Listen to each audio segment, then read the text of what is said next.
Підтримайте наш канал на канапі. Підпишіться. Розділ 16. Янгол з крилами. Лукаша покликали до катівні, бо саме привезли 2 збоїв з банди Головача. Недалі, як вчора, виняр розповідав йому, що вночі було знову пограбовано подорожніх, а що вони пробували захищатися, то мало життям не поплатилися. Іно смеркне, то за мури міста хоч і не потикайся. А що робити бідним мандрівникам, яких у дорозі застукали сутінки? Дали б мені 100 драгунів, я б тих збоїв переловив і в гарячій смолі втопив. Лукаш спустився до катівні і побачив обох харцезяк, підвішених на дибі. Каспар діловито чіпляв до їхніх ніг важкенні гирі, від чого їхні тіла видовжувалися. Руки у плечах висмикувалися з суглобів, а шкіра напиналася. Обоє стогнали, спливаючи потом. Жахливий біль пронизував їхні тіла, але вони мовчали.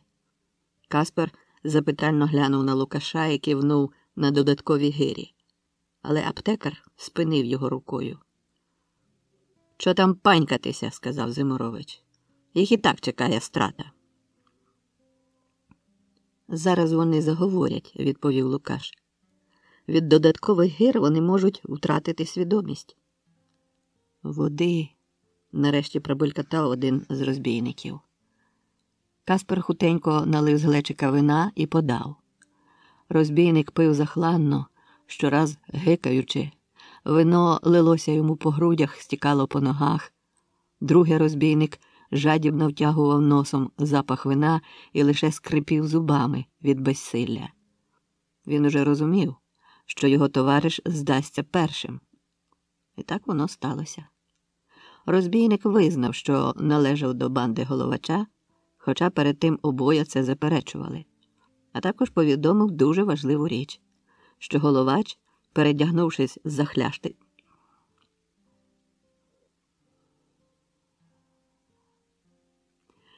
переодягнувшись за шляхтича, інколи наїжджає до Львова і навіть провідує одну молодичку біля Краківської брами. З тією молодичкою у нього є дитина. Ім'я жінки пронизало Лукаша, мов блискавка – Гальшка. Але чи то мусила бути конче та сама Гальшка? Розбійники також назвали справжнє ім'я Головача – Матей Лігенза. Зимурович похитав задумливо головою. Десь я вже те ім'я чув. Але де?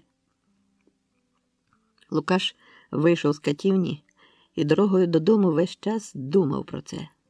Зараз там, біля дому тієї молодиці, буде влаштовано засідку. І коли розбійник з'явиться, його схоплять. Але що йому до цього? Головач заслужив на страту після стількох злочинів. Але Гальшка, невже вона? Це було б дивно. Бо ж Головач прикидався шляхтичем, то чого мав би вчащати до простої міщанки? Гальшка поралася на кухні. Пахло свіжоспеченим хлібом. Вона всміхнулася до нього через плече і нахилилася до печі. Лукаш дивився на її стан і плутався у словах, які хотів промовити, але вагався. Жодної певності в тому, що Гальшка є тією самою Гальшкою, в якої дитина з Головачем, не було. Вона казала, що удова, що чоловік загинув на війні. Головач теж був на війні. Лукаш тихенько вислизнув з хати і зайшов до винарні. Була обідня пора, у винарні було пусто. Пан Прохаска переставляв з місця на місце пляшки, побачивши аптекаря, утішився і побіг зустрічати, на ходу поправляючи шкіряного фартуха. «Оце, прошу пана доктора, щойно зцідив з діжки свіженьке рейнське. Зелене й грає. Налити? Зимне, як цицька столітньої баби». Лукаш сів за стіл, виняр налив 2 кухлики і сів навпроти. «А що там чути? Піймали тих збоїв? Що вони кажуть?» Ну, дещо розповіли. Але поки що це таємниця. Мусите потерпіти, за кілька днів усе довідаєтеся. Ну так. Хоча ж ви знаєте, я Мур. У вас має бути гостина? А звідки вам прийшло? Та ж ваша служниця нинька купила у мене 4 фляшки кіпрського, то я й подумав. Але файне вино можна й самому випити. У Лукаша на язиці враз крутнулося питання, як часто вона купує вино. Але подумав, що буде виглядати глупо. Натомість запитав, усміхнувшись, «Так, я люблю попити винце біля коменка, а скажіть мені, як звали того її чоловіка, що загинув на війні?» «А нащо він вам?» «Та то був ще той шельма. Добре, що його до війська забрали, бо був до бійки дуже ласий. А звали його чи то Матей, чи Мадей».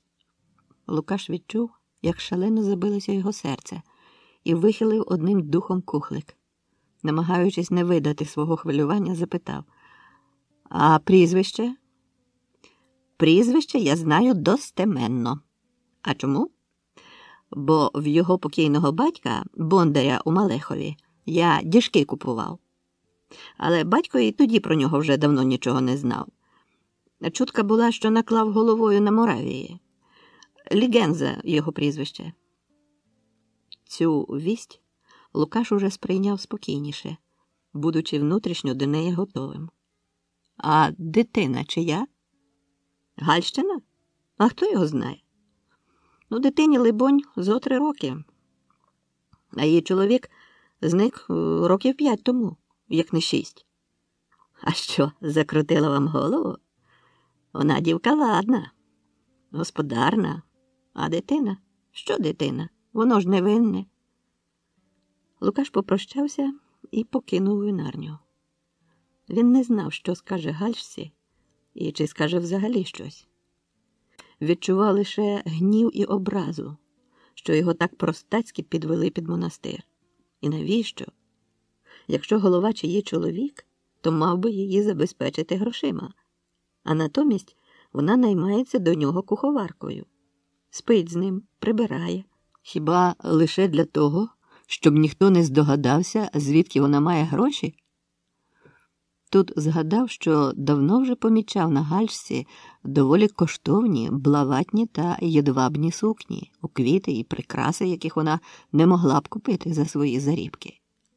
Гальшка казала, що то все вона позичає у своєї сестри, котра вийшла заміж за цехмайстра різників. Ще згадав, що вона ніколи не упоминалася про платню.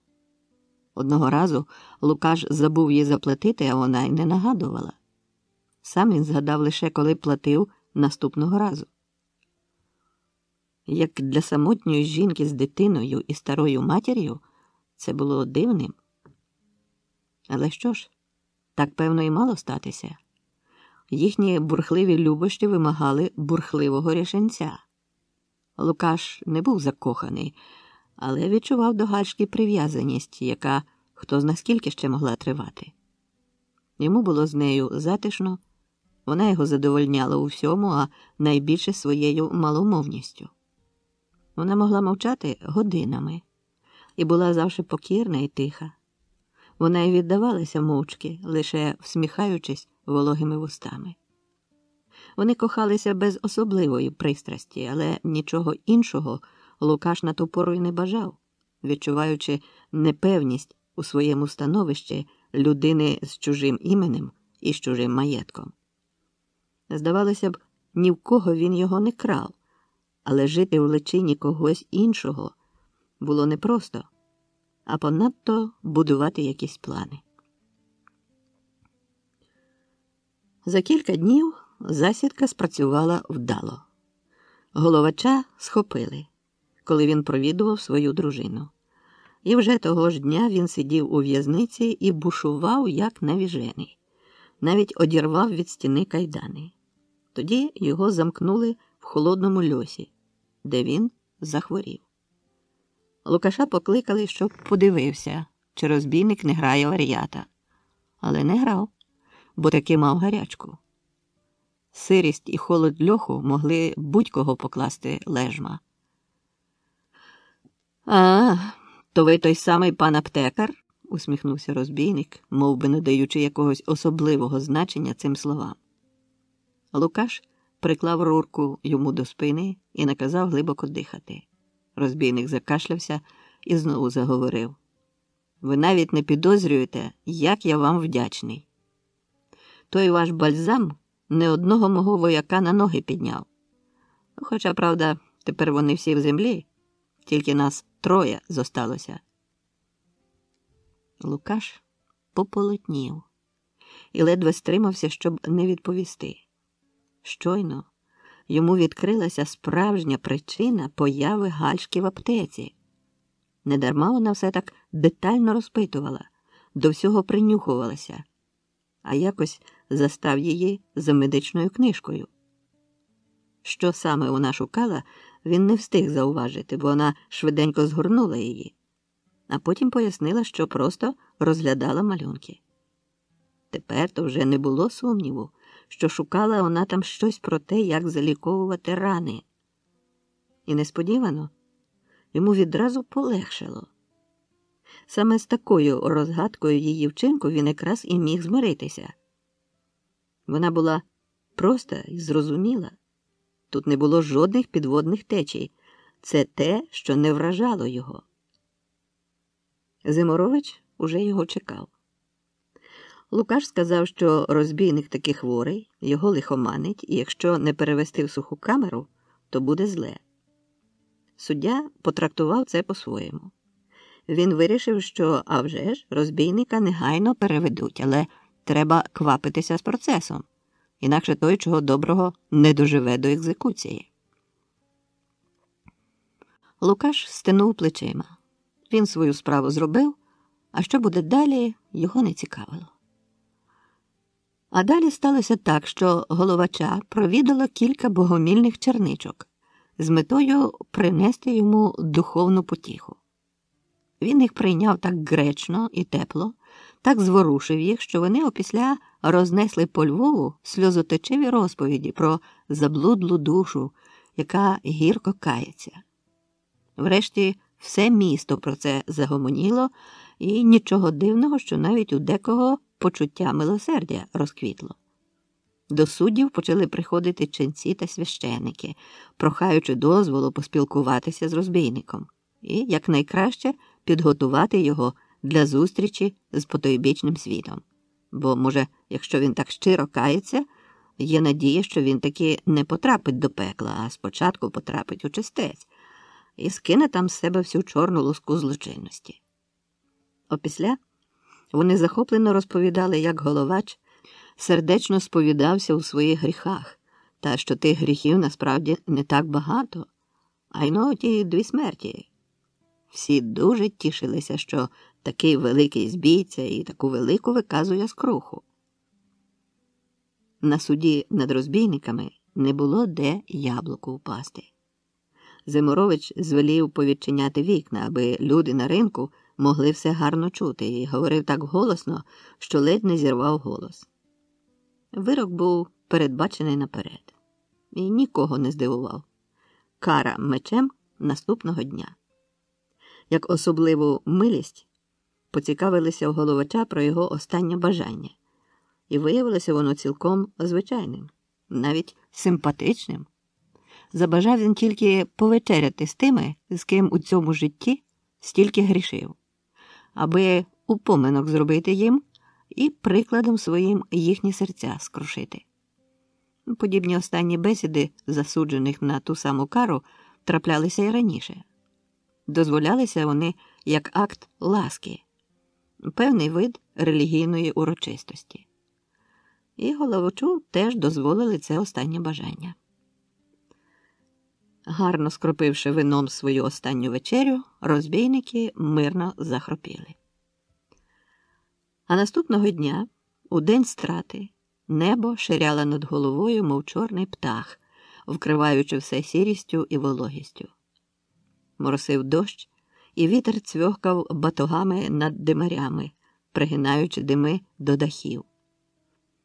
Із-за міських боліт долинав крик бугая, змушуючи людей від незвички зіщулюватися, бо мало хто знав, що то птах, а не дикий звір чи яке чудовисько. Лукаш порався в аптеці. Перевіривши ліки, особливо ті, що призначалися на рани і застуду, він побачив, що чимало чого зникло, а в пляшці з бальзамом, який він використовував дуже рідко, жовтіла зовсім інша густа рідина. То вже гальшка доклалася. Хтось постукав у вікно. Доктор Геліас. «А що, йдете на страту?» «Йду». «То ходімо разом? Там мені вигідне місце зайняли. Сядете біля мене. Не щодня таких розбишак страчують». Коли вони наблизилися до ринку, там уже вирував натовп. Але ближче до ратуші був вільний прохід, обабіч якого виструнчилися вояки з галябардами. Вони пропустили обох лікарів, щоб ті могли зійти на оглядовий поміст, де сиділи всі магістратські службовці. Першим мали стратити самого головача. Його вели закутого в ланцюги, але це не заважало розбійникові ступати гордо і впевнено, так наче піднімався на трон сам король. Біля помосту процесія зупинилася, бо перш ніж приречений мав зійти на поміст, треба було його розкувати. Ціпаки запитально поглянули у бік Зиморовича, що сидів поруч з Війтом. Видно було, що це питання ще не вирішене. Війт вважав, що ланцюги можна зняти, а суддя перечив, боячись, що розбійник знову щось вчудить. Врешті Зиморович гукнув: «Слухай, головаче, звичай і закон кажуть, що маємо зняти з тебе ланцюги, але ти така шельма, що невідомо, що від тебе чекати. Скажи нам, чи ти змирився зі своєю долею і чи згоден прийняти покарання?» Розбійник кивнув з таким виглядом, наче робив усім цим людям послугу. Жоден м'яз на його обличчі при цьому не ворухнувся. «Знімайте», – махнув рукою суддя. Розбійник зійшов на поміст уже сам. Байдуже глянув на широку колоду з 4 залізними скобами і, повернувши обличчя до отця Амброзія, поцілував хрест. Каспера збентежила ця дика сміливість і погорда до смерті. Поки отець читав молитви, розбійник дивився кудись понад юрбою, покусуючи довгого вуса, і, здавалося, ширяв думками дуже далеко. Уперше Кат відчув прихильність до страченця і повагу до його відчайдушності. Він знав, що головач насправді не належав до тих розбійників чи опришків, яких оспівував народ, бо не відбирав у багатих і не роздавав бідним. Лише інколи дозволяв якийсь вибрик. Поведінка його ніколи не була шляхетною. «Мене теж можна було б прозвати головачем», – гірко усміхнувся Кат і, мимоволі звернувши очі у той бік, куди дивився розбійник, усе зрозумів. Головач дивився туди не з нічев'я. Там, позаду натовпу, на коні сиділа молода жінка. Вітер куйовдив її довге каштанове волосся, завіваючи аж на обличчя. Каспера вразив її спокій. Нічого незвичного не було в її вигляді. Щоб краще бачити, багато хто сидів на конях або на деревах. Якби не одна відмінність. Поруч з нею стояв ще один осідланий кінь, на якому сидів маленький хлопчик. Надто маленький, аби самому скакати на коні. Тому жінка його притримувала однією рукою. Каспер зиркнув на головача, але його обличчя й далі було незворушним. Лукаш помітив погляд Ката і теж глянув у той бік. І враз відчув, як стає йому спекотно. Він упізнав жінку на коні. Вона прийшла попрощатися і прихопила з собою дитину. Навіщо? Щоб син побачив смерть батька? То була доволі дивна забаганка. Хіба що? Але тут його роздуми перебила несподіванка. Звідкілясь із гори оглушливо залунала сурма. Всі задерли голови. На самім вершку ратуші стояв голий чоловік з білими крилами за спиною і сурмив. Тіло його було подекуди обліплене пір'ям, що при кожному його русі опадало і, вигойдуючись, плавно опускалося на людей. Натовп зашумів і став хреститися: «Янгол святий! Янгол! Страшний суд!» Вояки, що стримували юрбу, зламали стрій, і вмить усе перемішалося. Мабуть, ніхто в цей час не помітив того, що Каспер, головач, зістрибнув з помосту і пірнув у юрбу. Жінка підхопила хлопчика на руки, звільнивши другого жеребця, а за хвилю двоє вершників щезли в глухих безлюдних вуличках. Каспер міг перешкодити втечі, але щось його стримало. Чи не вигляд тієї жінки з дитиною? Йому до болю захотілося, щоб і його хтось отак чекав, хтось коханий, і щоб можна було помчати на конях разом удалеч, туди, де ніхто не знає тебе, де можна загубитися у людському муравлиську. Він задер голову і собі, спостерігаючи за янголом, щоб ніхто не запідозрив його у змові з розбійником. А янгол посурмив і теж раптово зник. І тільки тоді всі побачили, що головача нема. Рейвах щинився несамовитий. Одні кричали, що його забрав янгол, інші, що чорт. Суддя лаявся і нарікав на Війта, котрий дозволив зняти ланцюги. Війт кидав прокльони й команди. Одні вояки метнулися в ратушу, інші на конях помчали у всі кінці міста. Даремно суддя і Війт з лавниками намагалися зупинити розгардіяж, щоб довідатися, чи нема свідків того дивовижного зникнення. Натовп кипів, хрестився і розлазився, мов комашня.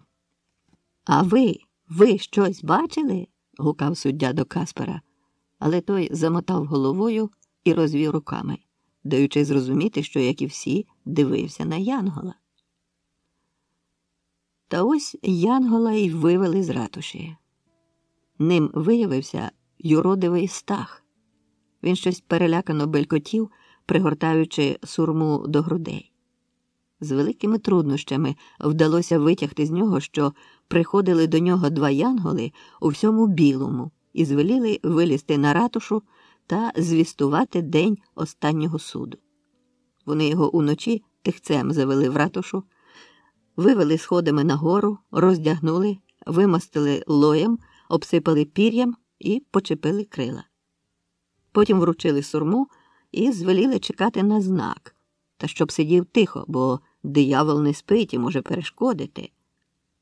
А як задніє, він мав, не зводячи очей, дивитися на чорну кам'яницю і, коли з даху її замахають йому білою хусткою, починати сурмити. Більшість слухачів тієї історії реготала, але ні Зиморовичу, ні Війтові було не до сміху. «Всипте йому, курча, щоб запам'ятав тих янголів. Кров би їх заляла», – вилаявся суддя. «Решту розбійників стратити в ланцюгах». Розділ 17. Перші два. Того дня Петронів впорався завидна, обійшовши свої кам'яниці та позбиравши сміття. Він уже мріяв, як подасться на вечерю до корчми під п'яним турком і замовить флячки з пивом. А потім прийде додому і скаже жінці: «Що, знову горох з капустою? Ні, ліпше буду голодний». Пан доктор дав йому 10 грошів. Цього вистачить на другу гальбу пива і ще лишиться. А ще ж, запевне, йому дадуть і за того годинника, і, певно, більше, як 20 грошів. Виглядає, що буде файний день. Але чого його послав пан доктір саме до тієї кам'яниці, а не до якої іншої? Чи немає то якогось зв'язку з тими скривавленими споднями? Хто зна, чи варто було йому погоджуватися? Ой-ой-ой, темна справа. Але пан доктір не дурний хлоп, то би його не послав на щось погане. Він заволік свого возика на подвір'я ратуші, прикував ланцюжком і посунув до кам'яниці, в партері якої містилася крамниця тканин і блаватів. За лядою стояв пан Міхал Регула, райця, і відмірював саме на лікті сувій зеленого оксамиту. Петруньо привітався і, вийнявши годинника, показав крамареві. Але той навіть не дав сміттяреві рота розкрити і заторохкотів. «Що, хочеш продати? Ні, я тим не цікавлюся. Хоча, чекай, десь я то видів». Він покрутив годинника в руці і повернув назад. «Ні, не згадаю. А де ти його взяв? То коштовна річ». «Знайшов? О, то ти чесний хлоп. Ну, можеш тут залишити, я повішу на цьовочку, і може хто впізнає». Але Петруньо сказав, що підніметься нагору і ще покаже там. На першому поверсі жили поважні люди. Доктор Леон Урбані з дружиною і синами. Над ним жив теж райця, доктор вільних мистецтв і філософії Микола Зіхініус з дружиною, донькою і сином. Петруньо чемно стукав у двері до кожного з них, показував годинника і пояснював так, як навчив його пан доктір, що, мовляв, знайшов того годинника при дорозі за мурами. Був увесь в болоті, але він його почистив і, зрозумівши, що то річ коштовна, відразу визначив, що не так багато людей могли б його мати. Ото він тепер і вирішив обійти кілька кам'яниць з поважними людьми та розпитати, може, хто з них і підкаже, чий то годинник. Однак ніхто з мешканців кам'яниці годинника не опізнав. Усі лише здивовано стинали плечима. Петруньо засумував, що не вдалося йому того дня заробити ще пару грошів, але вирішив засвітла провідати ще й сусідню кам'яницю. Він і там обійшов усіх господарів, показував годинника, але й тут не повелося. Наступного дня він постановив обійти ще й інші кам'яниці, хоч пан доктір і не просив цього. Виходячи з брами, побачив пана Регулу, який зачиняв віконниці на вікнах своєї крамниці. «А що? І там ніхто не впізнав згуби? А я ж казав тобі, лишив мене. Рано чи пізно хтось та зголоситься». Добре, так і зроблю, але спершу мушу порадитися з одним паном». Під п'яним турком збиралися клієнти високого лету. Шевці, різники, дротарі, поворозники, сідельники та інші поважні ремісники. Пили вони теж не якісь там Мальвазії чи Алікант, а переважно пиво або вишнівку, грушівку чи слив'янку, заїдаючи смаженими ковбасами, шкварками, цибулею і хлібом. Примітка. Алікант – іспанське вино з Андалузії. Та й розваги мали притаманні саме такій публіці. Наприклад, змагання на кількість пуків. Бажано при цьому мелодійних. Рекорд у 22 пука різниками кулки ще нікому не вдалося подолати. Хоча легенди доносили неабиякий трафунок столітньої давності, коли Стельмах Григораш виконав мелодію сурмача з Львівської ратуші за 34 пуки. А спроби загасити свічку за один пук інколи завершувалися поважним обсмаленням сідниць, а раз навіть спалахнули штори. Правда, такі забави влаштовували вже в доволі пізній час, і лише вибрана публіка могла за ними спостерігати. Тому шинок під п'яним турком не втрачав репутацію поважної забігайлівки, бо шкварки стояли на кожному столі і їх в рахунок не вписували.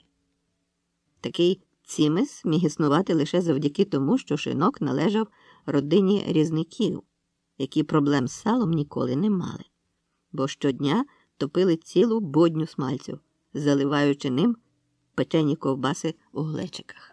Петруня підсів до своїх колег, таких самих, як він, сміттярів, і гукнув дати флячки з пивом та великою байдою житнього хліба. Йому дуже кортіло розповісти про ті скривавлені сподні та й про дзигарок, але пан доктор просив тримати писка на прив'язі.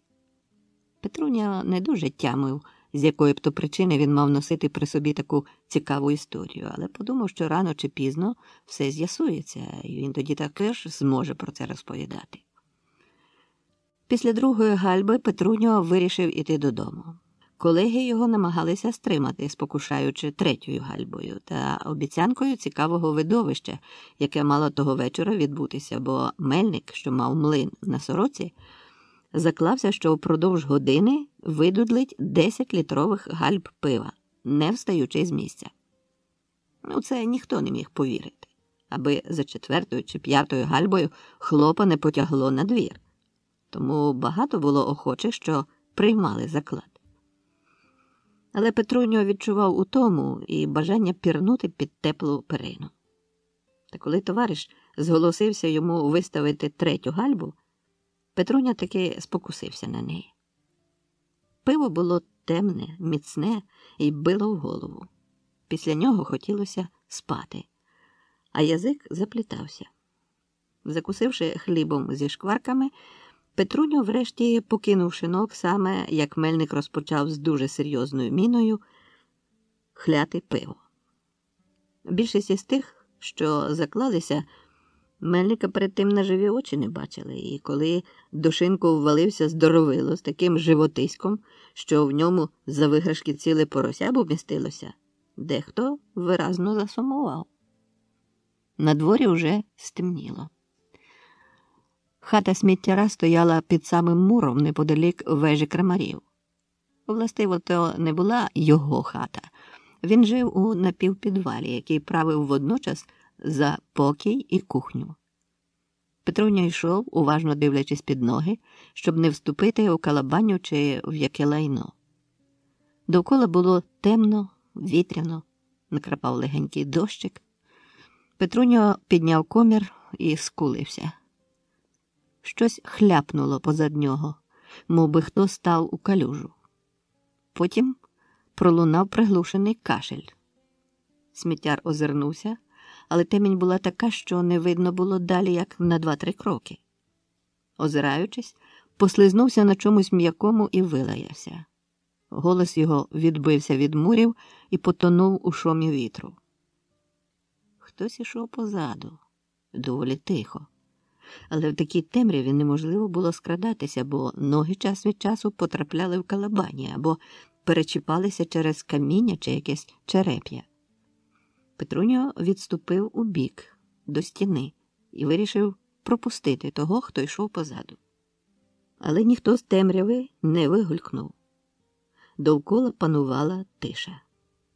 Але недовго, бо хтось мов би знову кашлянув.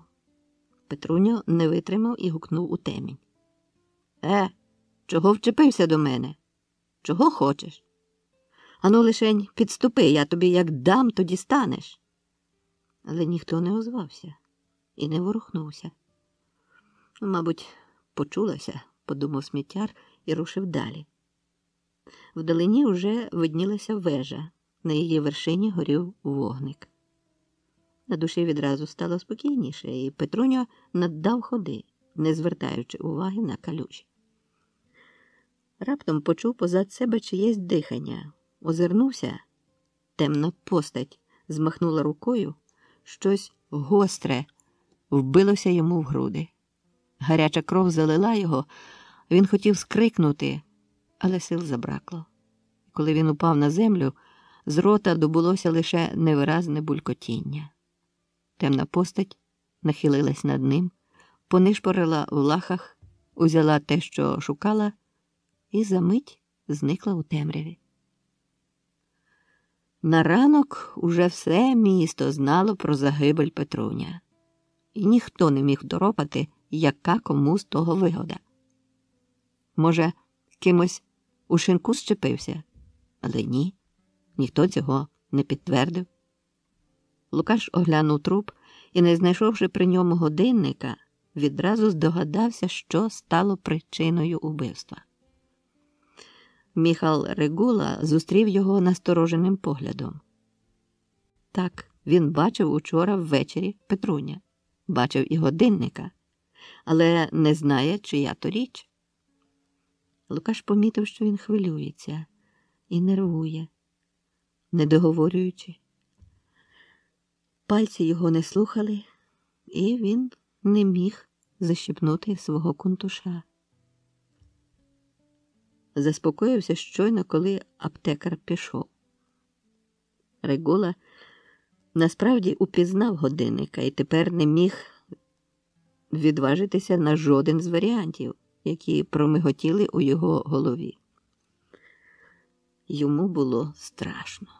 Коли до крамниці завітав доктор Микола Зіхініус, пан Міхал взагалі втратив дар мови і став плутатися в словах, а мав усього лиш панові Райцеві розповісти, що оповідав Петруньо. Начебто нічого важливого він і не сказав, але своєю знервованістю Регула мовби засвідчував, що знає щось більше.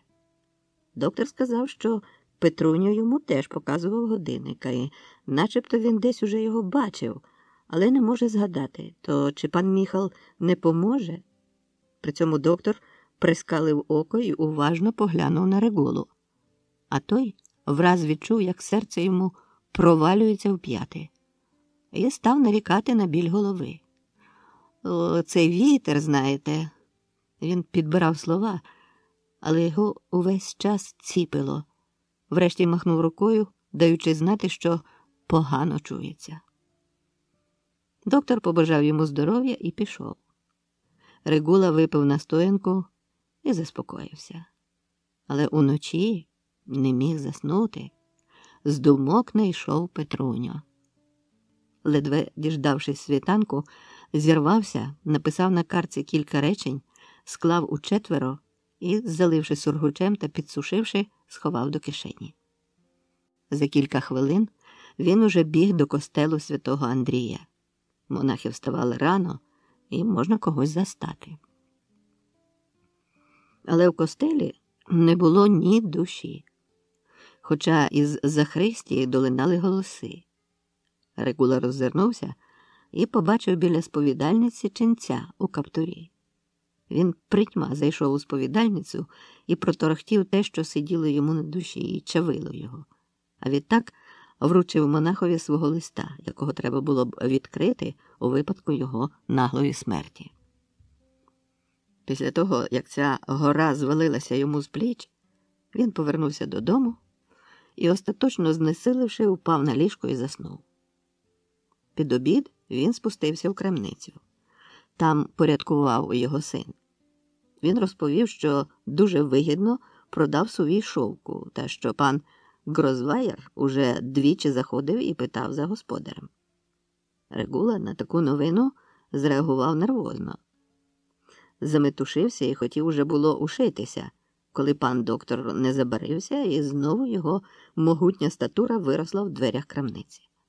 Як з'ясувалося, у пана доктора до Регули була пильна справа, бо він чекав прибуття товару аж з Китаю і дуже хотів би порадитися з таким добрим фахівцем, як найкраще тим товаром розпорядитися, а кому був би радий, якби пан Міхал завітав до нього на маленький почастунок.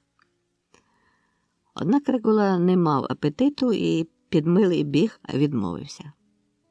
Коли доктор пішов, він налив настоянки і махом випив. Пополудні він спустився у підвал крутими і вузькими кам'яними сходами, низько нахиляючи голову. Окинув оком сувої тканин, підійшов до полиць, узяв скриньку з різними гудзиками і рушив до виходу. Коли він став підніматися сходами, йому здалося, що хтось за спиною глухо кашлянув. Крамар озирнувся, але в ту ж мить йому на голову зі страшною силою опустилася кам'яна стеля. Шия хруснула, і він звалився зі сходів, навіть не скрикнувши. Скринька випала йому з рук, гудзики розсипалися. Смерть Регули не викликала жодних підозр. Кожен міг луснутися головою в камінь. Понадто після того, як трохи причастився. Розділ 18. Під прапором корсарів. Вітрильний корабель Сан Єронімо, що належав до типу Пінас, від латинської назви сосни, з якої був виготовлений, відчалив від порту Дюнкерка на початку червня 1647 року.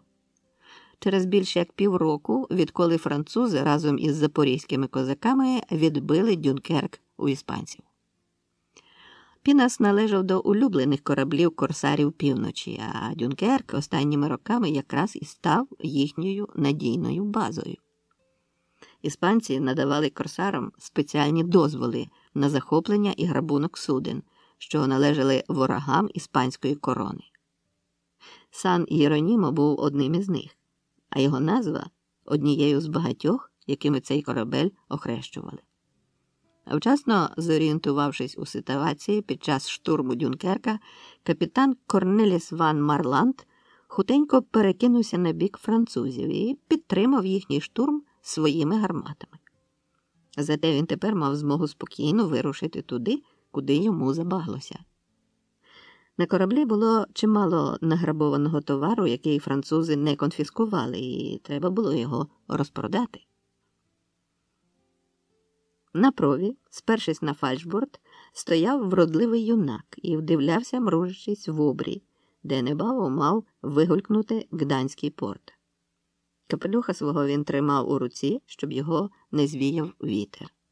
Усі дні, що тривала мандрівка, ніхто з корсарів не смів його зачепити якимись безглуздими розмовами чи залучити до своєї компанії. Капітан Корнеліс суворо заборонив це робити, і корсари знали причину, бо саме цей юнак, якого звали Лоренцо ді П'єтро, врятував капітанові життя, коли йому роздробило ногу з мушкета. Юнак, який був доктором медицини Падуанського університету, вправно спинив кровотечу, натиснув капітанові на яремну жилу, відправивши його таким чином у небуття, і відрізав розтрощену ногу. Тепер капітан шкутильгав на дерев'яній куксі, але зате був живий і сповнений планів. На радощах він навіть виділив молодому доктору окрему каюту. Але й він не знав таємниці юнака, бо в юнацькій личині причаїлася зовсім інша особа, справжнє ім'я якої було Юліана. Дівчина, перевдягнувшись за хлопця, вступила до університету і всі роки навчання дбайливо охороняла свою таємницю. Її покликанням була хірургія. А що кращої практики за військові баталії годі було шукати, то Юліана вирушила в Нідерланди і приєдналася до французької армії, яка воювала з іспанцями. Під Дюнкерком виявилося особливо багато роботи. Були дні, коли вона оперувала без перерви, затраскана з ніг до голови кров'ю, лише в ряди-годи перекунявши годинку-дві. Щоб помитися, вона мусила чекати ночі і скрадатися до каналу, стежачи, аби не потрапити комусь на очі. За роки такого перевтілення Юліана у свої 26 придбала уже безліч чоловічих звичок, від манери ходи до голосу, єдине, чого не вистачало – заросту на обличчі, тому ніхто їй не давав більше як років 20, не бачачи у ній доктора, а найбільше хіба бакалавра. Хоч від часу битв, у яких вона брала участь, минуло вже кілька місяців, але видіння кривавих побойовиськ не відпускали її. Кров її давно вже не зворушувала. Запах смерті став таким самим звичним, як і запах поту. За ці кілька місяців мирного життя її долоні і пальці нарешті знову стали гладенькими, позбувшись порізів і подряпин. Один мушкетер, якому вона виймала кулю з грудей, навіть ухопив її за руку і прокусив до крові, перед тим розтрощивши паличку, яку зазвичай клали оперованим у зуби. На щастя, нагодився доктор Йоган Калькбреннер, який навчив її отого способу натискання на яремну жилу, після чого пацієнт на певний час непритомнів. Правда, коли його пронизував гострий біль, він міг очуняти, але, передбачаючи це, поранених вояків прив'язували за ноги руки до столу. Метою Юліани був не Гданськ, а Львів, де капітан збирався розпродати решту товару, розуміючи, що в Гданську йому все розпродати не вдасться, бо зупинитися він там зможе не більше як на днів 2, заки не спохопиться тамтешня влада і не здогадається, з ким має справу. Тоді доведеться на всіх вітрилах чкуряти.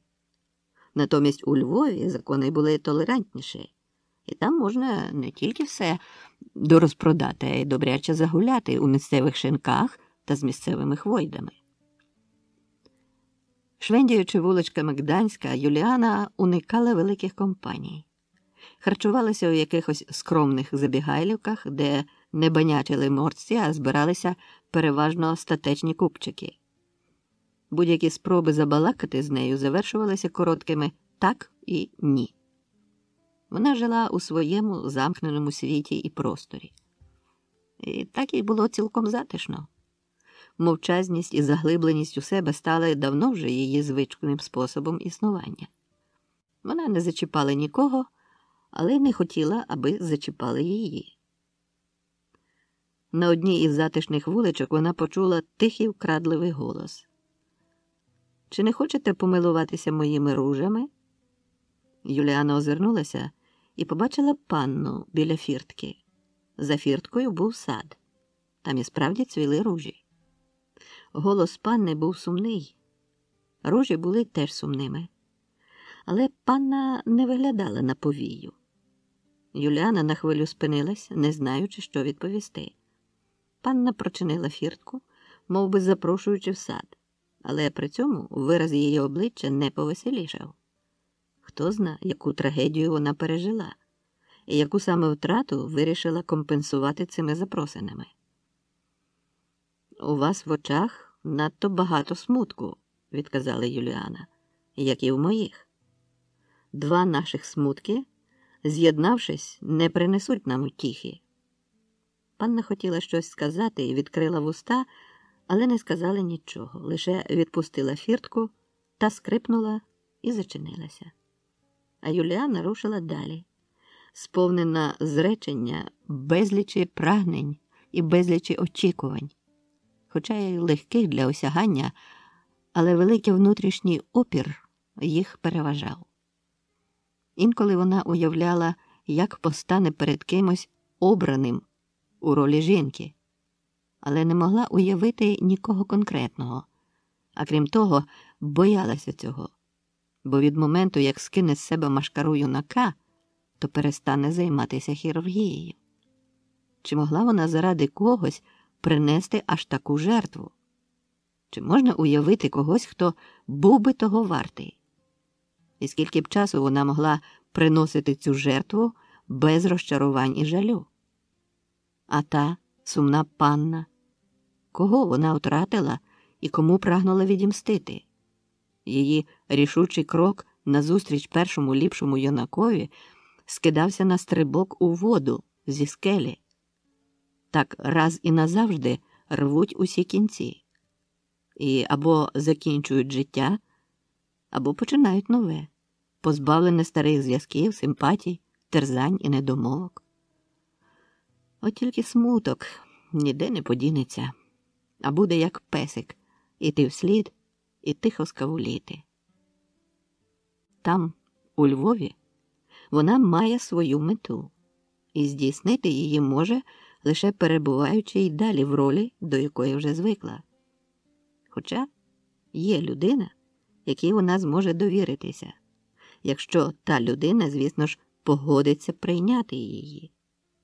Грати і перед нею роль юнака, живучи під одним дахом, як вона планувала, було б надто ризиковано. Корабель корсарів і справді не затримався у Гданську, Вже другого дня пополудні міська влада зацікавилася походженням товару, який так дешево і з шаленим успіхом розпродували морці. Капітан, довго не зволікаючи, наказав витягнути кідву і підняти вітрила.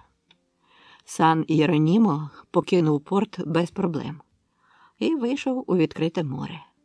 Потім, пропливши зо 15 миль, завернув у гирло Вісли. Плавба річкою та ще й проти течії була повільнішою, ніж у морі, зате тут не шаленіли вітри, і Юліана, вмостившись у гамаку на баку, могла вільно читати. На третій день вони запливли в Буг, а ще за 4 дні у вузьку і химерну Полтву. А на світанку 5-го дня Юліана побачила у сизій мряці шпилі, бані і вежі, знайомі з дитинства. Вони буквально виростали на очах, а що туман увесь час перебував у русі, то всі ці будівлі поводили себе, мов кокетки перед дзеркалом, відкриваючи то ту, то тамту частину свого тіла. Видовище було таке захопливе, що вона не могла відвести очей. Відволік її лише солодкавий запах тютюну. Вона озирнулася і побачила капітана, який пришкандибав до неї, задоволено усміхаючись. «І ви зачудовані цією альтаною посеред раю?» Він похитав головою з виглядом людини, яка чується тут, мов у себе вдома. «Коли туман розсіється, вигулькнуть рясні сади, яких ви не побачите у жодному іншому місті цього краю. Тут ростуть горіхи і сливи завбільшки з куряче яйце. Їх пакують у великі бочки і вивозять аж до Московії. З тутешнього винограду роблять чудові вина, які важко відрізнити від заморських. Кипариси і розмарин можна побачити не тільки у вазонах, але й біля будинків.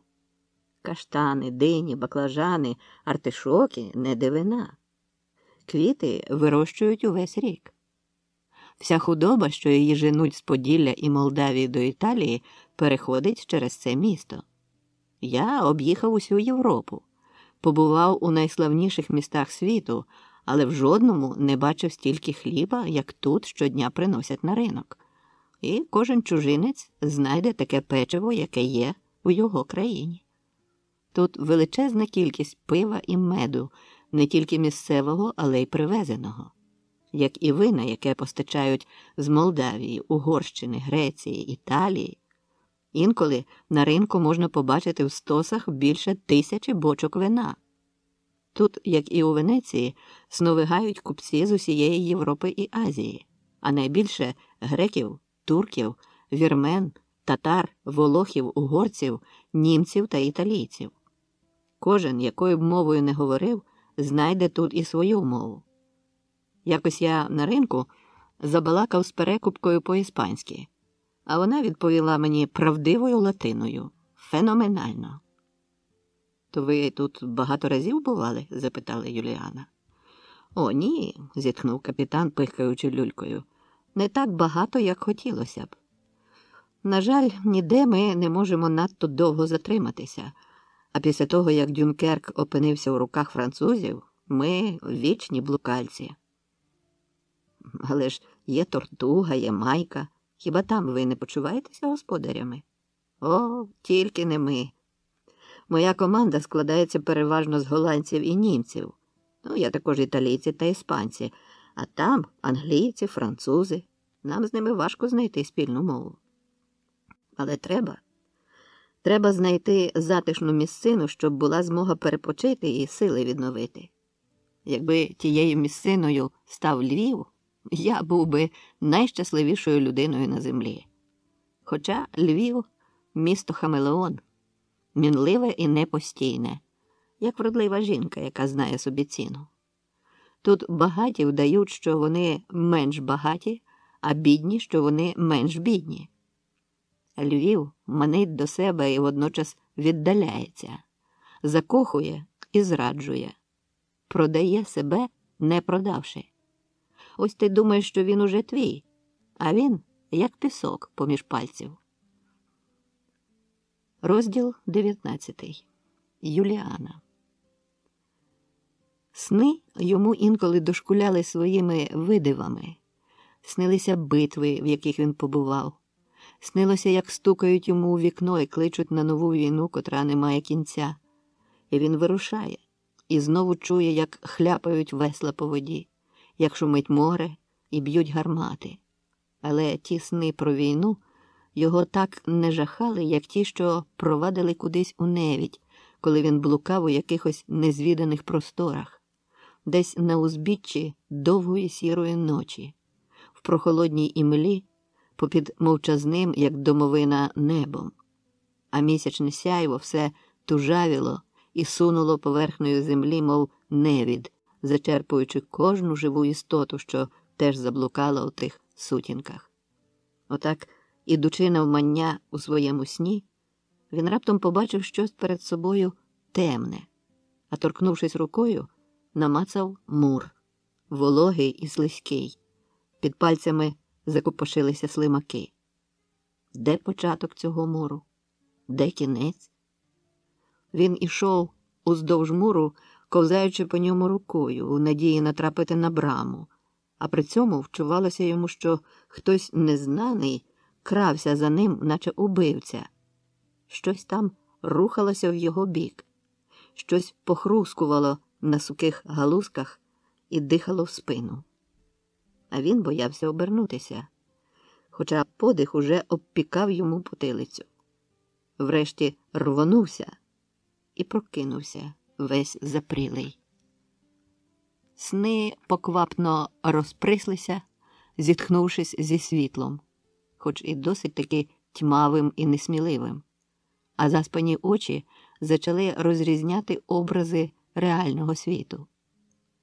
Останні хвилини перед сном і перші після прокидання – це моменти, що не дозволяють зорієнтуватися, ти живий чи померлий, бо то наче перехід від тіні до світла, коли губиться гострота образу і все огортає хаос.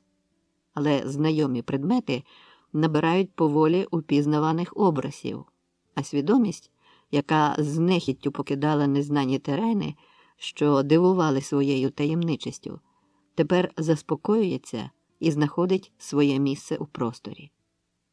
Аптекар хлюпнув зимної води в обличчя, з кухні линув запах їжі. Айзек нарешті дорвався до печі і з задоволенням порядкував там, дивуючи господаря своїм кулінарним хистом. Цього разу на сніданок була гречана каша з молоком.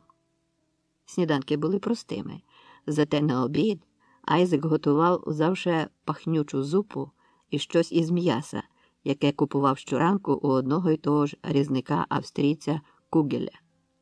Його м'ясарня вирізнялася чистотою і не вражала запахами.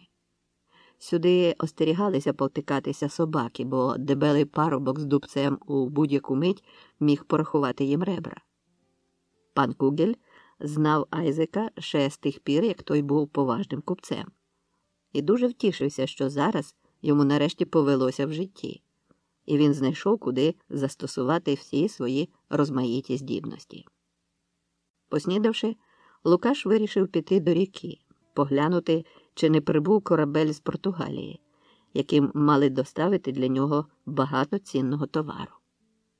Світанок поволі вливався до міста тихими перевулками, мов сліпець, намацуючи зручний шлях, і намагався виштовхувати імлу, що затишно вляглася поміж будинками, розкидаючи тут і там, наче таємні знаки, сизі віхті мряки, а місто вбирало їх і всотувало в себе, мов неситий удав. Дорогою Лукашеві зустрічалися повії з помутнілим поглядом, що плуганилися домів після нічних оргій. З шинків вивалювалися заспані й захмелілі морці і, заточуючись, брели до своїх кораблів. Імла таємнича і непроникна, загадкова і тривожна, але інколи багнеться вдивлятися в неї, пронизувати її зором, хоча це однаково, що намагатися розгледіти дно у відрі з молоком. А однак вона чарує і приковує погляд. Імла, що заволокла Полтву, була така ж загадкова і манлива. Щогли кораблів, які підпливали, лише своїми вершечками визирали з неї, мов зі снігових лавин шпилі соборів. А з тієї непровидної імли лунали оклики морців, чапотіли весла, рипіли щогли і линви. Недбало скручені вітрила лунко лопотіли і шарпалися від вітру. Чайки цигикали і зойкали, і в небі закипав їхній лед. Хлюпала річка і накочувалася на берег. Та поволі кораблі долали імлу, і можна було їх роздивитися. З двох кораблів, які щойно причалили, спустили на воду човни і висадили подорожніх. Човни один за другим виповзли на рінь, прибульці вийшли на берег з торбами і лантухами, скринями і скриньками, і незабаром позникали у вуличках, а човни повернулися за рештою.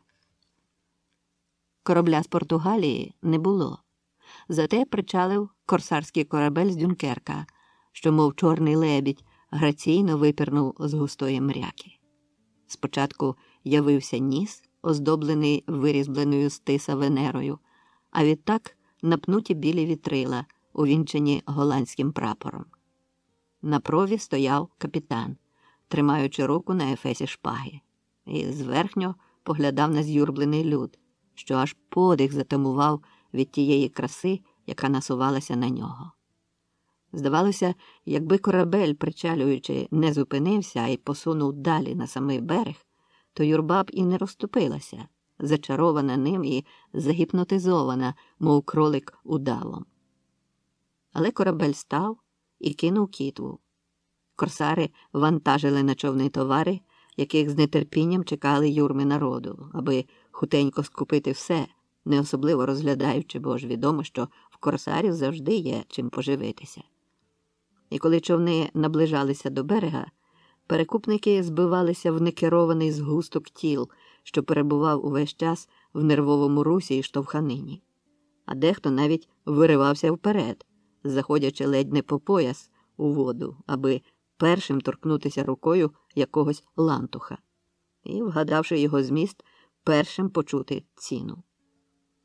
Відразу за корсарським причалив корабель з Кенгісберга. З нього теж спустили шлюпки. Аптекар стояв на березі і заворожено вловлював усі звуки. Він уже нікого не чекав і нікого не зустрічав, бо кораблі, що прибули, його не цікавили.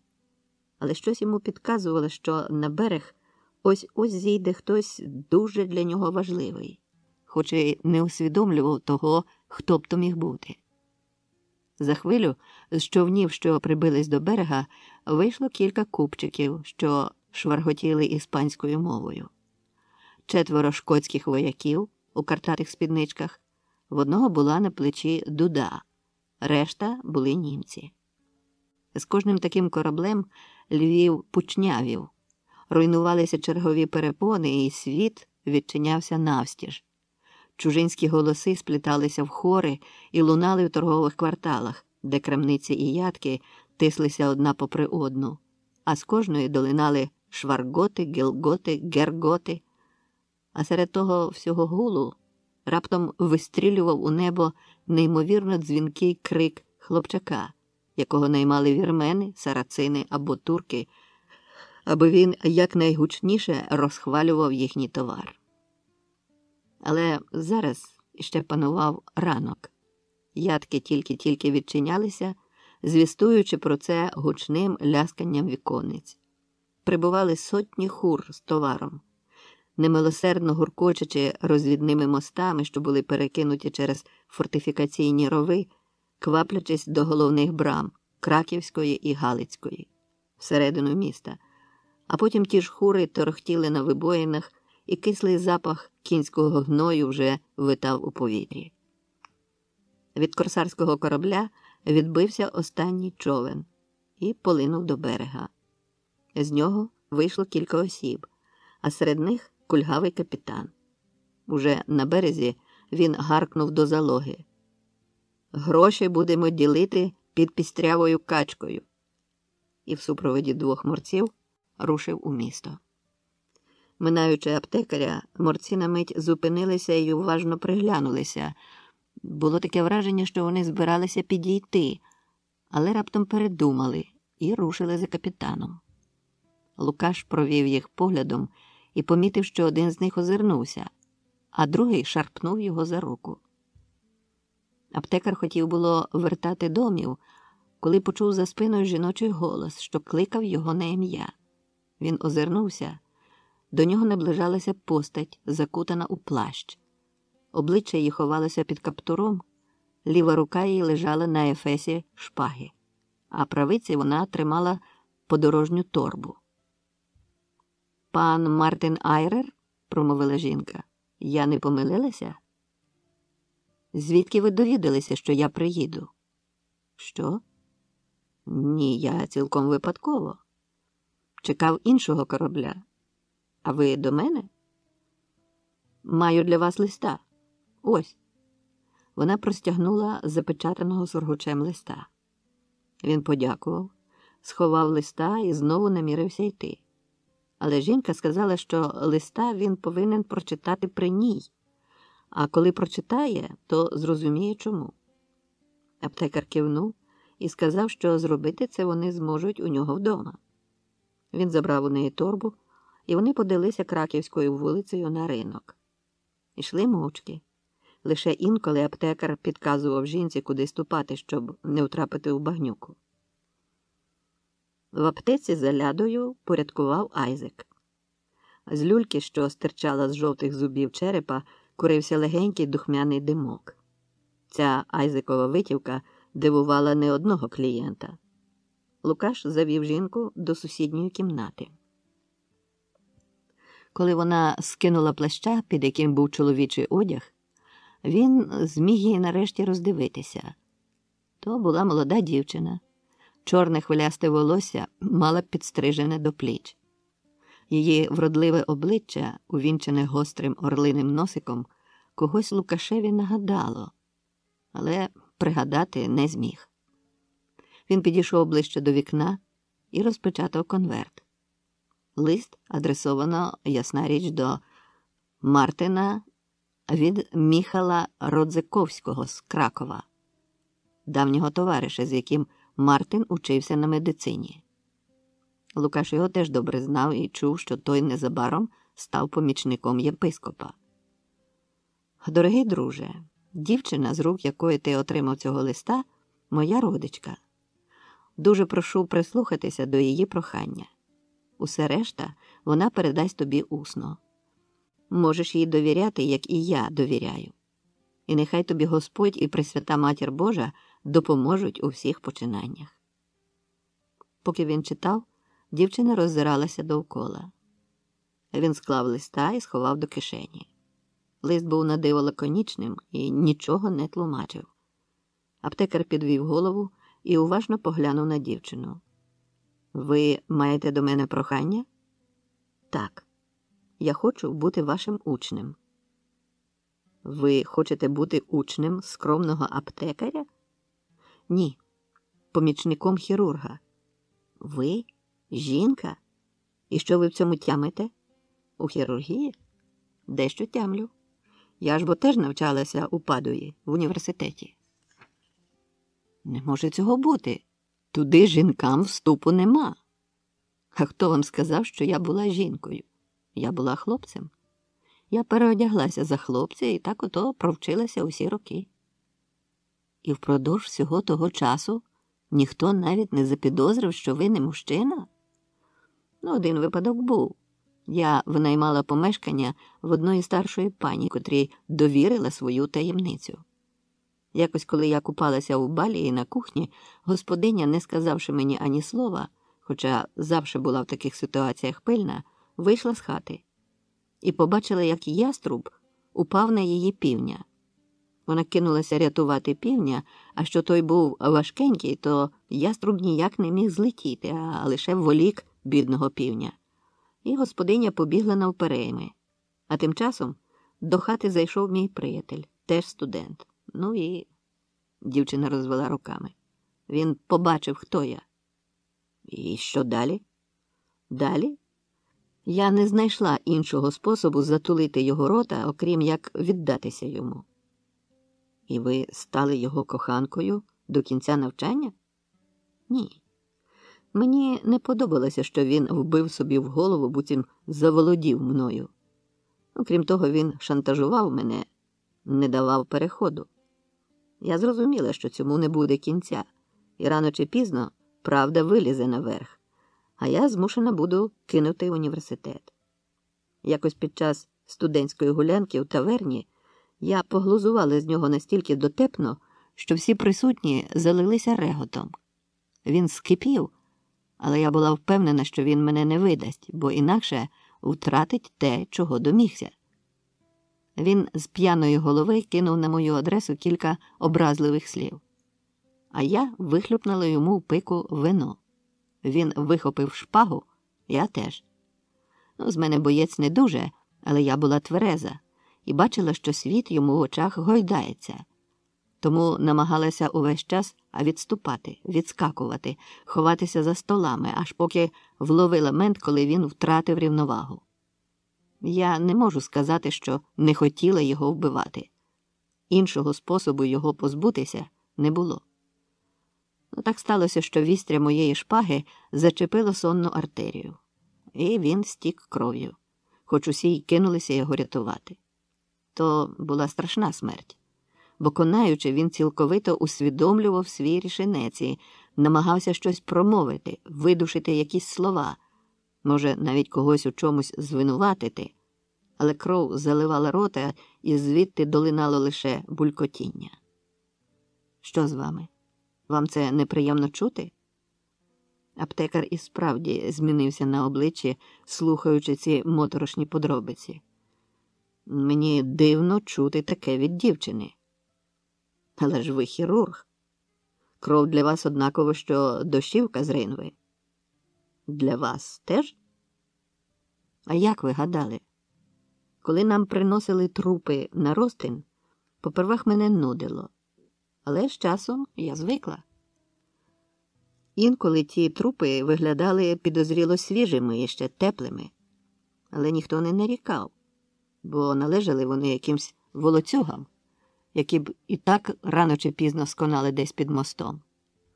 Я брала участь в хірургічних операціях, зокрема у битві під Дюнкерком. Після першої відрізаної ноги, першого вправляння кишок у розтятий живіт, першого добування кулі з грудей ніщо вже не є огидним і не зворушує. Я навчилася бути холодною, і жодна смерть мене вже не розчулить. О, хіба моя власна? Вона засміялася. Лукаш кивнув на шпагу. Можна поглянути? Дівчина подала йому шпагу. Лукаш видобув лезо і уважно роздивився. Воно було пласке і двосічне. Руків'я увінчувалося головою лева, з якої випиналися очі. Лукаш натиснув на них, і обабіч леза вистрілили з гарди два маленьких тонких кинджали. Їхня роль була зрозуміла – упіймати лезо ворога і або вирвати з рук, або зламати. «О!» – здивувався Лукаш. «Я таку шпагу вже десь бачив. Гарна робота». Мені її подарував Міхал після того, як обрав церковний шлях. Навіть в образі юнака я мушу себе якимсь чином захищати. «А чому ви вибрали Львів?» «Я тут народилася. Але покинула це місто ще малою. Тепер повертаюся і до нього, і до самої себе».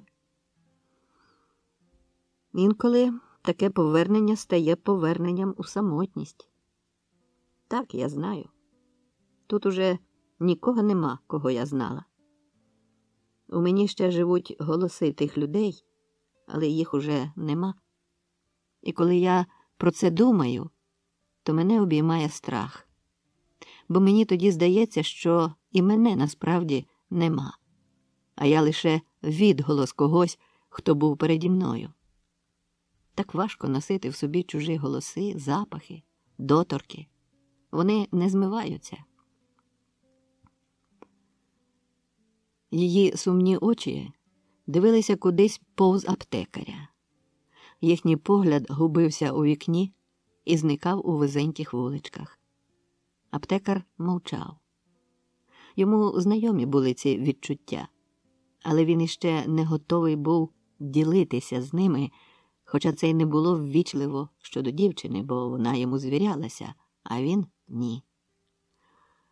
Однак відчував насторогу і мов би боявся, що, почавши розповідати щось про себе інтимне, надто наблизиться до неї. А хто зна, чи те наближення не виявиться надто поквапним? Насправді ми ніколи не покидаємо тих місць, де народились, де минуло наше дитинство, говорила вона зі смутком. Ми зостаємося там назавше. Там те життя являється нам у снах. Ми тужимо за ним. І коли вранці прокидаємося, то ще хвильку пробуємо затримати той сон при собі. Хіба з вами так не бувало? Бувало. І не раз. Отже, ви хочете асистувати мені при операціях? Тоді вам доведеться і надалі вдавати хлопця. А я до цього готовий, раптом відповіла вона зміненим голосом, який міг справді належати молодому хлопцеві. О, у вас ще й акторський хист? Ну, скільки років прикидатися юнаком, цього важко позбутися. То як? Ну, якщо мене про це просить мій товариш, я відмовити не можу. А цікаво, якщо ви вчилися в Падуї, то ми могли десь і бачитися? І ми таки бачилися. Лукаш відчув легеньку тривогу. Якщо вони бачилися, то вона ніяк не може сплутати Мартина з ним. А це означає, що вона знає, з ким розмовляє. Він уважно приглянувся до дівчини, і те, що йому раніше здавалося, лише увиразнилося. Так, він десь бачив це обличчя і чув цей голос. Але де? «Дивно, що ви мене не впізнали», – продовжила вона, усміхаючись. «Невже не пригадуєте? Я Лоренцо». «Лоренцо?» Подиву Лукаша не було меж. «Лоренцо ді П'єтро?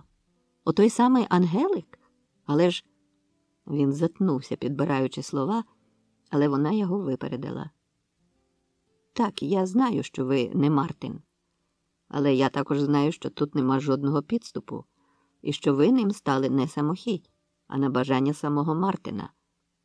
Помітивши здивований погляд Лукаша, пояснила: «Ну, там же ж був ще один свідок. Ми з Калькбреннером зналися віддавна. Я чула, що він у Львові, і написала йому, питаючи поради, до кого могла б звернутися, щоб удосконалити свою практику. Він назвав вас і дуже хвалив. Йоган також детально оповів у листі, як на вас напали розбійники, сплутавши його з вашим товаришем. І коли я прочитала, що Лукаш з одним оком, а Мартин накульгує, я запитала його, чи він нічого не переплутав. І він відповів, що Лукашем назвався той, що був без ока. Ну, я не стала йому заперечувати, зрозумівши, що, мабуть, така була остання воля вашого найближчого товариша. Лукаш потер чоло. Такого він не сподівався. Ви мене просто ошелешили. То Йоган теж знає, що ви не хлопець? Вона засміялась. Знає, але з іншої нагоди. Він товаришував з моїм батьком. Батько захоплювався різними винаходами, механізмами і алхімією. Так що в них було багато спільних зацікавлень. Він мене, зрештою, і намовив піти вчитися. А чому ж ви до Йогана не йдете в науку? А мені не підходять його методи, вона струснула головою. Усі ці темні справи з викраданням трупів, я на них доста надивилася. Я не вірю, що вдасться приживити орган померлого живій людині, навіть при допомозі магії. А це те, чим він уже роками займається. Доки з Кенігсберга врешті змушений був утекти до Праги, а з Праги чкурнув сюди. А ви знаєте, за що його хотіли вбити? А чому ви думаєте, що саме його? полювали за торбою. А найважливіша торба була в Мартина з паперами на будинок і аптеку. Хтось, вочевидь, хотів їх захопити. Та ті збійці казали, що полювали на чоловіка з опаскою на оці. А Калькербреннер вважав, що полювали на нього. Я знаю. Він вирішив бути раз на 10 років делікатним. Вам не сказали, а йому сказали. Вистежували 2 вершників, в одного з яких було перев'язане око, і обох мали вбити. Лукаш замислився, пригадуючи деталі. Дівчина поквапилася його заспокоїти. Щодо Йогана можете бути спокійні. Він симпатизує вам. У нього свої плани, і жодним чином він вам не буде на перешкоді. А яке ж ваше жіноче ім'я? Юліана. А як вам вдалося зображати італійця? Мій тато був купцем із Трієсту. Коли моя мама померла, мені було 8 років. І тато забрав мене разом із сестрою до своєї родини. Там я і виховувалася. Добре, засміявся Лукаш. На цьому завершимо. Інакше я не зумію цього всього перетравити. Бачите, як ви мене забалакали, що я вам так і не запропонував перекусити. Зараз Айзек щось приготує. А він живе з вами? Насторожилася Юлія. Йому можна довіряти? Досі нарікань не було. Попрошу, аби він упорядкував для вас кімнату. Коли Лукаш прочинив двері до аптеки, то ледь не луснув Айзека по чолі. Підслуховуєш? Яке підслуховую? Це називається завжди бути на варті свого пана. Ану ж, яке лихо вас могло підстерігти? Коли у 1623 році спалахнув у Львові мор, я єдиний, нічого не боячись, прислуговував панові доктору бургомістрові Мартину Кампіану і ходив з ним як тінь. І він одного разу так і сказав: «Айзеку, ти моя тінь». Примітка. Кампіан Павло, 1527-1600 роки. Доктор медицини, підприємець, райця і бургомістр Львова. З якого моменту ти слухав? Як вам сказати, я чув не все, бо мусив час від часу бігати до печі і, боюся, найважливіше пропустив. Але мушу вас запевнити, що я по вашому боці і ніколи не зраджу вас, як зрадив Ісуса святий Петро чи Павло, чи Петро. Він наморщив чоло. Ні, здається, Павло. Припини. Негайно признайся, що саме ти чув. Айзек опустив очі. Я все чув, пане, що ви тепер живете життям свого товариша. Я не бачу в цьому гріха. Понадто, що він це сам забажав. Лукаш зітхнув. Якщо ти вже все і так знаєш, то залишається лише попрохати, аби ти все це тримав при собі. Розумієш? Панна на людях буде моїм учнем, себто хлопцем, а не дівчиною. Ой, так то цурис. Краще б я того не знав. Тепер мушу то гарно поскладати в голові, щоб чогось не наплутати. А як я маю її називати? В образі панни вона Юліана, а в образі юнака – Лоренцо. Запам'ятав? Якщо я міг запам'ятати геть усі міри, ваги і ціни, то якихось 2 імені, як носом шморгнути. Вже побіг їсти лаштувати. У мене там у печі ягняча нога. Так гей би саме для такого трафунку. А відтак розкоркую алікант зі самої Флоренції. Для Лоренції. Якої Лоренції? Це до Рими. Ми, поети, любимо римами бавитися. А так між нами, пане доктор, він перейшов на шепіт. Дівка, перша кляса. Беріть і не думайте. Тільки б вона до кухні не пхалася. А та ваша Гальшка, ой, то хитра бестія. Добре, що ви її прогнали. Я її не проганяв. Ні? А то ж як? Іди готуй там, що маєш, і пізніше при нагоді розповім. Розділ 20. Гості з минулого. Із записок Лукаша Гулевича. Наступного дня ми з Айзеком та Юліаною обідали в саду, сидячи у плетених кріслах. У саду хазяйнувало розбуяле сонце. Під розквітлим кущем жасмину на круглому столику, укритому рожевим гаптованим обрусом, парувала грибова зупа. Цікавське проміння пірнало, заламуючись то в келихи, то в пляшку червоного вина. Раптом задзеленчали дзвіночки на вході. Я відчинив двері, і в аптеці з'явилися непрохані гості. Я впізнав обох морців, що зиркали на мене на березі, і відразу відчув, що чекає мене неприємність.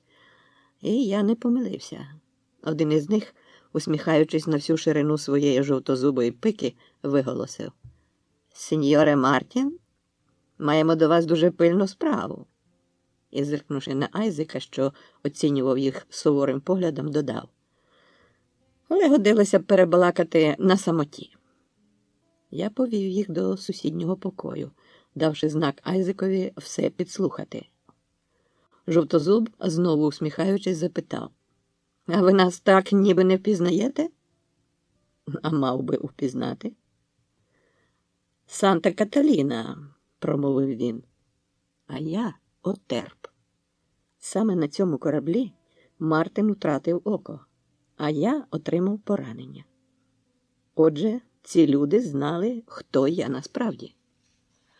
Сам я їх не пригадував, бо ми пересідали на стільки кораблів і стільки морців минуло перед нашими очима, що утримати в пам'яті всі їхні обличчя було неможливо. Але запам'ятати медиків, звісно, було куди легше. Після першого шоку з появою Юліани, вістки про Калькбреннера, це вже було занадто. Гості розсілися на лаві, хоч я їм і не пропонував, а Жовтозуб продовжив: «Ми дуже раді, що ви нас упізнали, сеньоре Мартін. Так приємно побачити давніх друзів, згадати бойові подвиги. Пам'ятаєте, як ми тим туркам чосу давали?» «А як ви мене біля гармати підмінили, коли мене оглушило?» – утрутився другий, якого я подумки прозвав Клаповухим. Я ж здивувався, ви з першого разу їм щоглу підбили». «Я тоді вас заповажав. Щоглу? З першого разу?» «Так», – хитав головою його товариш. «Нема, як дружба скроплена кров'ю. Бойова дружба. І так приємно бачити вас у повному здоров'ї». «Еге ж, і око зцілилося. А ми ж бачили, як воно вам витекло. Але тепер медицина творить дива», – корчив радість Клаповухий. «От тільки на ніжку налягаєте, але це не така біда. Куди гірше бути однооким, правда, Гуго?» «Маєш рацію. Моя матінка колись втратила око в бою з бугаєм, то геть сказилася. Мусив із хати тікати. Чисто здуріла». «А чого ви хочете?» – перебив їх я. «Небагато», – втішив мене Гуго. «Ми тут трішки у вашому місті протринькалися. Шинки, дівки, каруселі. Здавалося б, лише одна ніч, але яка? Щоб я тріс, мов так кашана кишка, яку ми вчора жвакуляли. Але ніч на Тортузі мені обійшлася дешевше. Але то таке. За 2 дні відпливаємо. І дуже сумнівно, що коли-небудь запливемо сюди ще. Тому буде дуже гарно, якщо ми дістанемо від вас пам'ятку про наше бойове братство. Щось таке, щоб могли потім з приємністю згадувати. Якусь дрібничку. Скажімо, 100 дукатів». «Тільки й усього», – підкреслив Клаповухий і хихотнув. «Еге ж», – підтвердив Гуго. «І даємо слово честі, що більше ніколи не причалимо у вашому місті. Ми взагалі тут чисто випадково опинилися. Просто в Гданську не вдалося усе розпродати. А там нам порадили ще завернути сюди. І ось така мила зустріч». Я замислився. платити їм я не міг, хоч би і хотів, бо не мав таких грошей. А з іншого боку, мені хоч сідай на коня та тікай у світ за очі, якщо вони розбовтають про це в магістраті чи деінде, ну, звісно ж, за винагороду. Я гарячково розмірковував, як виборсатися з цієї придебенції, коли двері відчинилися і вигулькнула голова Айзека. «Пане, а чи можу я почастувати наших шановних гостей чудовим угорським вином, яке вам передала графиня Корнелія з Корнельська? А до вас тут прийшов пан барон де Жабульйон». Я здогадався, що Айзек щось замислив, і, бажаючи отримати змогу розмислити над усім цим, погодився. Морці радісно привітали тацю з вином і покраєною ковбасою. Я вийшов за Айзеком, і перше, що він зробив, це притулив палець до вуст. З-за ляди усміхалася Юліана, і я відразу запідозрив підступ, тому махнув їм рукою і вивів обох до саду. «Ну, і що тут затівається?» – обвів я їх суворим поглядом. «Та нічого страшного», – сказала Юліана. «Ви просто потребуєте хвильки перепочинку, щоб зібратися з думками». «Так», – підтвердив Айзек. «Я вам так скажу. Коли я служив у війську короля Сигізмунда, і ми перли на Московію, то саме хвилька перепочинку врятувала життя королю. А чому? Бо вони, вийшовши з намету, відразу поквапилися на пагорб, з якого було найкраще видно битву. Але тут нагодився я і побачив, що вони стали одною королівською ногою у кінський кізяк. Я миттю підскочив із віхтем сіна, і заки витирав той кізяк, гарматне ядро гупнуло простісінько туди, де короля чекало гарно прибране крісло і столик з почастунком. Двоє генералів хляпнули, як стиглі груші, а найясніший король був цілий, неушкоджений і до глибини душі здивований. Тому хвилька перепочинку дуже важлива. Я бачив, що вони мене просто загулюкують. Це було видно з очей Юліани, які аж світилися. Я сказав: «Налий мені, Айзеку, вина, і я продовжу з ними цю глибоку і змістовну бесіду, виходу з якої не бачу». «Але бачимо її ми», – сказала Юліана. Я взяв кухлика, пригубив, і в голові моїй почало світати. Сходило сонце, прокидалися пташки, лускали бруньки і квітли крокуси. Я глянув на моїх друзів і все зрозумів. Я здогадався, яким чином вони мені вирішили допомогти. І отерп. «О, Господи!» – промовив я. «Ви це зробили!» Вони скромно опустили очі. «А це був єдиний вихід», – промовила Юліана тихеньким голосом. «Це була моя ідея», – признався Айзек. «А моє виконання», – уточнила Юліана. Я налив другого кухлика і сказав: «А що, як вони комусь розповіли, що йдуть сюди? І куди ми подінемо їх самих?» «Ми можемо закопати їх у садку», – сказав Айзек. «І я після цього не зможу там відпочивати?» – не на жарт обурився я. «А я маю кращу ідею», – сказала Юліана. «Ми їх кинемо на воза, вивеземо до лісу і закопаємо». «Я вам скажу, пане доктор», – підняв вказівного пальця Айзек. «Вона мудра, як доктор філософії і медицини Мартин Никанор Анчевський, якому я прислуговував при дуже важливих оборудках». Примітка.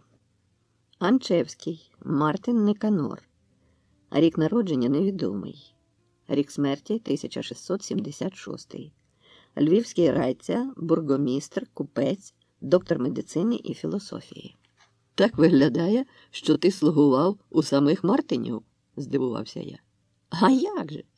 То є мій щасливий знак. В імені Мартин є ім'я смерті, а отже смерть для них не страшна.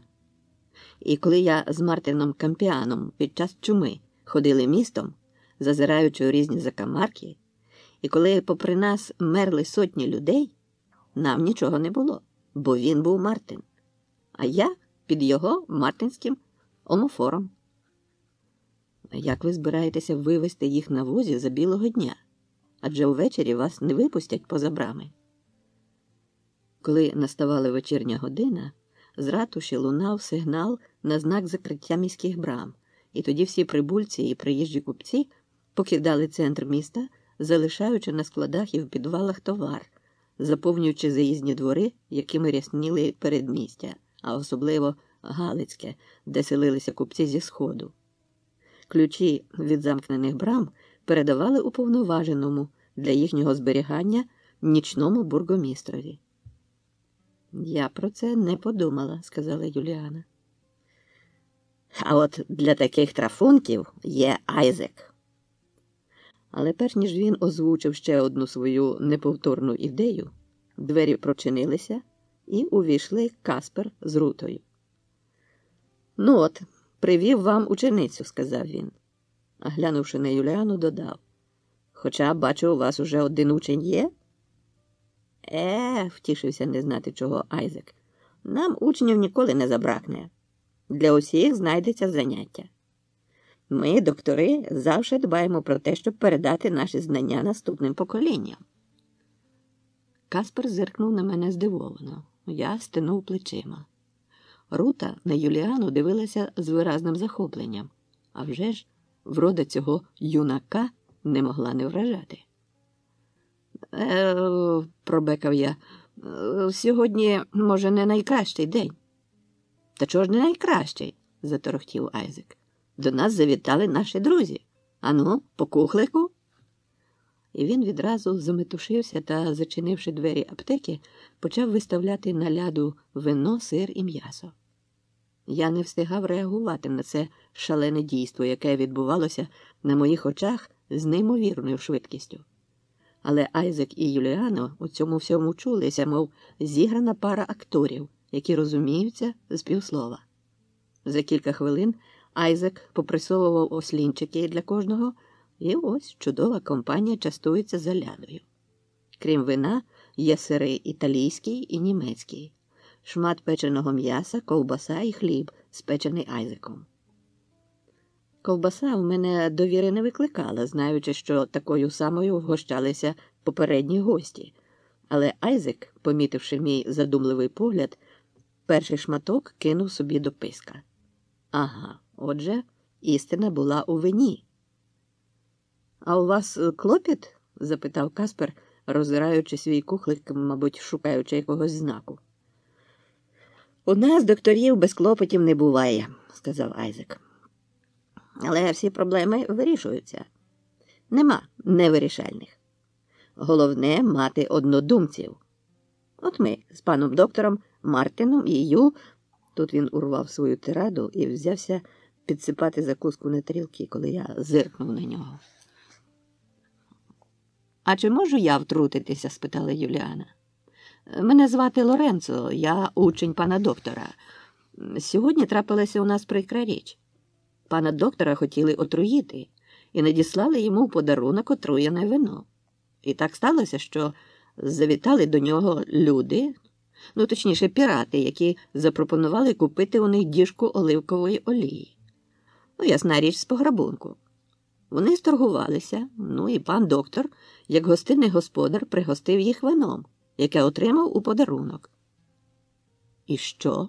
– завмер Каспер з кухликом у руці. «І що?» – Юліана закотила очі і зітхнула. «2 трупи. Там», – кивнула вона на двері. Каспер випив вина і усміхнувся. «Сподіваюся, це вже інше вино?» «Це вино з винарні пана Прохаски», – поквапився з поясненням Айзек. «Віднині жодних подарунків не приймаємо». Рута торкнулася Касперового ремена, а він аж здригнувся від несподіванки. Але відразу глянув на неї теплим поглядом, ніби дякуючи. За що? Хоч вона й не промовила ані слова. Її доторк виразно пройняв Каспера. Він мов би, давно чекав від неї якогось прохання і нагоди прислужитися. Витерши долонею вуста, він хитнув головою туди й сюди, мов би, впорядковуючи думки, і сказав: «То що ж робити? Доведеться помагати». Айзек зірвався на ноги, кинувши «Зараз їх швиденько приготую». Зник, не пояснивши, що він під цим приготуванням має на увазі. І я, побоюючись нових сюрпризів, наказав Юліані простежити, бо хто зна, чи він не візьметься їх кремсати на кавалки. Каспер сказав, що піде піджене воза, і вийшов. На хвилю зависла мовчанка. Я дивився на Руту і думав про їхні непрості стосунки з Каспером. Він її боготворить, а вона сахається. І чим це може закінчитися? З сусіднього покою чулося шамотання. Першою озвалася Рута. «То нічого, що я буду приходити до вас. Мені і так нічим зайнятися». «А ви хіба не займаєтесь господарством?» «Ні, Каспер найняв сарацинку, вона все робить. На щастя, він дозволив мені виїжджати верхи за місто, бо я без моїх лугів не можу. Я назбирала і насушила різного зілля і можу вам помогти готувати настої. Я також зібрала з дому татові книжки. Там є чимало рідкісних рецептів. А ще я хочу дати вам оце». Вона вийняла з-за пазухи скручені в рулку папери. «Тут писано німецькою. Може, ви прочитаєте?» «А звідки вони у вас?» «Один лицар їхав до Львова і не доїхав, а я знайшла їх при ньому». Я не питав причини, чому лицар не доїхав, і вирішив, що прогляну їх згодом, бо саме з'явився Айзек. «Ну все, ми готові», – проголосив він, потираючи руки. Я не без полегкості зауважив, що крові на них нема. «Гадаю, ви не дуже будете розпачати за втратою 2 старих вицвілих килимів, які і так стояли скручені на складі. Замість 2 трупів маємо 2 налисники з м'ясною начинкою». Він, мабуть, думав, що від цього жарту ми будемо реготати, як навіжені, але розчарувався. Тоді підступив ближче і поклав переді мною 2 капшуки. «Тут небагато, але й немало. То все, що при них було. Я чесний злодій». «Тоді 1 капшук занеси до шпиталю Святого Духа, а другий, тугіший, віддаси Касперові. Він же ж мусить своїм людям заплатити». А як не візьме?» – з надією в голосі запитав Айзек. «Як не візьме, то занесеш і другий до шпиталю Святого Духа. Чи тобі мало тих грошей, які я тобі плачу?» «Та ні, не мало. Але, знаєте, ще моя бабця казала, надіємося на краще, але рихтуємося до гіршого. Бо то, видите, старість не за горами, а в курені доживати не хочеться». «Я тобі обіцяю, що в курені жити не будеш». Приторохтів віз. Каспер увійшов і запитав, чи все готове. Відтак покликав татар, і ті винесли скручені килими. Я підійшов до Каспера і запитав, що він думає про вбивство Петруня. «Вбивця, либонь, там, де ми й думали». «Не зовсім», – сказав я. Петруня бачив райця Регула, як той виходив з сусідньої брами ліворуч. Отже, він обійшов не 1, а 2 кам'яниці. І де у нас гарантія, що в мішок зі сміттям не могли підкинути в браму кам'яниці під Грифоном? Я про це не подумав. Я спочатку теж. А чи знаєте, хто там живе у тій сусідній брамі? Так, знаю.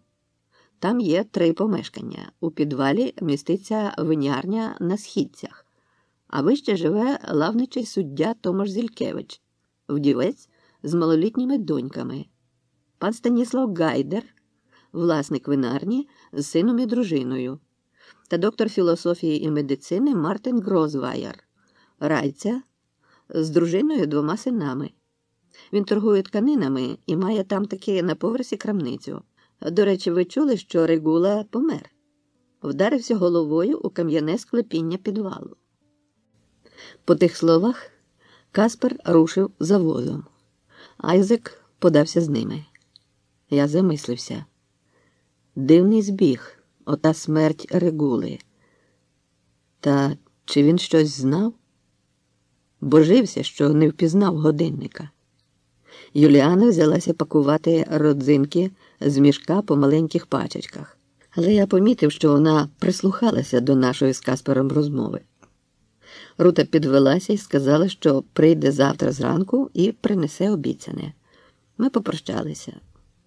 У дверях вона зиркнула на Юліану і зашарілася, коли та відповіла їй поглядом. «Ну, що?» – підморгнув я Юліані. «Кохання з першого погляду?» «Для мене це не вперше, і, можливо, не востаннє. А вона ж гарненька, правда? Ви б у неї закохалися». «Ніколи не відомо, коли і в кого закохаєшся.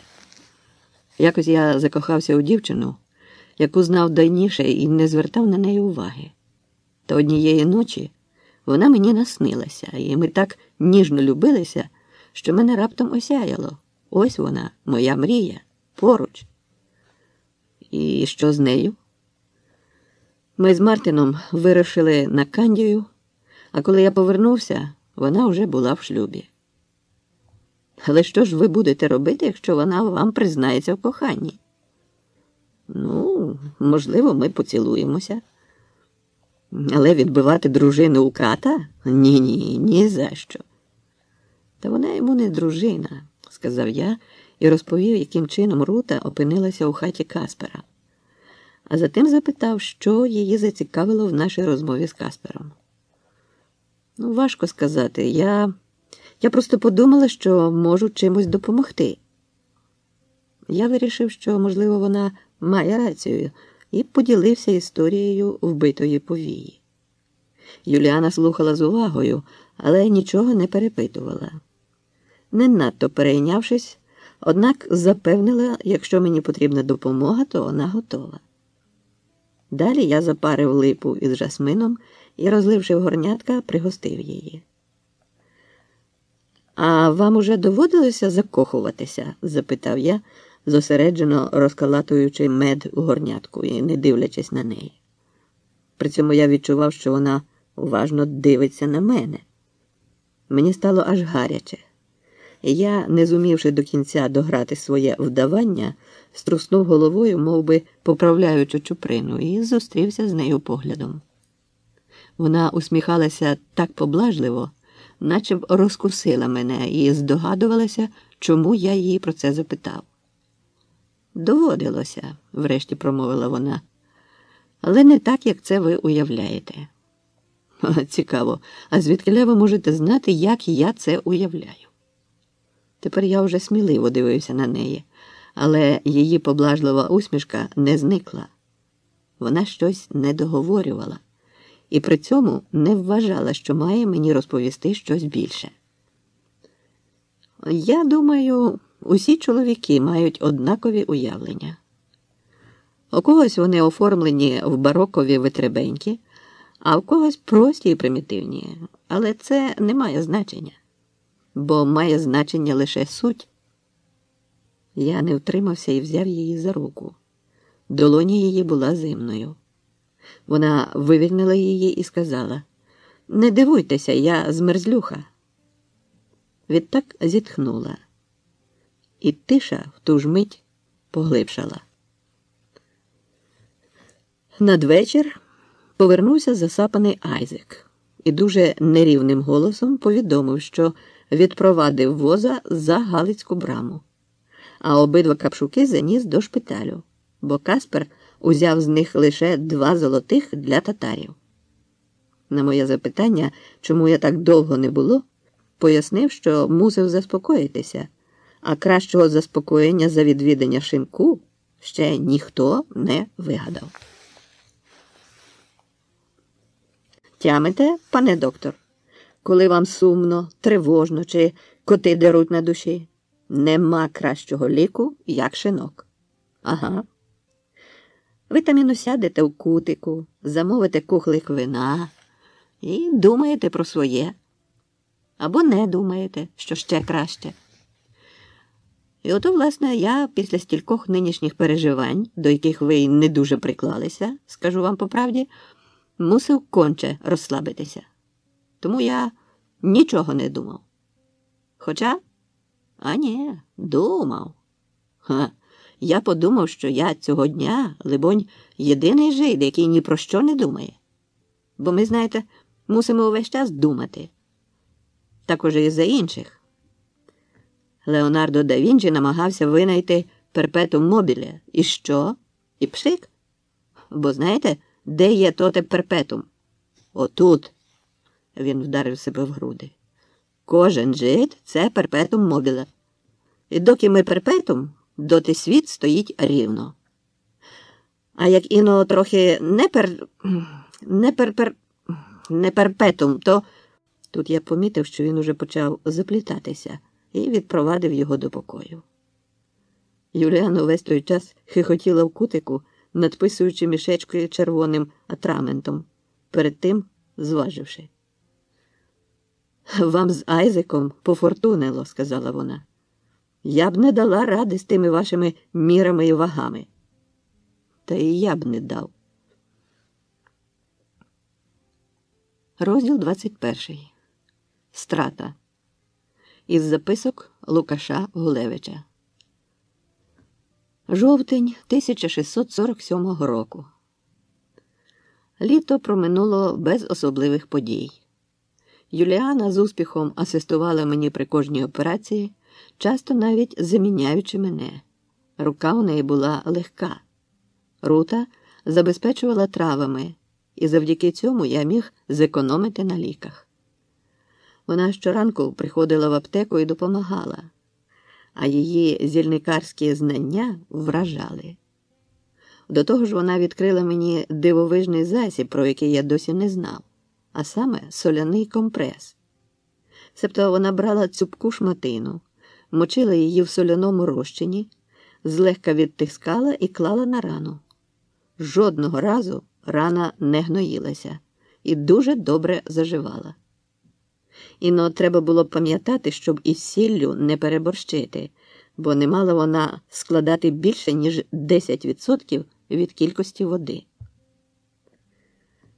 Увесь цей час мене не полишало гнітюче відчуття, що я став причиною загибелі бідолашного сміттяра, а може ще й Регули. Їхня смерть обірвала нитку, за яку я почав смикати. Далі можна було рухатися хіба насліпо. Врешті я подумав, що пора б усе розповісти Зимуровичу і вислухати його думку.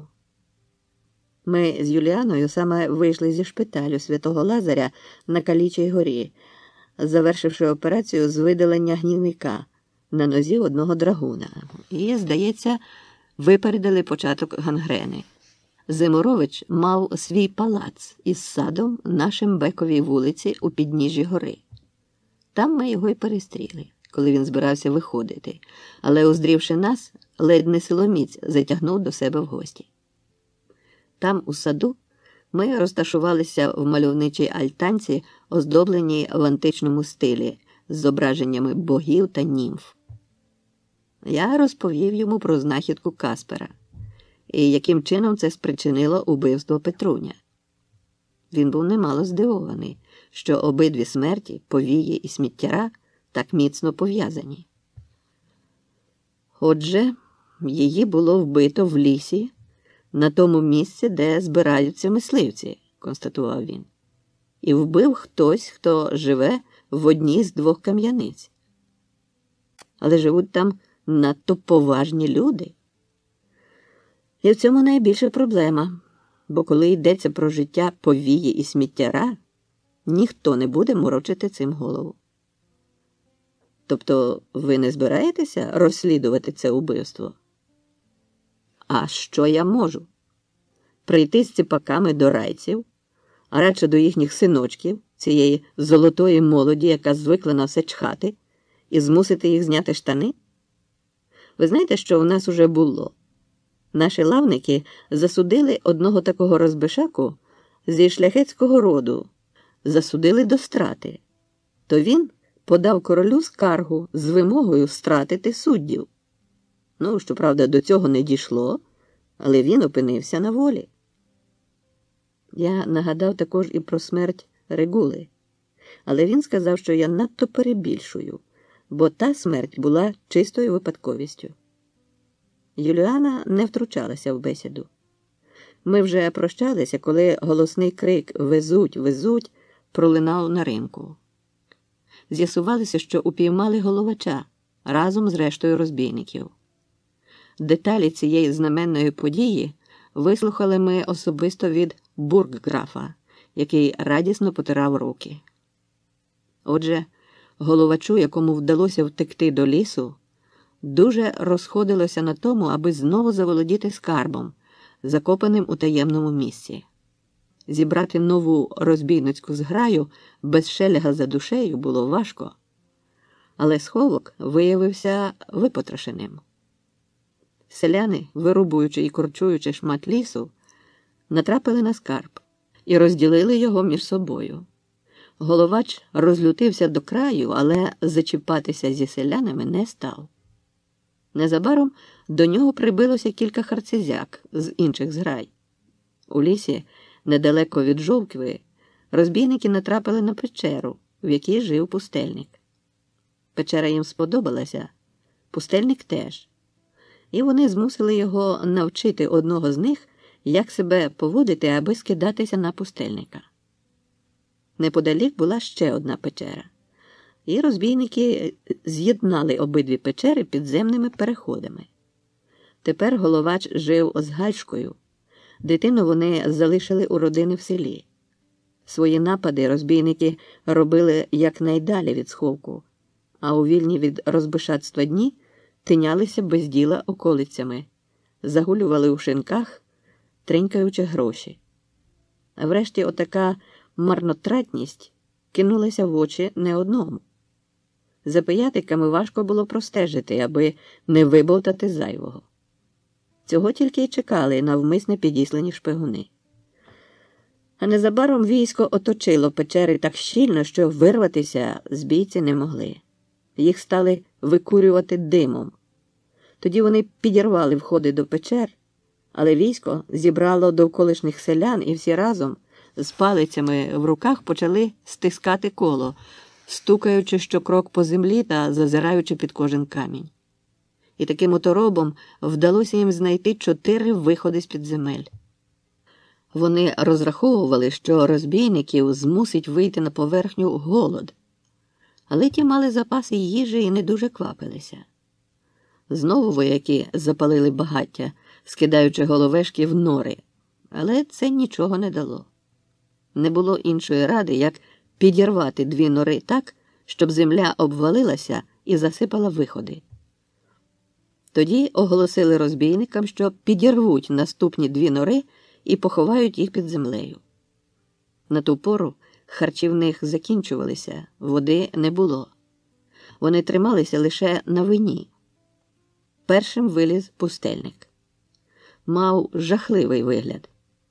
Він розповів, що всього було під землею зо 20 розбійників, але кілька їх загинуло у підірваних норах, а кількох застрелив головач, коли побачив, що запаси вичерпуються. Пустельника він пожалів, бо лякала його кара Божа. Потім вийшла на поверхню змарніла Гальшка в панській оксамитовій сукні, яку вперше вбрала. Мала під нею сховані капшуки з талярами, але все це в неї одібрали. Далі дійшла черга для решти розбійників. Усього їх здалося 6 разом з отаманом. Відтак ті нори сміливці дослідили і виявили дещо з награбованого, яке тепер виставили на ринку, аби люди пізнавали свої речі. Розбійників разом із Гальшкою привезли закутими в кайдани. Жінку збиралися відпустити, бо вона казала, та й розбійники підтверджували, що утримували її силоміць. Але коли віз заїхав під ратушу, дружина купця Мордковича впізнала свою сукню, яку в неї було пограбовано, коли вона їхала на ярмарок. Тепер доля Гальшки була вирішена. Того ж дня, давши тлуму волю налюбуватися упійманими розбишаками, всю зграю перевезли на високий замок і помістили на саме дно шляхетської вежі, де нема печей, а вікна містяться надто високо, так що їжу їм спускають на шнурах. Правда, довго вони там не пробули, бо врешті їх загнали до катівні, аби тортурами змусити признатися, де вони сховали свої скарби. І коли настав той день, що за мною прийшов посланець, звістивши, що тортури скоро мають початися, я відчув жахливе небажання брати в них участь. «Не дуже приємна у вас робота», – сказала Юліана, чеклуючи над мікстурами. «Та вже ж не дуже радісна». «Пане доктор», – озвався Айзек, – «я би вам радив, щоб ви собі бахнули кухлик вина. Бо розбійники розбійниками, а то та ваша, бодай не згадувати, буде вам на нерви впливати. По собі знаю. Якось топили в річці одну жебрачку, з котрою я мав трохи спільного щастя в курині під мостом, то мені було дуже сумно. Але вона вкрала гаманця у підпилого сотника і не було ради. Коли на таке ся спокушаєш, то мусиш усвідомити неприємний рішенець. Хоча, з іншого боку, отак живеш і не знаєш для чого. Весь час здається, що ось дізнаєшся, через те й живеш. Тут він мені налив кухлика і тицнув у руки. А Юліана запитала: «Я чогось не знаю? Хто то та ваша, бодай не згадувати?» Я зиркнув на Айзека грізним оком, але відповів: «Вона була в мене кухаркою. Я не знав, що вона дружина розбійника». «А-а», – усміхнулася Юліана з таким виглядом, ніби їй уже стало відомо геть усе, що між мною і Гачкою було. Але мені не було чого соромитися, хоч і спостерігати за тим, як бідну жінку будуть припікати залізом, не хотілося. Я вихилив не одного, а 2 кухлики. І відчув бадьорість духу.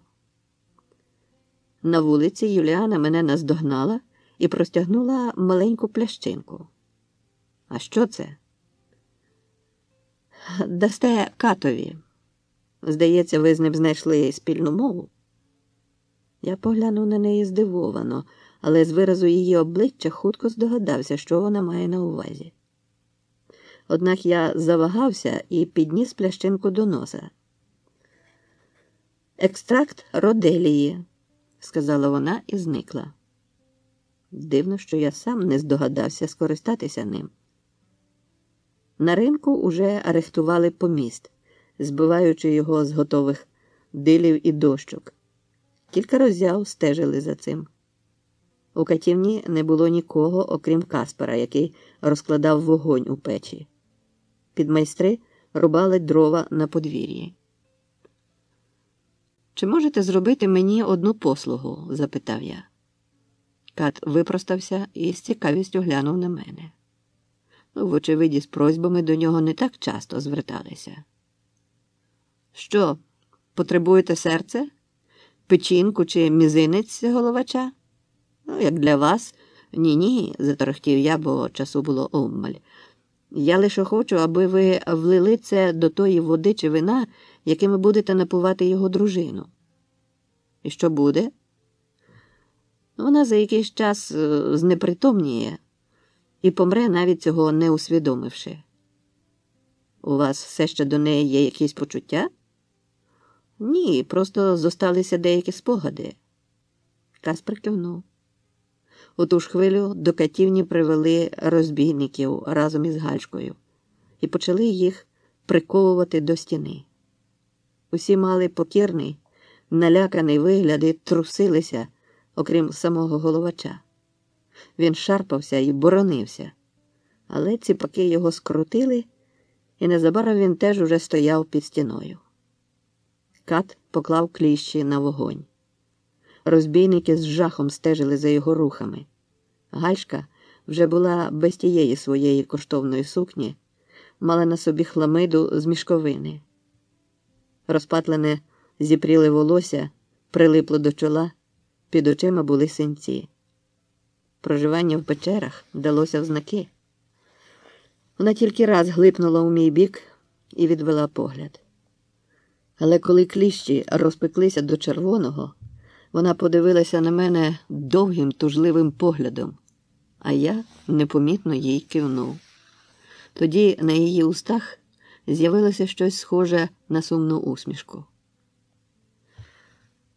Затим прийшли лавничі судді, 4 лавників і отець Амброзій. Суддя Зількевич запитав розбійників, куди вони сховали награбоване, яке їм і так більше не згодиться, бо всі вони будуть стяті ще цього дня. Розбійники всі як один клялися, що окрім знайденого у підземних схованках нічого більше нема. Зількевич звернувся до лавників по їхню думку. Ті сказали, що від приписів відступати не можна, треба допитати, як належиться. Підмайстри заходилися оголювати розбійникам груди. Мішковину гальшки просто розпороли і кинули в кут. Під сподом вона була гола. Я намагався не дивитися на неї. Кат витяг з вогню кліщі і притулив їх до грудей першого розбійника. Зашкварчало м'ясо. Запах смаленого волосся і шкіри заповнив катівню. Розбійник заверещав. Кат перейшов до наступного. 3-й розбійник знепритомнів. Один із підмайстрів хлюпнув на нього водою і дав напитися. Коли доходила черга до гальшки, я глянув на неї. Вона ж похнюплено дивилася під ноги. Губи її тремтіли.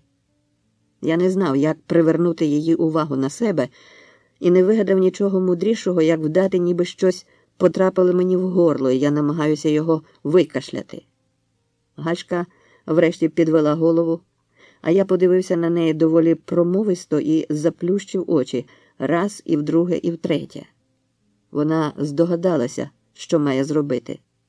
Бо коли вже припікали розбійника, який був прикутий перед головачем, і нею вона прикинулась, що втрачає свідомість. Каспер одразу кивнув, аби її облили водою, і притулив їй до вуст кухлика. Гальшка випила, а кухлик йому випав з руки і розбився. Головач витримав припікання без крику, тільки сичав, зціпивши зуби. А що він не зраджував жодних страждань, біля нього вовтузилися найдовше, так що небавом його груди скидалися на суцільну рану. Тут уже втрутився я і наполіг припинити тортури над ним. Коли Кат наблизився до гальшки, вона вже безсило висіла на руках. Поливання зимною водою не дали нічого. Я підійшов і намацав пульс. Вона була ще жива, пульс ледве-ледве бився. «Вона померла», – сказав я. Не витримало серце. Судді звеліли її розкувати. Гальшку поклали на сіно під стіною і накрили мішковиною. З розбійників добути так нічого й не вдалося, либонь і справді вони не мали жодних інших схронів. Зрештою, те саме твердив і пустельник. Однак йому чомусь не дуже довіряли, вважаючи, що він за час неволі у розбійників зжився з ними. Розбійникам дали вина, а тоді вивели на подвір'я і посадили на воза. Війт задоволено спостерігав за тим, як їх підсаджують, бо самі вони в ланцюгах не могли впоратися. «Ну, нарешті», – сказав він мені, – «нарешті. Сподіваюся, цього разу несподіванок не буде». Коли я побачив, що несуть гальшку до воза, то запитав, а навіщо її? Вона ж мертва. Мертва, не мертва, а кара Божа має сягнути і її. Чи же вам відомо, що вона крала у вас ліки і постачала розбійникам? Нам про це оповів пустельник. Вам пофортунило, бо якби не він, то могла б упасти підозра, що то ви їм продавали. Ну, звісно, після їхньої втечі такої змоги вже не було. Але, каже пустельник, він чув, як вона шептала головачу, що приховала для нього рештки чудодійного бальзаму, так що свою кару вона заслужила. Віз рушив. На ринку вже бушувала юрба. Після екзекуції розбійники мали пригноблений вигляд, мов би змирилися з усім, що їх чекає. сиділи охлялі й посоловілі. А вже біля помосту всі вони з увагою слухали священикових слів, цілували з пристрастю Христа і хрестилися зі сльозами на очах. Окрім, звісно ж, головача, який хоч і цілував Христа, але так, мов би, робив Господу ласку. Цього разу Каспер задемонстрував свою звичну майстерність. Кожна з 5 голів була відсічена одним ударом. Підмайстри підбирали голови з помосту і скидали їх до кошика, а тіла стягували гаками на воза. Перед останнім був головач. Він наближався до ката з гордо піднятою головою, ще й усміхаючись. Йому, вочевидь, розходилося на тому, щоб народ його запам'ятав саме таким – гоноровим і величним. Він і ступав, як не знати який вельможа, та кидав зневажливі погляди на юрбу. Його дух тріумфував. То був момент найвищого його злету. І юрба вбирала кожен рух, виряченими від подиву очима. Далі мав настати той особливо драматичний момент, коли приречений вклякає і кладе голову на колоду. Тут теж є дуже вдячна змога задемонструвати свій героїзм. Але Каспер вирішив інакше. Він усміхнувся до розбійника, коли той підійшов ближче, чим неабияк спантеличив його, а тоді зиркнув на мене і, злегка підморгнувши, крутнувся на одній нозі так, що меч блискавично злетів у повітря, описав повне коло і відсік голову головача, ще коли той стояв у повен зріст. Усе це відбулося дуже швидко, але юрба встигла зауважити дикий страх в очах головача.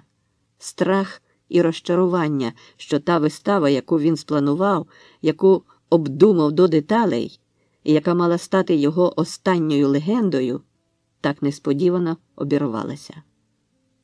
Голова колихнулася і звалилася на поміст. З шиї цвиркнула кров, а випростене тіло лише на якусь мить завмерло, а потім впало, як підтяте дерево. Юрба охнула і загомоніла. Останньою виволокли попід руки Гальшку. Ноги її сунулися по землі, мішковина увесь час сповзала, підмайстри поправляли і далі тягли, слизькаючи на скривавленому помості. Врешті вони притулили її грудьми до колоди, поклали голову зверху і закинули волосся на бік. Каспер примірився мечем, але побачив, що шия лежить незручно для удару, і дав знак підсунути тіло ближче до колоди. І в цю мить я побачив її очі. Вони ледь-ледь розплющилися, хоч Гальшка, мабуть, і не усвідомлювала, що з нею відбувається, перебуваючи в очамрінні. Але ці очі дивилися на мене. Дивилися так само примружено, як тоді, коли вона жартувала зі мною, коли пускала бісики і, здавалося, належала тільки мені. Розділ 22.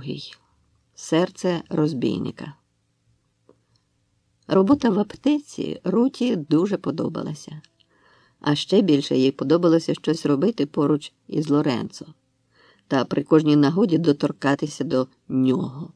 Коли він виконував якісь механічні рухи, переставляв слоєчки, мішечки чи пляшечки на полицях, вона непомітно підставляла свою долоню туди, де за її розрахунком могла опинитися рука Лоренцо. Їй здавалося, що якби він раптом обняв її, вона б знепритомніла. П'янливе, несамовите кохання затопило її повінця. Вона ледве стримувалася, щоб не зрадити себе. І разом з тим прагнула, щоб усе врешті прояснилося і не треба було ховатися. Але при згадці про Каспера її поймали смуток і зневіра. Нерідко ночами вона з розпуки плакала, накрившись коцом, щоб її не почули, і пригортала до грудей витисаного з дерева Світовита, прохаючи порятувати її та сповідаючись йому у своїх мареннях. Юліана, звичайно ж, усе це добре помічала, як і помічала увагу до себе аптекаря. Вона потрапила між двох жорен і намагалася прослизнути поміж обома. Лукаш їй подобався, і за інших обставин вона б, не задумуючись, дозволила захлиснутися глибшими почуттями. Але те, що її стримувало, було непереборним. Воно тяжіло над нею, зневолювало і змушувало бути твердою. Дарма, що попереду не чекало її нічого доброго. Вона не відчувала страху, але відчувала свій обов'язок. Рута під час страти розбійників вирішила прогулятися над річкою. Вона не любила того, що назвали театром смерті. Не любила також великих людських скупчень, від яких у неї крутилося в голові. Натомість вона відчувала величезне хвилювання, яке змушувало гарячково битися її серце і вкриватися рум'янцем щоки. Лицар, про якого вона мріяла, з'явився. Вона його побачила і відразу здогадалася, що то він. Вона впізнала того, кого вимріювала, ким снила, а найголовніше, що він у її мріях виглядав саме так. Кожна рисочка його обличчя, очі і вуста, його хода, його рухи і звички – все це було для неї знайомим зі снів. І вона, не зазнавши ще жодного поцілунку, тепер прагнула цих вуст понад усе. Вона тішилася і плакала. І розмовляла сама із собою, час від часу спохоплюючись, що може хтось почути, і вирішить, що вона знову зайнялась відьмацькими чарами. Рута зірвала мак і притулила до вуст. Вуста Лоренцо були червоні, мов мак. «Лоренцо, Лоренцо», – шепотіла Рута, уявляючи, як вимовлятиме це ім'я, коли опиниться з ним на самоті. Як він візьме її за руку і стисне, щоб дати зрозуміти про свої почуття, адже їм доведеться їх приховувати. Вони будуть зустрічатися потай, десь на лугах, і там, у запашних травах, під хлюпіт річки, вони розмовлятимуть про все-все.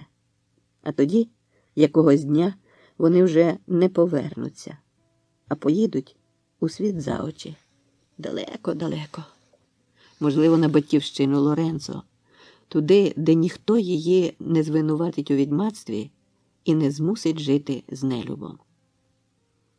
Вона прихопила свого коника, але не їхала верхи, а йшла зарослою доріжкою, що її проклали вози. У коліях ще стояла вода, земля була волога і пружинила. Коник тупцяв слухняно за нею.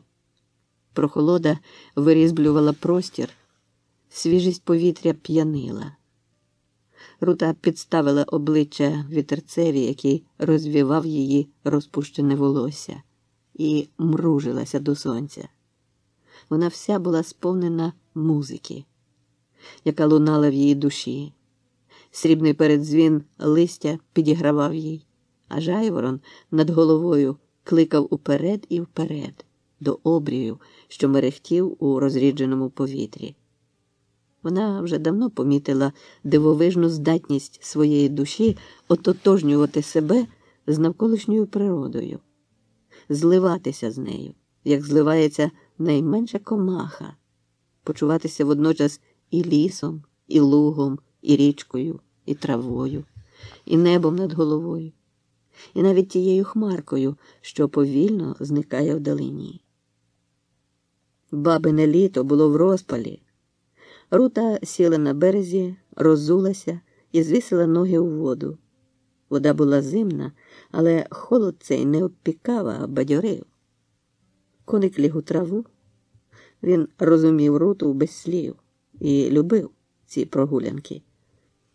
Плесом води пропливали хмари. І здавалося, що річка серпом води відкраїла скипку неба. Сонце пригрівало, і на душі ставало так легко-легко. Хотілося злетіти і ширяти над цими яворами та осокорами. Рута відчувала себе неймовірно щасливою. Їй здавалося, що нема жодних перепон для її щастя тепер, коли вона зустріла Лоренцо, і була також переконана в тому, що і Лоренцо закохається в неї, бо була певна у своїй вроді і бачила, як зазираються на неї юнаки. Єдине, що їх відлякує від спілкування з нею, те, що вона живе з Катом. Але ж насправді вона з ним не живе. Не живе. Вона обов'язково про це розповість Лоренцо. Ні, вона спочатку попросить аптекаря, аби він передав Лоренцо її історію, щоб той дізнався, що вона потрапила до рук Ката випадково, і силоміць, що вона не має до Каспера жодних почуттів. Не має і не буде мати. Ніколи. Ніколи. Щоб Лоренцо про це знав. Це дуже важливо. Хоча, правда, є ще інший вихід – попрохати у Вівді приворотного зілля. Або й самі його приготувати. Там, у Великому Альберті, є різні рецепти. От тільки не знати, який з них найпевніший. Якщо ти цього ніколи не робила, то можна помилитися і щось напсувати. А потім закінчити, як ота жінка, яку днями спалили за те, що отруїла чоловіка, якого насправді прагнула повернути собі. Але щось пішло не так. А вона під жахливими тортурами так і не видала того, хто дав їй приворотне зілля, бо нічого іншого не бажала, тільки якнайхутше піти услід за коханням. Але то на крайній випадок. Це якщо вже не буде жодної надії на взаємність. Бо насправді дуже хочеться справжнього кохання, а не підробного. Хіба вона його не заслужила? А вже ж Вівдя уміла причаровувати і багатьом помагала, але, щоправда, вже двічі чари старої подіяли зовсім не так, як бажалося. Ще перед тим, як вона причарувала дівчину, яка потім очемріла, і через яку її вистежили, стара погодилася причарувати Гульвісу. Одного вечора до них приїхала у бричці вельможна пані та розповіла, що її чоловік волочиться по коханках і вже тиждень, як удома, не ночує. Вівдя поцікавилася, чи має вона при собі щось, що належало її чоловікові. Але, що та нічого такого не прихопила, довелося їхати до неї додому. Там Вівдя звеліла розпалити в казані вогонь і виконувати всі її вказівки. «Сип це просто в ринку і тримай над жаром», – сказала вона господині. «А в другу руку візьми віяло і роздмухай вогонь, приказуючи, як це просо в ринці лускає, нехай так мій чоловік мене шукає». Чари. Приведіть додому її чоловіка. Палю це сухе ясинове листя. Як те листя згоріло, не заливши попелу, бодай так йому серце ся палило. Топлю віск на вогні. Як ся віск топить, мов тая земля, що від дощу м'якне, так і він нехай пріє і мліє. А з цнотливої жони хай не насміхається. Кручу веретено. Якся крутить веретено, бодай бо його так крутила пестощі його любаски. Бодай спокою не мав, доки до женися не верне. Хай його це у снах мучить і мучить наяві. В'яжу цю хустину трояким вузлом, зав'яжу і косу. Нехай відчує, як думки його в'яжуться, доки не покається. Вівдя розгорнула клунок, який прихопила з собою, і сказала: «У цьому глечику я заліпила живого кажана. Поставте його на вогонь. Як він у тому глечику з усіх боків пропечеться, такся хай пече серце його». Кажан пищав і кидався, потріскуючи крилами, а сморід заповнив кімнату. Врешті він стих, з глечика пішов дим. Вівдя попросила якусь річ господаря. Жінка дала їй хустинку, якою він у танці, зіпрівши, витер чоло. Вівдя кинула хустку на вогонь та спалахнула і задиміла, а на дворі пси загавкотіли. Молодиця схопилася за серце. Пролунав стукіт у браму. «То він!» – зойкнула вона налякано і водночас втішено, і хотіла вже бігти, але стара її спинила. «Ще ні. Ще трохи його потримаємо». «Але ж він тут! Собаки його занюхали!» «Зачекай, не квапся. Буде краще після того, як його покараєш. Ще встигнеш його привітати. А поки що зачекаємо. Хай охолоне. Бо ж бідачка забігався, розпашів. Так йому й треба. Що не хотів робити поволі, зробить поневолі. Ще вогню не гаси. Пали ці жили і кажи, як ці жили стискаються і корчаться, так нехай стискається і корчиться серце тієї хвойди, що мого чоловіка приманила.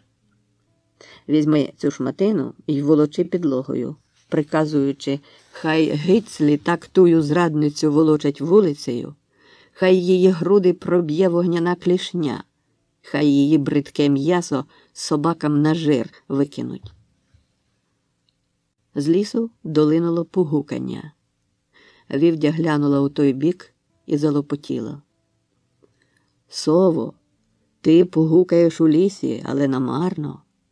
Те, що хвойда учинила, таємницею не буде. Нехай так за нею всі голосом твоїм пугукають, хай її хвойдою всі називають». Тоді звернулася до господині. «Сплюнь тричі і проказуй. Як слина ця падає на землю, хай так її обличчя короста обліпить.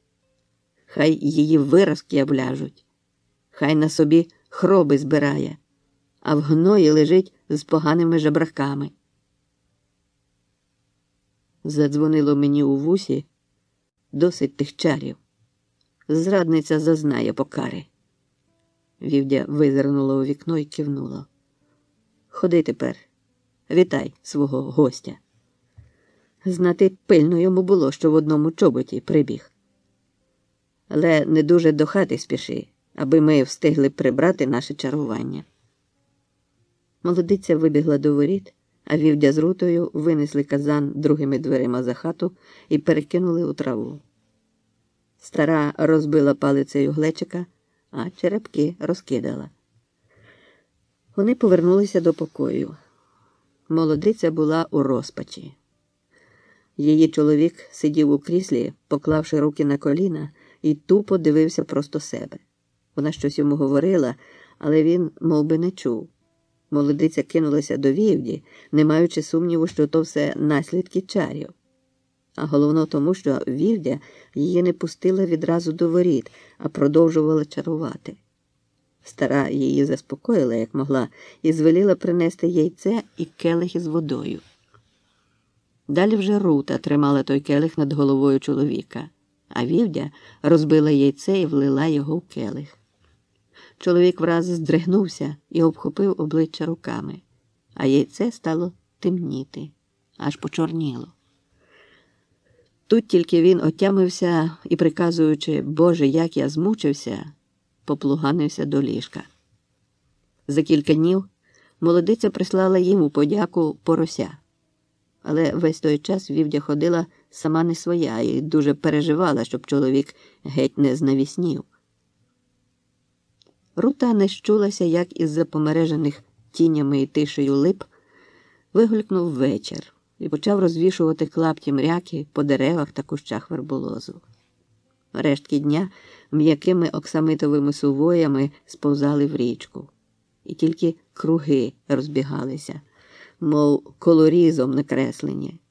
Вигулькнуло щось із туману, залопотіло, зашемрало, плюхнулося в траву, вмерло. І тиша врешті розлилася молоком.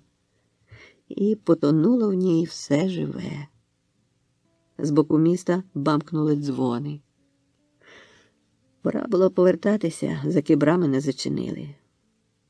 Але коник домчав її вчасно, Щойно вона увійшла в браму, як за її спиною піднялися розвідні мости, заскрипіли засуви, а важкі, окуті залізом грати опустилися. У місті Рута спішилася, і коли вона йшла, тримаючи в одній руці вуздечку, а в другій кошик з розмаїтим зіллям, її наздогнав стрункий високий панич, вбраний як королівський паж, в обтислу куртку і штани.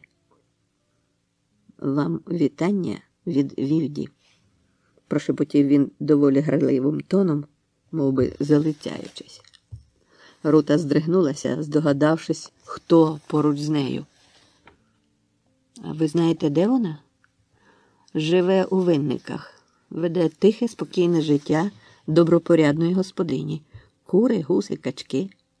Хоча для сталих клієнтів, таких як я, її серце завжди відкрите. Я б хотіла її провідати. Будь-коли, тільки дайте знати. Я приїду за вами бричкою, а хочете каретою, запряженою 6 вороних. Ні, я поїду коли-небудь сама і верхи». «Ага, розумію. Ви ж тепер пані Катова». Вівдя просила, коли вам не важко, скопіювати сторінки 148 і 149 з книги «Великий Альберт». Дивне прохання, якщо я міг би за виграшки їй ті сторінки надиктувати. Але вона каже, що там важлива кожна кома. Ну, ви чули таке? Кожна кома. Я качався з осміху. Так ніби у ті дрімучі часи, коли писали «Альберт», існували коми. Але у мене до вас є одне прохання.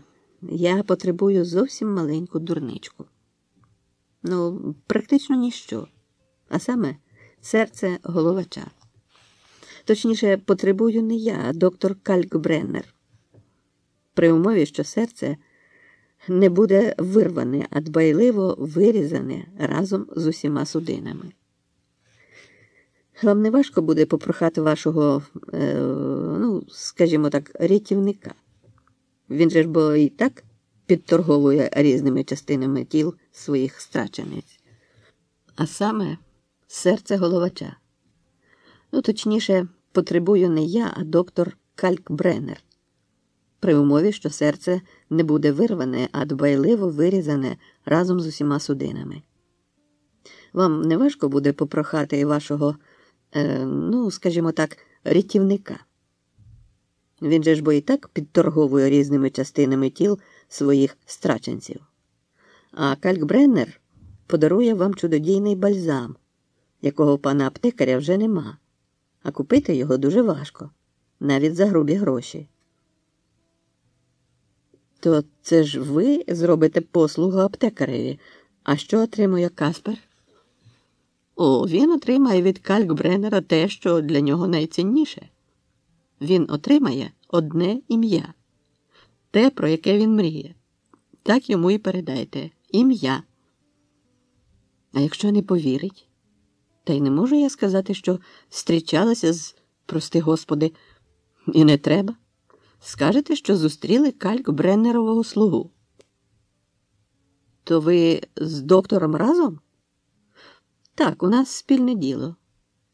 А що я скажу, аби Каспер повірив? Скажіть, що його матір називається Гедвіга Кребіль, і що та молодичка, з якою він бавився в цю бабки у Кросні, має під лівим персом родимку у вигляді серця. А він має від неї пам'ятку на правому рамені, яке вона прокусила до крові. І ще я знаю, що саме передав йому аптекар перед тортурами розбійників. Гадаю, цього досить. Ага, і бажано те серце принести ще сьогодні ввечері, бо завтра воно вже буде нікому не потрібне. Я буду вас чекати в шинку під п'яним турком, а ім'я Касперового батька з'явиться випаленим на будь-якій тарелі, на яку вкажете пальцем, завтра пополудні. Панич вклонився і, завернувши у бічну вуличку, зник. Рута втішилася звісткою про Вівдю, але не уявляла, як сприйме Каспер прохання лихого. Сарацинка зустріла господиню на порозі. «Вечеря, пані, готова. Подавати?» «Ні, я зачекаю Каспера». Їй подумалося, що коли вони сядуть вечеряти разом, так буде краще, адже вони цього раніше ніколи не робили. Здивований погляд Сарацинки теж про це свідчив. Каспер повернувся похмурий і натомлений, але очі його проясніли, коли побачив, що Рута сідає з ним до столу. Під кінець Сарацинка подала пляцок з яблуками, узвар та вийшла на кухню. То була добра нагода для розмови.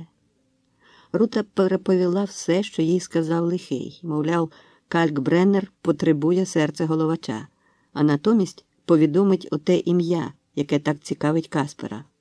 «Ім'я?» – здивувався Кат. «Мене цікавить лише одне ім'я – ім'я мого батька». То він його і мав на увазі? Але звідки він може про це знати? Ну, він займеться магією, читає таємні книги. А чому ж він не звернувся до мене, а до вас? Він не хоче, аби вас побачили разом. Він же ж купує трупи, і на вас може впасти підозра, що ви йому їх постачаєте. Нічого не розумію. Він не так давно приїхав і вже винюхав, хто мій батько. Ну, як на мене, ціна, яку він просить, не така вже й велика.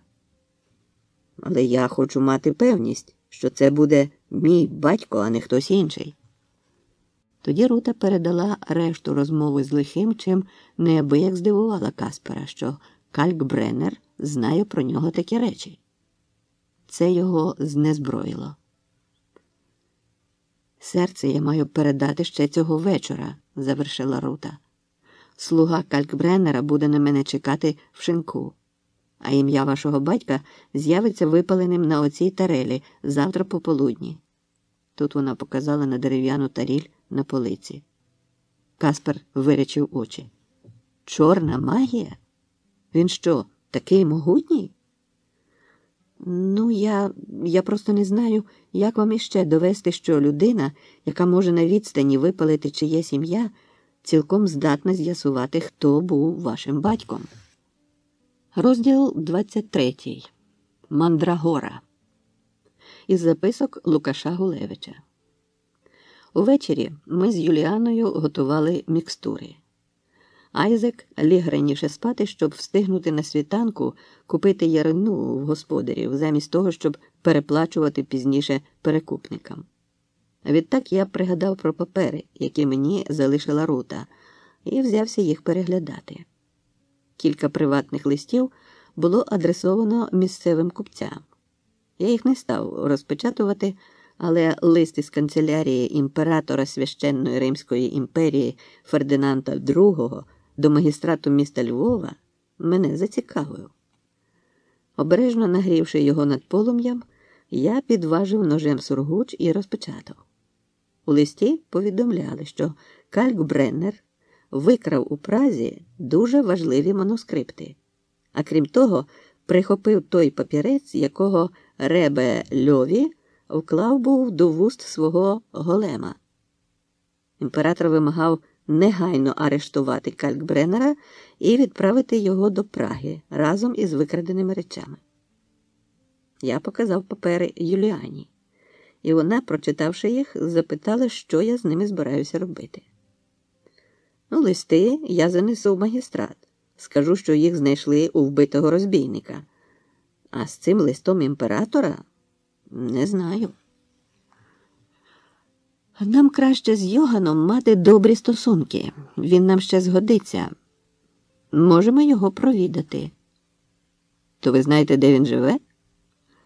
У палацику графа Тіллі на Знесінні. Тіллі – великий прихильник алхіміків. Сам переважно живе у Кракові, а палацик виділив для Йогана. У двері постукали. Я відчинив і впустив Руту з Каспером, немало здивувавшись їхній появі. Каспер запитав, чи може говорити в присутності Лоренца.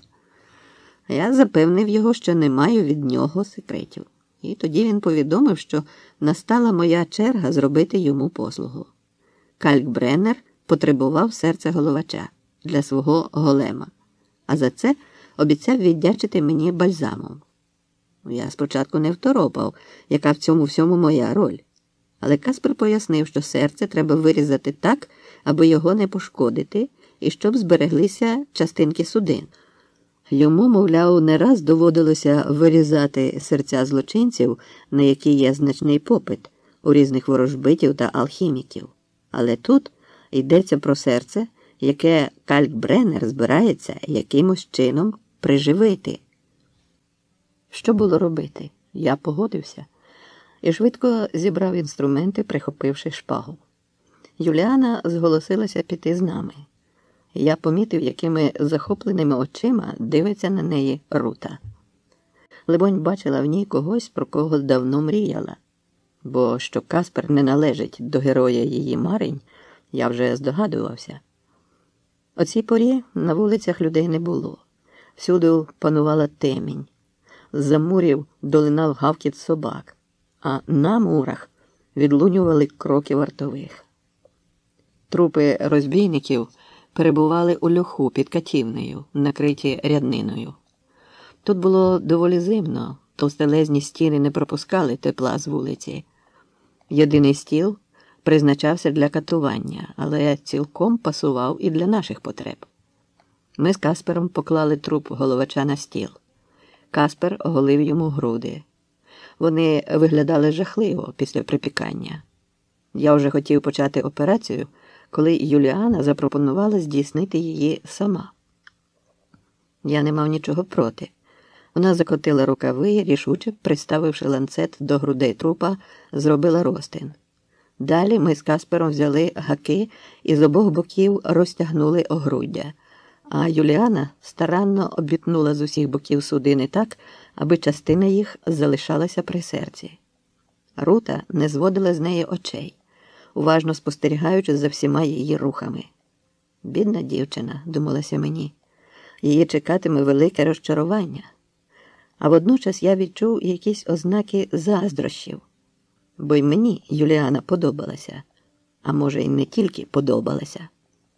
Правда, виглядала вона надто незалежною, і часом нелегко було взагалі її сприймати як жінку, настільки вона вправно увійшла в роль юнака. Операцію вона зробила доволі швидко, і я не стримався, щоб її не похвалити.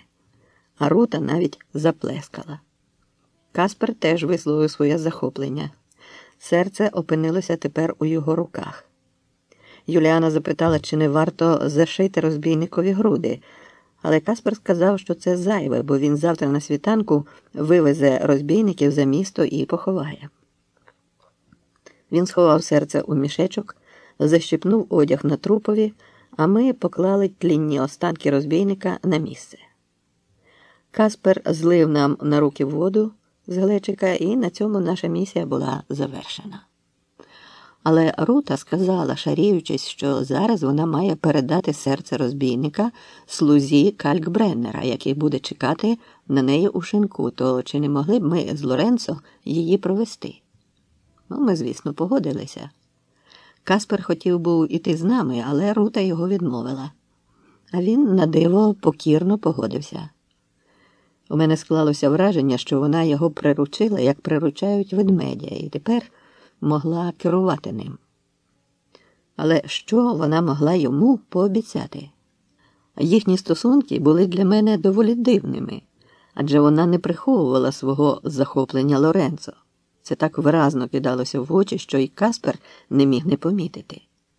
Однак він себе нічим не зраджував, мов би змирившись зі своєю долею. У шинку світилося і грала музика. Кілька пар тупотіло на розхитаних скрипучих дошках, збиваючи догори тирсу, якою була посипана підлога. Ми увійшли всі троє і роззирнулися. У ніс вдарив важкий сопух суміші пива і вина. З-за столу, де сиділа картярська компанія, помахав нам рукою молодик, схожий на Кальк-Бреннера, бо мав теж чорну борідку клинчиком і кучеряве чорне волосся, тільки що не сліпий на одне око. Ми зачекали, може, хвилини дві, як він ляснув картами по столу і вигукнув: «Є, я виграв!» Його колеги незадоволено загуділи і з похмурими обличчями спостерігали, як він згрібає свою вигру. Йдучи до нас, він кинув жменю дрібних на стіл, щоб вони підняли настрій вином, а потім вийшов з нами на вулицю. Рута простягнула йому мішечок, він зазирнув усередину, задоволено гмикнув і подякував. А тоді окинув нас поглядом і сказав мені: «Франц, до ваших послуг, пане доктор. Ваш учень», тут він уклонився Юліані, «чарівний. Якби я був дівчиною, то закохався б». І реготнув, мов би даючи зрозуміти, що йому відомо, ким є насправді цей учень.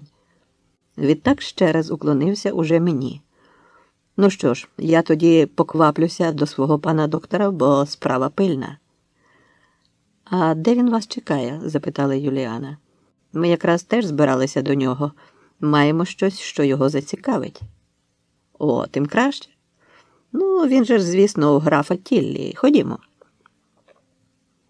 «А як же ви потрапите до нього, коли всі брами зачинені?» – запитав я. Франц засміявся. «У мене є свої невеличкі секрети. Ідіть за мною і самі переконаєтесь». Рута завагалась, але я підморгнув їй, шепнувши: «Вам буде цікаво». Ми прийшли до муру між вежами цеху римарів і мулярів, що був геть зарослий густим плющем. Франц просунув руку у тій хащі, щось скриготнуло, і плющ розсунувся, а в стіні ми побачили маленьку низеньку фірточку, в яку можна було поміститися, лише зігнувшись. За хвилю ми вже були за мурами. Далі йшли поміж невеличкими будинками і халупами. На нас гавкотіли пси, але Франц знав спосіб на них. Це було щось схоже на сичання. Щойно він засичав, собаки вмовкли, а декотрі, підібгавши хвости, заскавуліли і повтікали. Я спробував наслідувати його сичання, але ефект був жалюгідний. Він, вочевидь, вів нас навпростець, бо ми йшли через сади, і ноги наші хрумкали на опалих яблуках. За садами і за соснами вигулькнув палац графа Тіллі.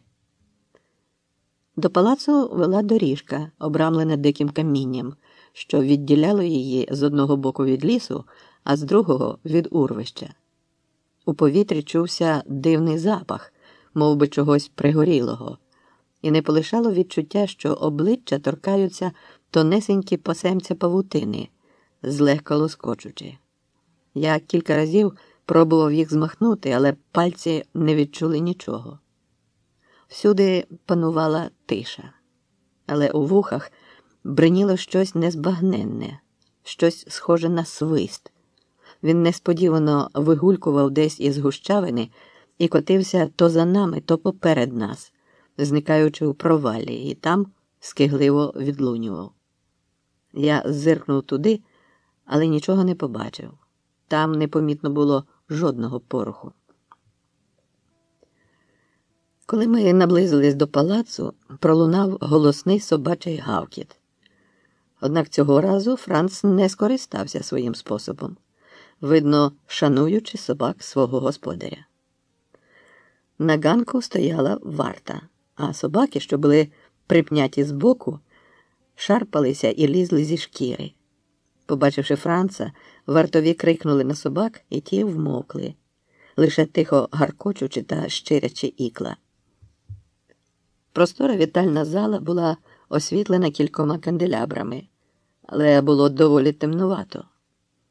Наші тіні впали на стіни чудернацькими фігурами.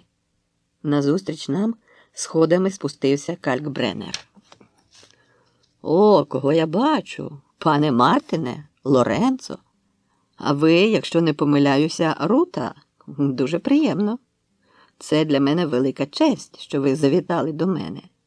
Він потис мені руку, а Юліану вхопив у обійми і розцілував у обидві щоки. Затим узяв з рук Франца мішечок, зазирнув у нього і зацмокав задоволено. «Ну, ходімо до мене нагору, у мій кабінет. Коли-небудь станете свідками епохального експерименту». Кабінет мав високу стелю і великі вікна, які були зараз щільно зашторені. Тут освітлення було значно яскравіше, аніж унизу. На сунутих докупи кількох столах лежала потвора сірого кольору. Вона скидалася на людину, але була удвічі вища і неоковирна. Таке враження, що ліпили її лопатою, а тисали сокирою. На місці грудей зяяв великий отвір, з якого стирчали дротики. Ось, прошу, легендарний голем. Достеменна копія Праського. Він вийняв серце, покрутив його в руках і знову поцмокав. Фантастика! Кат виявився майстром хірургічної справи. Так акуратно, так делікатно вирізати серце. Тут він зирнув на нас. Хоча, мабуть, я здогадуюся, це ви йому допомогли. Тут видно руку майстра. Потому він опустив серце у скляну посудину з якоюсь жовтавою рідиною. Серце опустилося спочатку на дно, але відразу сплило і зупинилося посередині рідини. З обтинків судин посочилися тоненькі цівочки крові. Чудово! Потер руки Калькбреннер. Воно ще оживе і заб'ється у цих грудях. Але не зараз. Ще не зараз.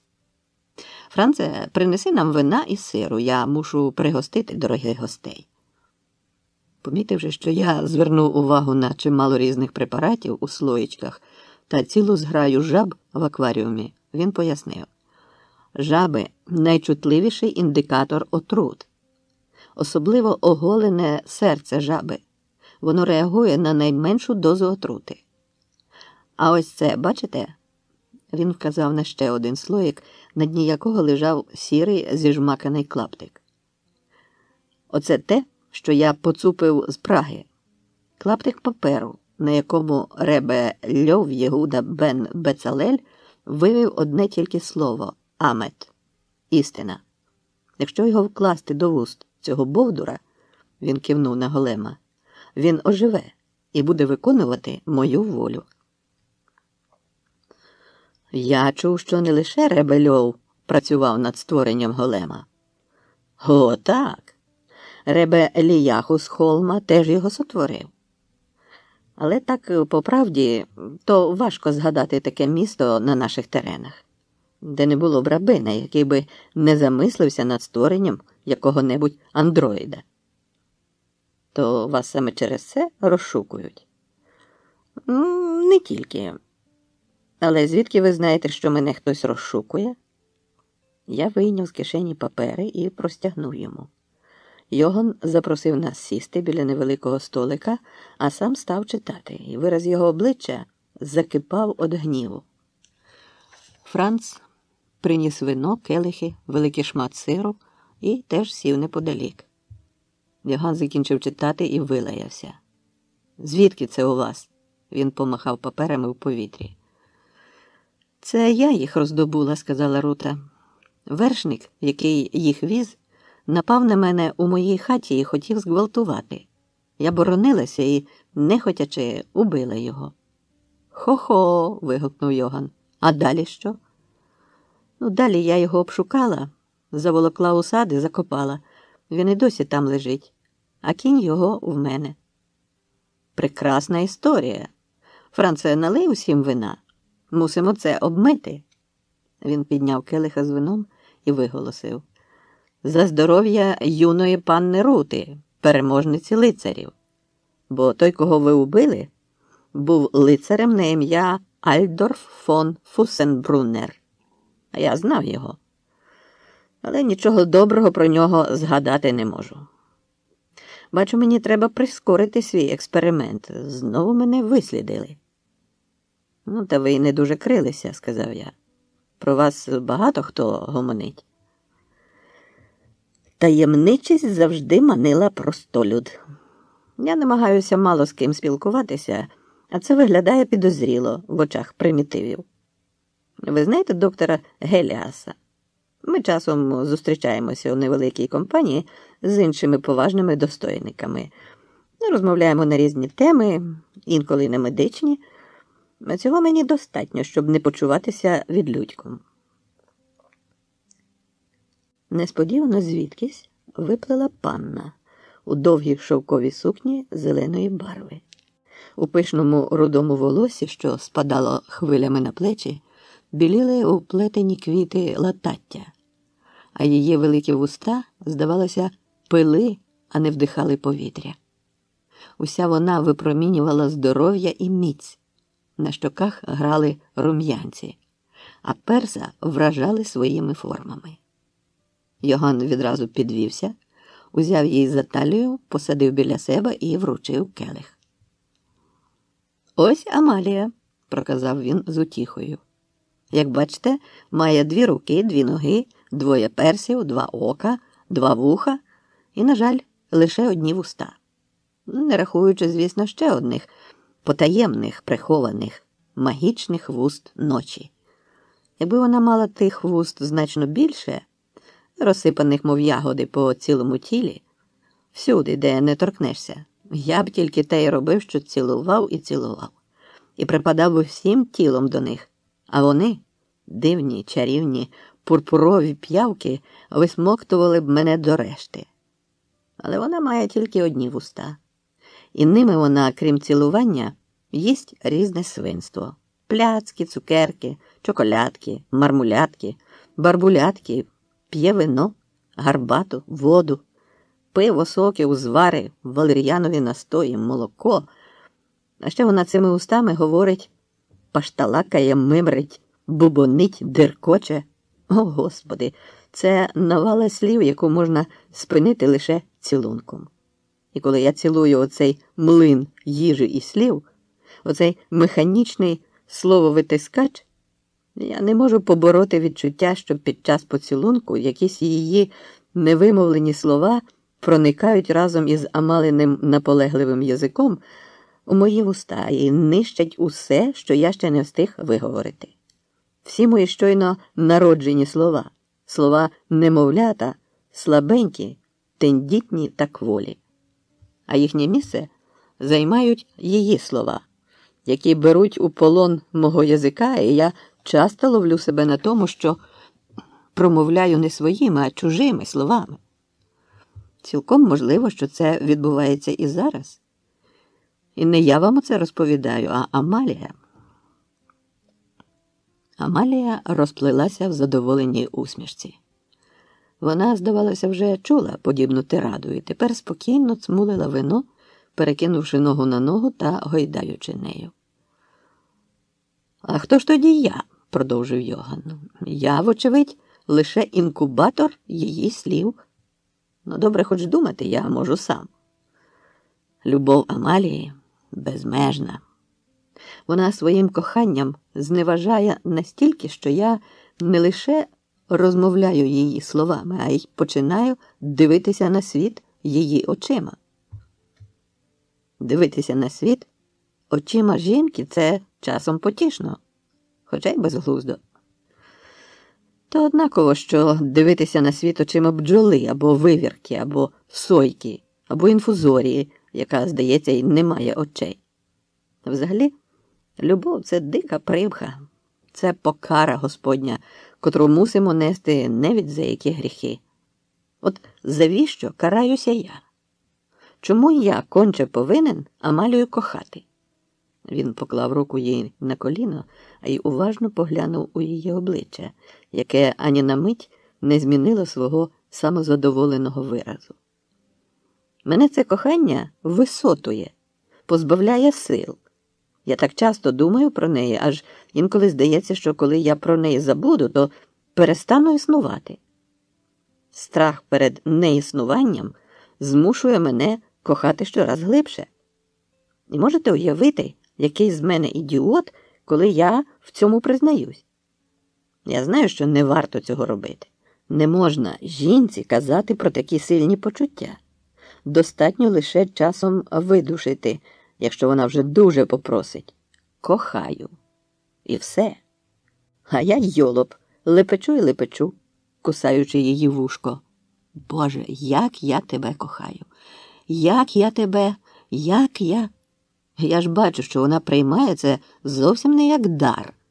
Я бачу, що вона наперед знає кожне слово, яке я промовлю, і має наготовлену репліку, наготований жест і порох вуст.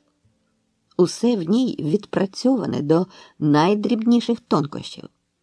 Мовби від самого народження тільки те й чинила, що грала одну й ту саму п'єсу, себто мене.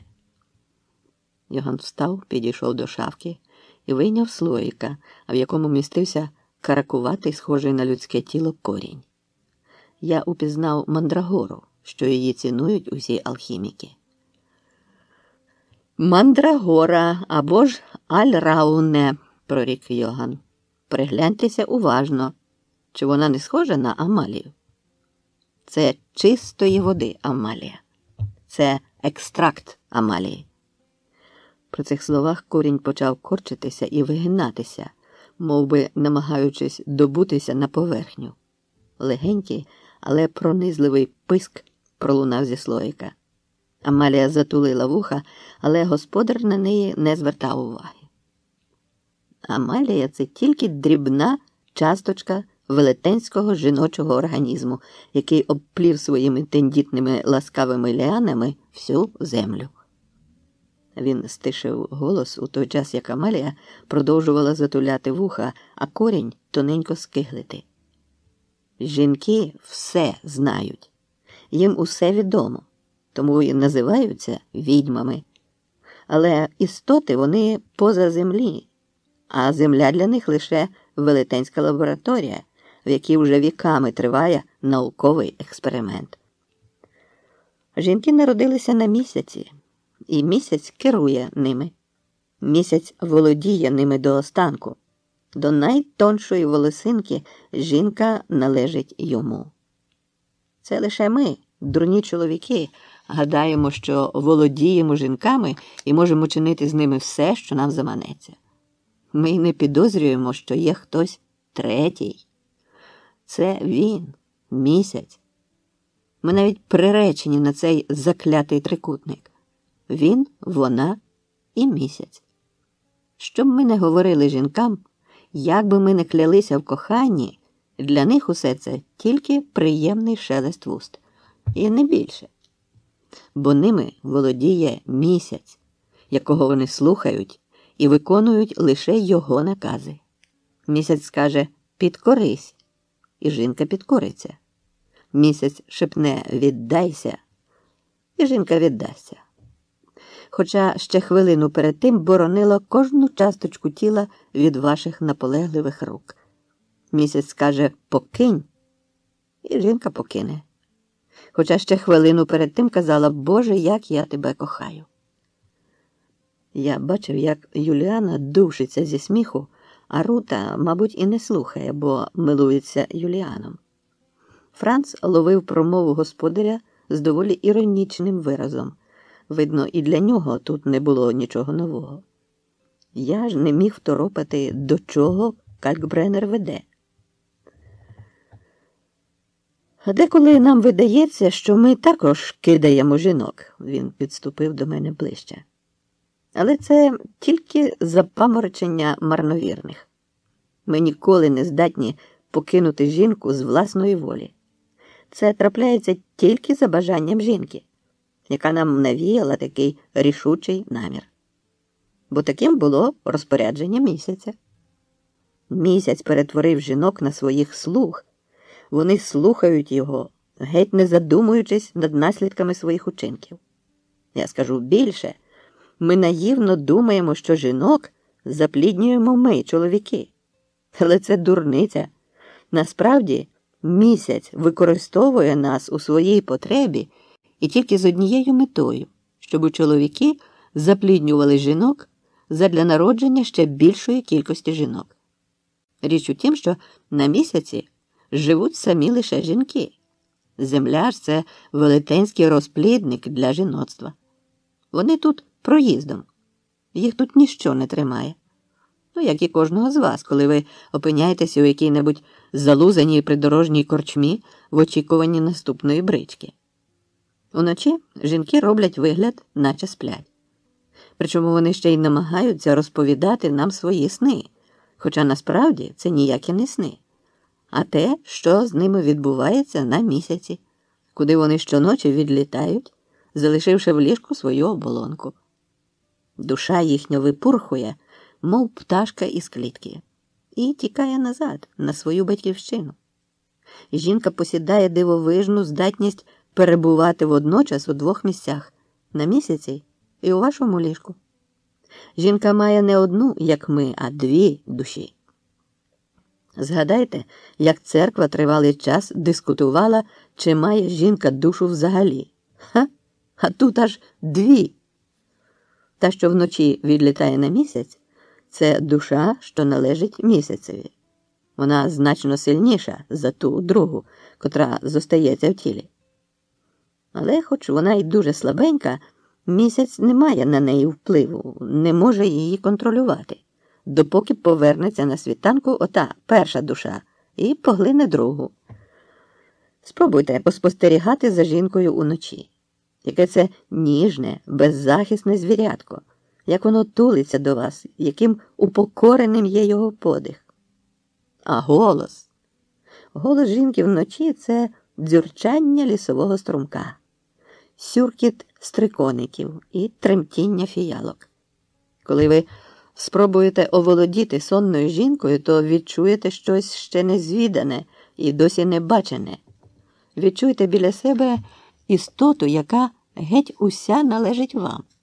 І все її тіло, нап'яте, мов тятива, слухає кожен ваш порух, відповідає на нього, але так якось дивно, незвично, мов би у невагомості. Це тільки жінка може водночас і спати, і кохатися з вами. Але щастя це недовге, лише до світанку. Щойно почне сходити сонце. Повертається власна душа місяцевої доньки, і в ліжку опиняється знову дика, неприборкана стихія, для якої ви тільки дурненький паперовий кораблик. Це жінки попридумували сонники, що є насправді закодованими священними книгами, в яких вони шукають відповіді на свої запитання. Йоган зупинився над Амалією і поклав руку на її голову. Вона нічого з того, що він зараз говорив, не сприймала або не чула. Вуха мала затулені, а очі заплющені. Писк мандрагори її зневолював. Жінки пильно бережуть свою таємницю. Йоган говорив це, погладжуючи Амалине волосся. Знаючи геть усе, жінка просто не може бути дурепою. Я розумію ваш подив, коли ви мені заперечите, назвавши цілу зграю знайомих вам дуреп. Але я вам поясню це дуже просто. Якщо котрась із них є дурепою, то це тільки така її роль, яку вона повинна зіграти для більшої різноманітності. Жінки виконують вказівки місяця, свого мозкового центру. Властиво, місяць – це суцільний титанічний мозок. І це він дає окремим жінкам вказівку бути ідіотками, пройдисвітками, стервами, хвойдами, вар'ятками з мокрою головою, повіями, нехлюями, ледацюрами, скандалістками, вертихвістками і феміністками, встряв Франц. Що ти сказав? Здивувався Йоган. Якими ще феміністками? Ха, та це такі чудиська, які з'являються років так за 200, засміявся Франц. Йоган кивнув у його бік. А ви чули? Отакі тепер слухи пішли. Вони деколи знають щось більше за свого хазяїна. Але я продовжу. Єдиний можливий стан, коли жінка виходить поза межі впливу місяця, це стан сп'яніння. Алкоголь діє на жінку настільки сильно, що повністю міняє її єство. Але саме тому, що тоді жінка втрачає над собою контроль, а місяць не може вже нічим їй допомогти, її мозкові здатності атрофуються. Жінка дуже швидко і легко може перетворитися на пиячку, бо перестане отримувати місячну енергію. Така жінка вже нічого цікавого вам не скаже. Пам'ять її цілковито стерта. Але значно цікавішою для вас може бути жінка, яка хильне з вами. Ось тоді не ловіть гав, а спробуйте розпитати її про стосунки з місяцем. Досі ще жодна сп'яніла жінка цього не заперечила. Котра хитріша може хихотіти, жартувати, баки забивати, а деякі так-таки вивалять правдоньку, аж вам мороз поза шкіру піде. А, до речі, ось що пише Джованні Боккаччо у трактаті «Ворон». Йоган узяв у руки книжку в сап'яновій оправі і зачитав. Жінки вдають із себе полохливих та соромливих істот. Глянути вниз із висоти не можуть, закрутиться в голові. Купатися в морі – живіт заболить. Вийти в темряві на вулицю – боронь Боже, бояться духів, привидів, мари всякої. Миша пробіжить, вітер гупне віконницею, камінець упаде з даху, вони вже тремтять, блівнуть. Та коли їх чекає коханець, стають вони безстрашні, мов тигриці, і крадуться дахами серед ночі, попри озброєну сторожу, ба навіть через цвинтар, уперто прямуючи туди, до їх добряче відгецькають. Усі жінки мідливі і не мають ані найменшої постійності. За 1 годину встигають вони 1000 разів захотіти і сприкрити одне й те ж, за винятком любощів, бо цього їм хочеться завжди.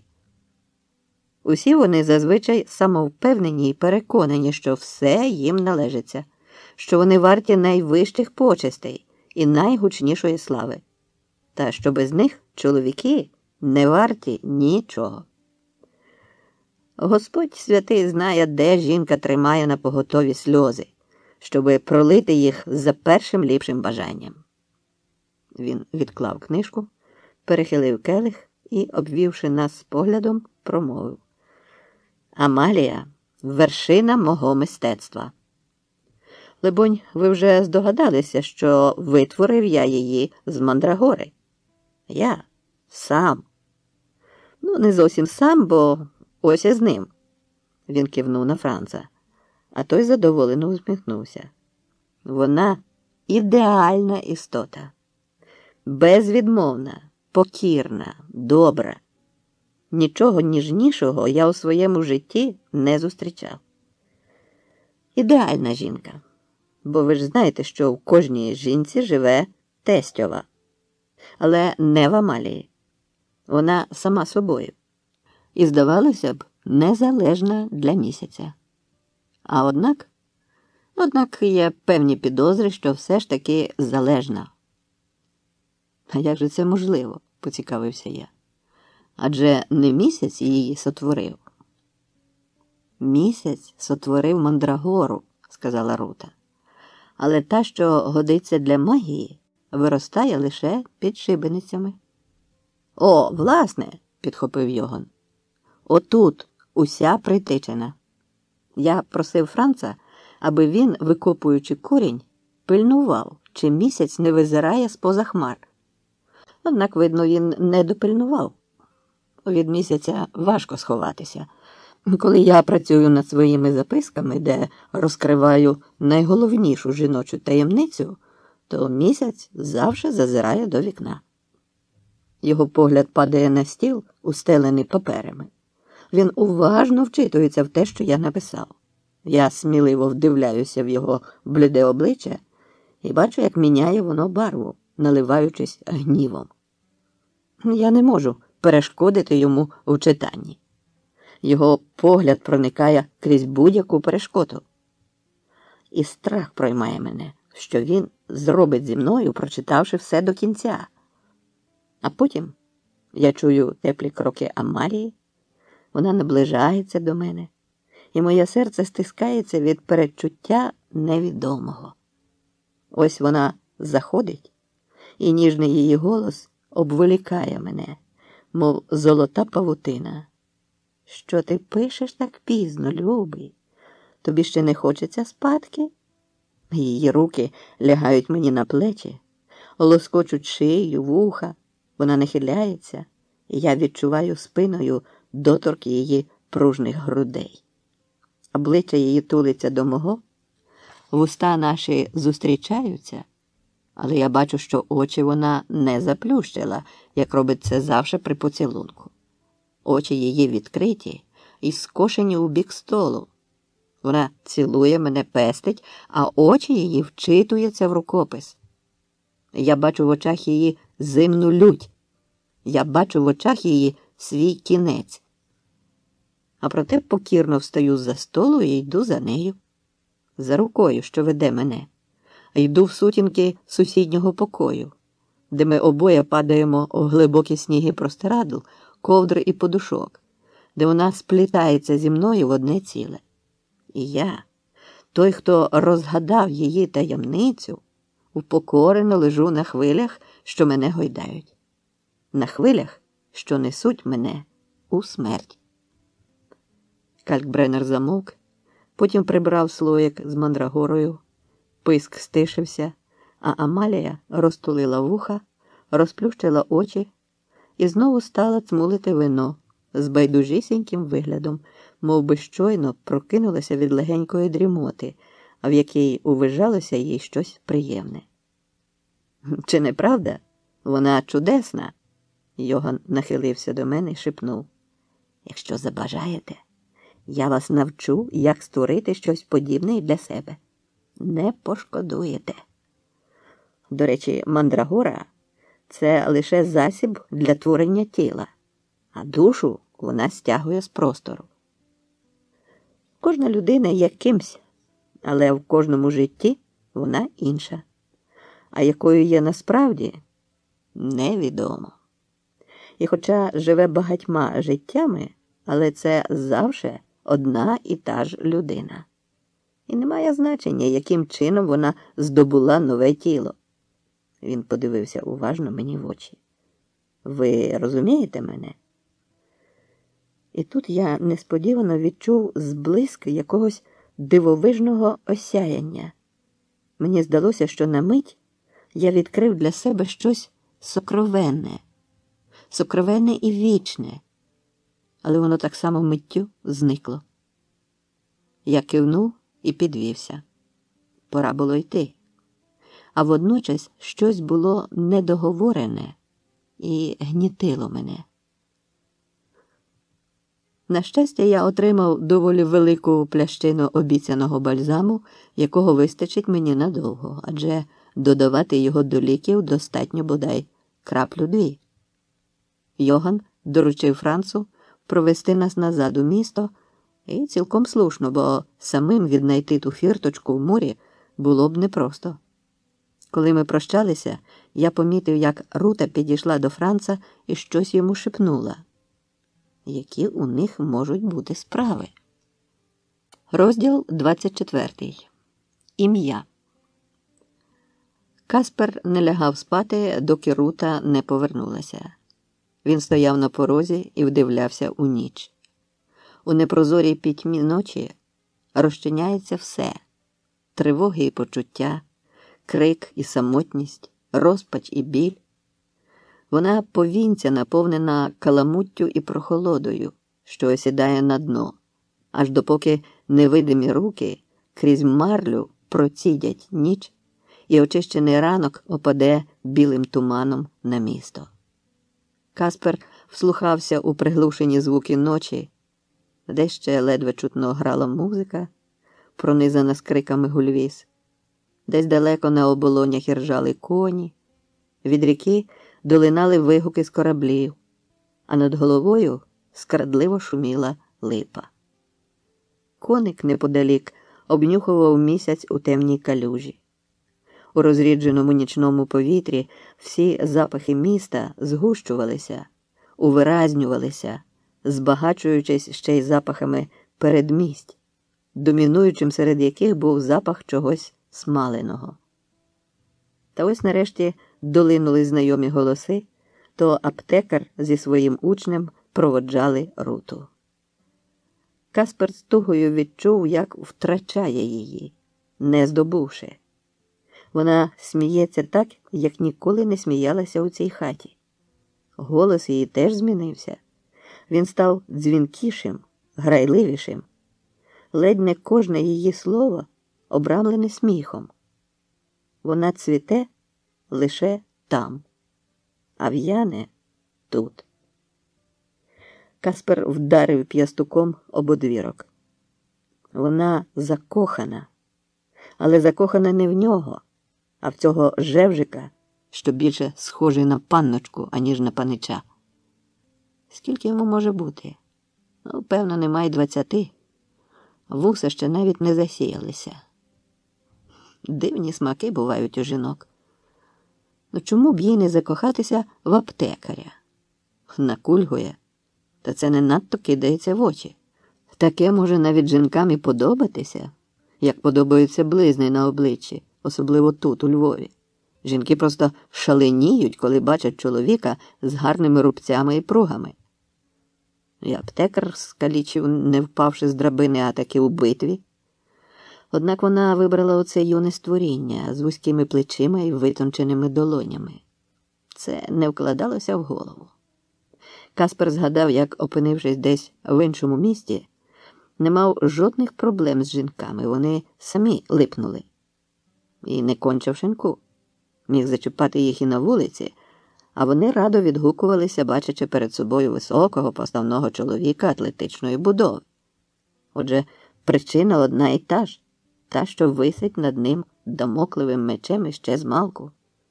І подолати її неможливо, доки він той, ким є. А якби знаття, що, виїхавши з ним кудись далеко, де він почне жити іншим життям, вона його полюбить. Але він сам у це не вірив, помічаючи, як вона сахається його рук, мов би вони були навіки скривавлені. Голоси вмовкли разом зі сміхом. Темінь сколихнулася, і з неї вигулькнула Рута.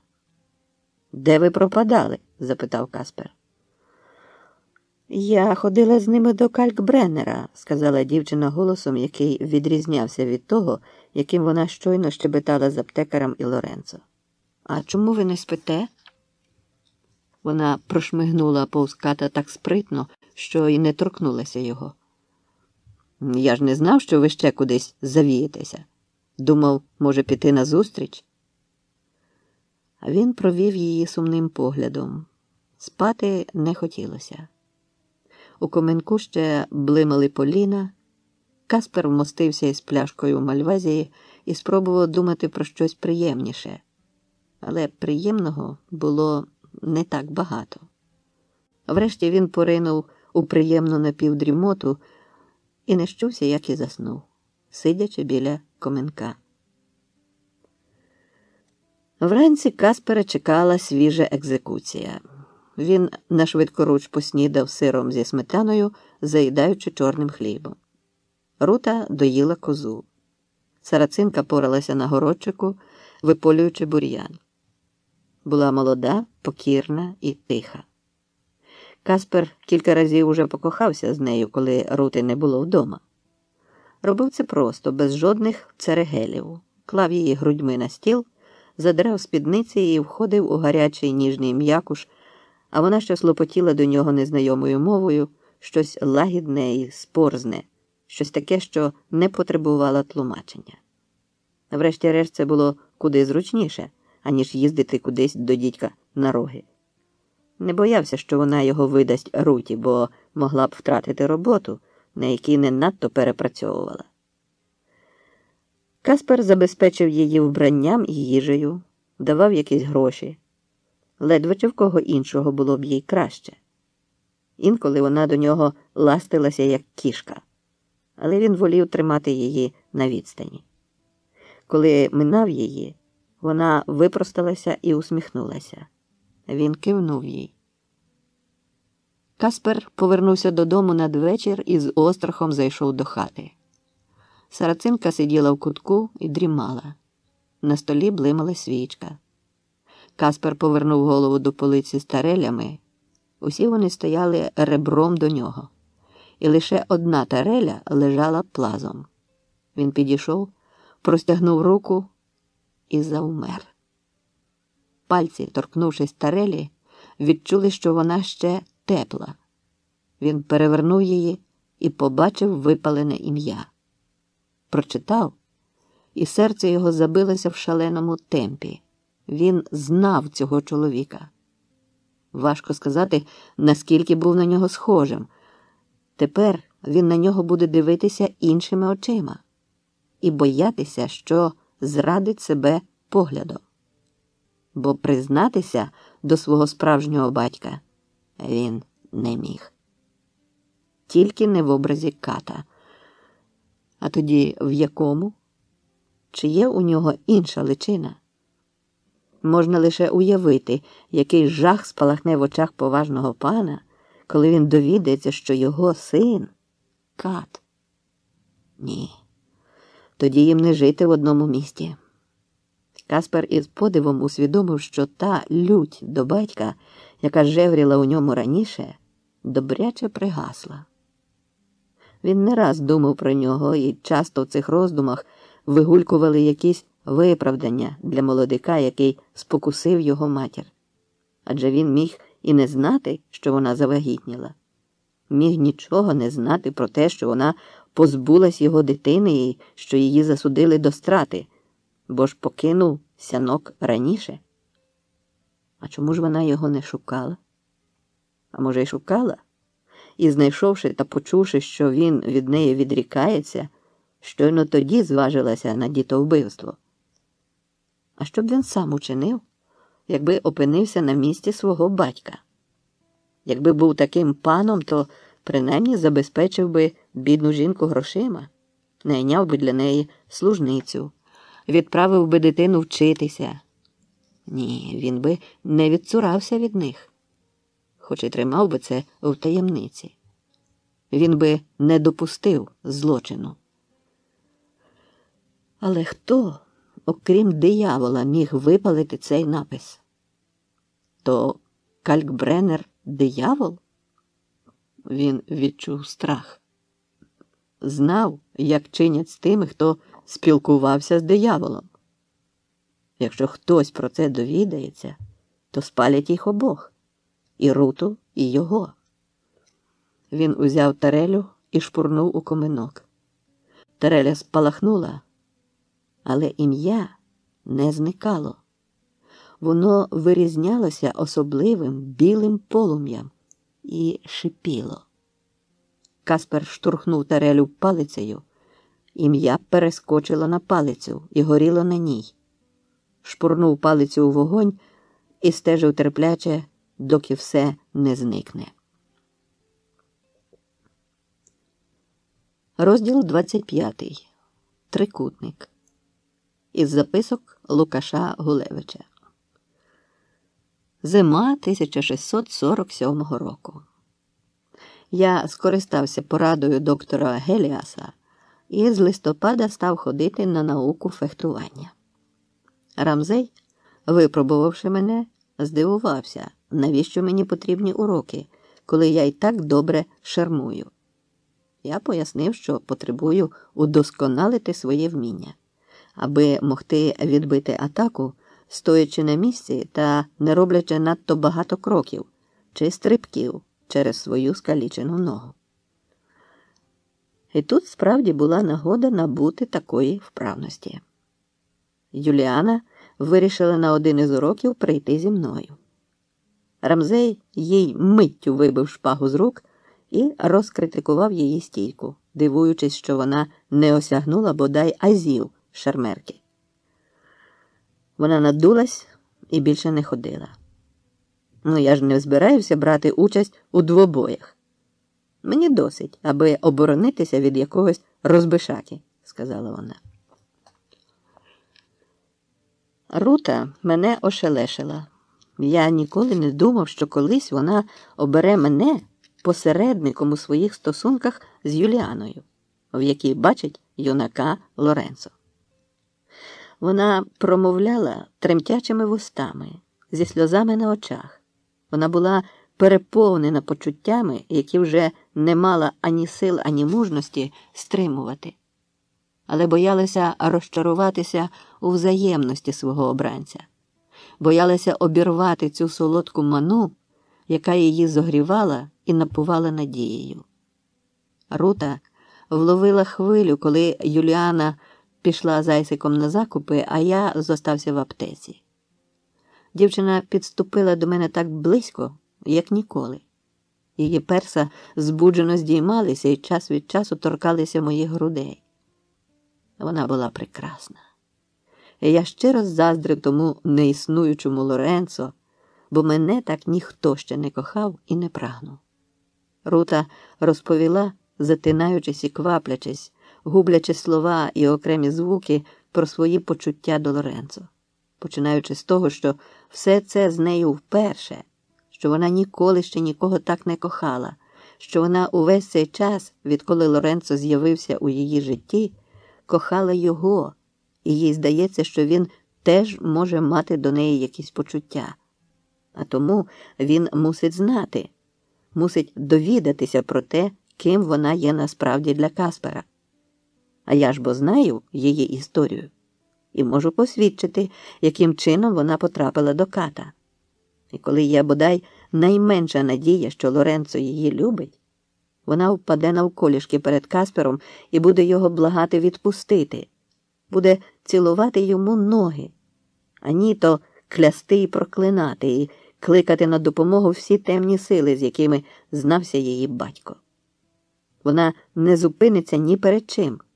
Таким могутнім і незборимим є її кохання. А якщо надії на взаємність Лоренцо розвіються, вона не знає, що далі робити, як жити, як мріяти і навіщо жити. Я слухав, затамувавши подих. Ніхто ще мені таких слів не говорив. Я закушував губи, аби не вирвалося з мене те, що могло вирватися. Що буде, коли вона довідається, що її Лоренцо насправді дівчина? Якщо її кохання зайшло так далеко, що життя їй не миле, це може її зламати до решти. І що буде, коли вона довідається про мої почуття до Юліани, холодної і неприступної, замкненої на ключ? Ні, так як вона, я Юліани не кохав. Я контролював свої почуття, не даючи їм розгорнутися настільки, щоб геть втратити голову. Я просто був готовий закохатися по самі вуха, втелющитися до самозабуття, але не зараз. І не у фантом. Юліана була на досяг руки, але водночас десь за обрієм. Я теж ловив, як і Рута, її доторки, але дещо спритніше, принаймні мені так здавалося. Я нічим себе не видавав, але добре бачив, що Юліана воліє тримати відстань, що вона щось приховує, щось носить у собі таке, про що я не здогадуюсь. Щось схоже у мене в житті вже було. Дивно, як воно збігається. Там, у Падуї, я часто ходив на прогулянку з донькою одного крамаря. Ми їздили до Венеції, каталися на гондолах, тримаючись за руки, бо у Падуї така прогулянка була б неможливою. Якось гондольєр запропонував завести нас на Лідо. Він завіз нас туди в обід, а ввечері мав забрати. Острів був пустельним, піщані заспи курилися жовтими клубами. Ми роззулися і бігали по піску. А коли в один із моментів я упіймав Марієтту і, притуливши до себе, хотів поцілувати, вона замотала головою так пристрасно, мов би я намагався відкусити їй носа. Я запідозрив, що їй це неприємно, але не міг повірити, що таке можливе. Адже ми вже тривалий час були разом, правда, обмежуючись лише доторками і не надто тісними обіймами. Вона побігла. Я догнав її, повалив на пісок і знову спробував поцілувати, але вона відбивалася від мене з усіх сил, торочачи без зупину. Ні, ні, ні. Що таке, не витримав я. У чому річ? І тоді вона сказала мені таке, від чого довго не міг отямитися. Вона сказала: ненавиджу все це. Поцілунки. Мокре з мокрим. Її обличчя і справді демонструвало відразу. Я підвівся, усе ще стоячи над нею на колінах, поклав їй руку на лоно, лише на мить відчувши під долонею його густий пушок, бо вона тут таки мою руку змахнула, мов жабу, і запитав: а мокре в мокре тобі теж не подобається? Не пробувала і не хочу. А чому ти досі не в черницях? Бо тато не дозволяє. Хоче, щоб народжували йому онуків. Вона рвучко випросталася і обтрусилася. Рухи її були нервові. На просвіт я бачив її довгі рівні ноги, налиті стегна, і не вірив своїм очам, що така краса недосяжна. І куди ж ти дінешся? Втечу, в монастир. Далі ми майже не розмовляли. Забрівши на старовинний цвинтар, де були поховані померлі від моровиці, мовчки вчитувалися в їхні імена, дивилися, скільки вони прожили, і чекали на гондолу. Більше ми з Марієттою не бачилися. Згодом я почув, що вона справді втекла до монастиря. Батько намагався її звідти викрасти, але втрутилася влада, і старий змирився. З Юліаною у мене повторювалося щось подібне, хоча ніколи не намагався її поцілувати чи обняти, але, можливо, то був такий самий випадок. Та фраза «мокре з мокрим» мене довго не відпускала. Я не міг навіть уявити, що хтось може так бредливо потрактувати цілунки чи любощі. Але переді мною стояла Рута, і очі її блищали від сліз. Я міг її торкнутися. Я узяв її за руки і стиснув. Пальці її були теплі й непокірні. Вона не висмикнула їх, лише продовжувала дивитися на мене з надією. Я мовчав, шукаючи слів, але не знаходив. А що продовжувати отак далі стояти було безглуздо, я випустив її руки, і вони опали вздовж тіла. А за хвилю піднялися до грудей, і пальці її сплелися, мов до молитви. Я боюся вас розчарувати, врешті промовив я. Не все так просто. І я не можу поки що все вам пояснити. Але чому? Чому? Не повірила вона почутому. Що ви знаєте таке, чого мені не варто знати?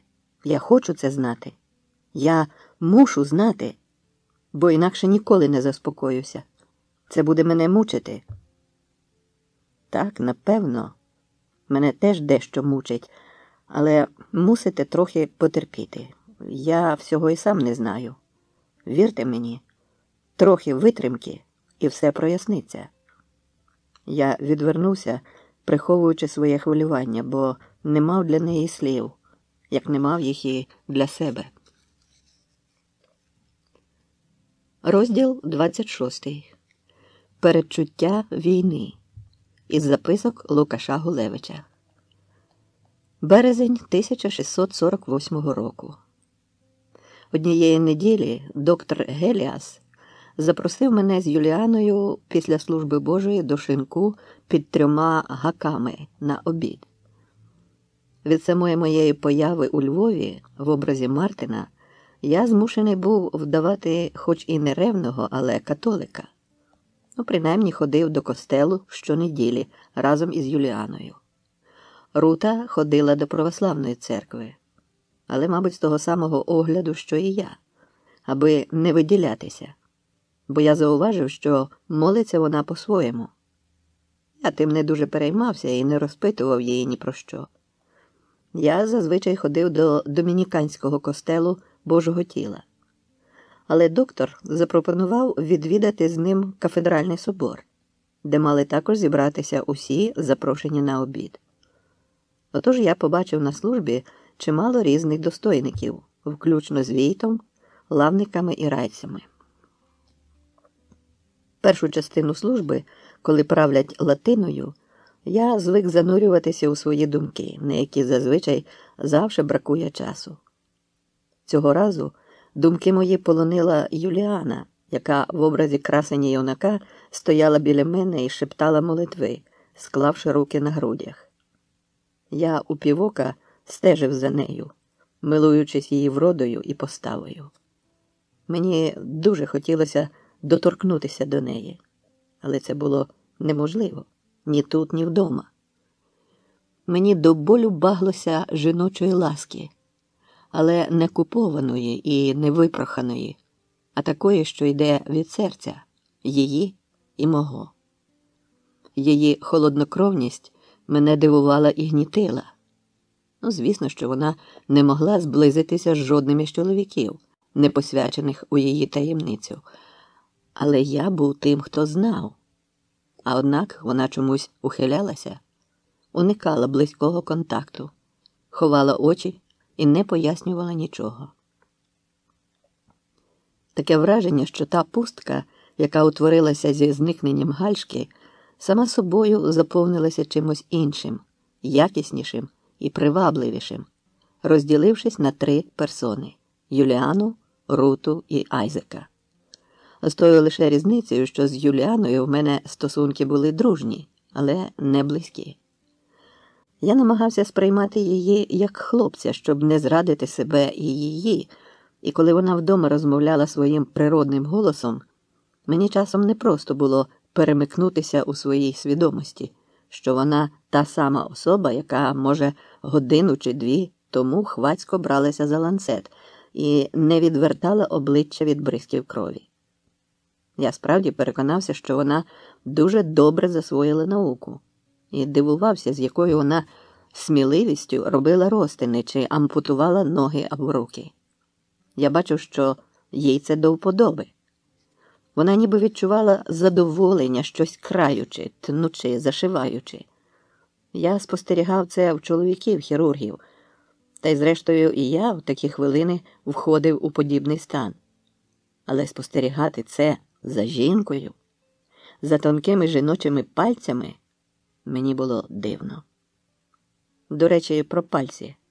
Я давно помітив, що здебільшого в хірургів пальці ковбасками. Такими не заграєш на клавесині.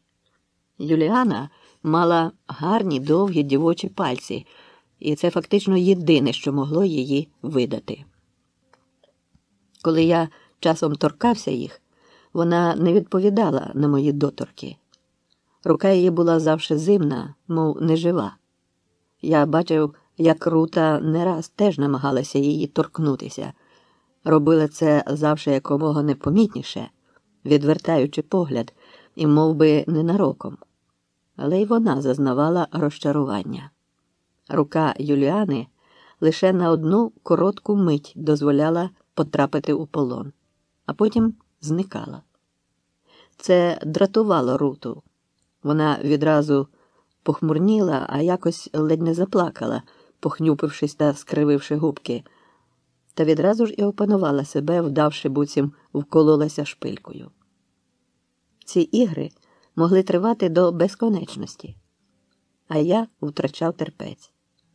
Я хотів якнайскоріше розірвати всю цю павутину невизначеності, яким би не був рішенець.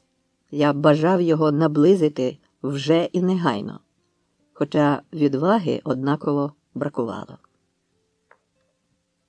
Інколи очі Юліани були як замерзлі озера, з яких не вдавалося виловити нічого, окрім слідів пораненої пам'яті, ледь видимих спалахів солодкої туги, яка, як здавалося мені, єднала нас.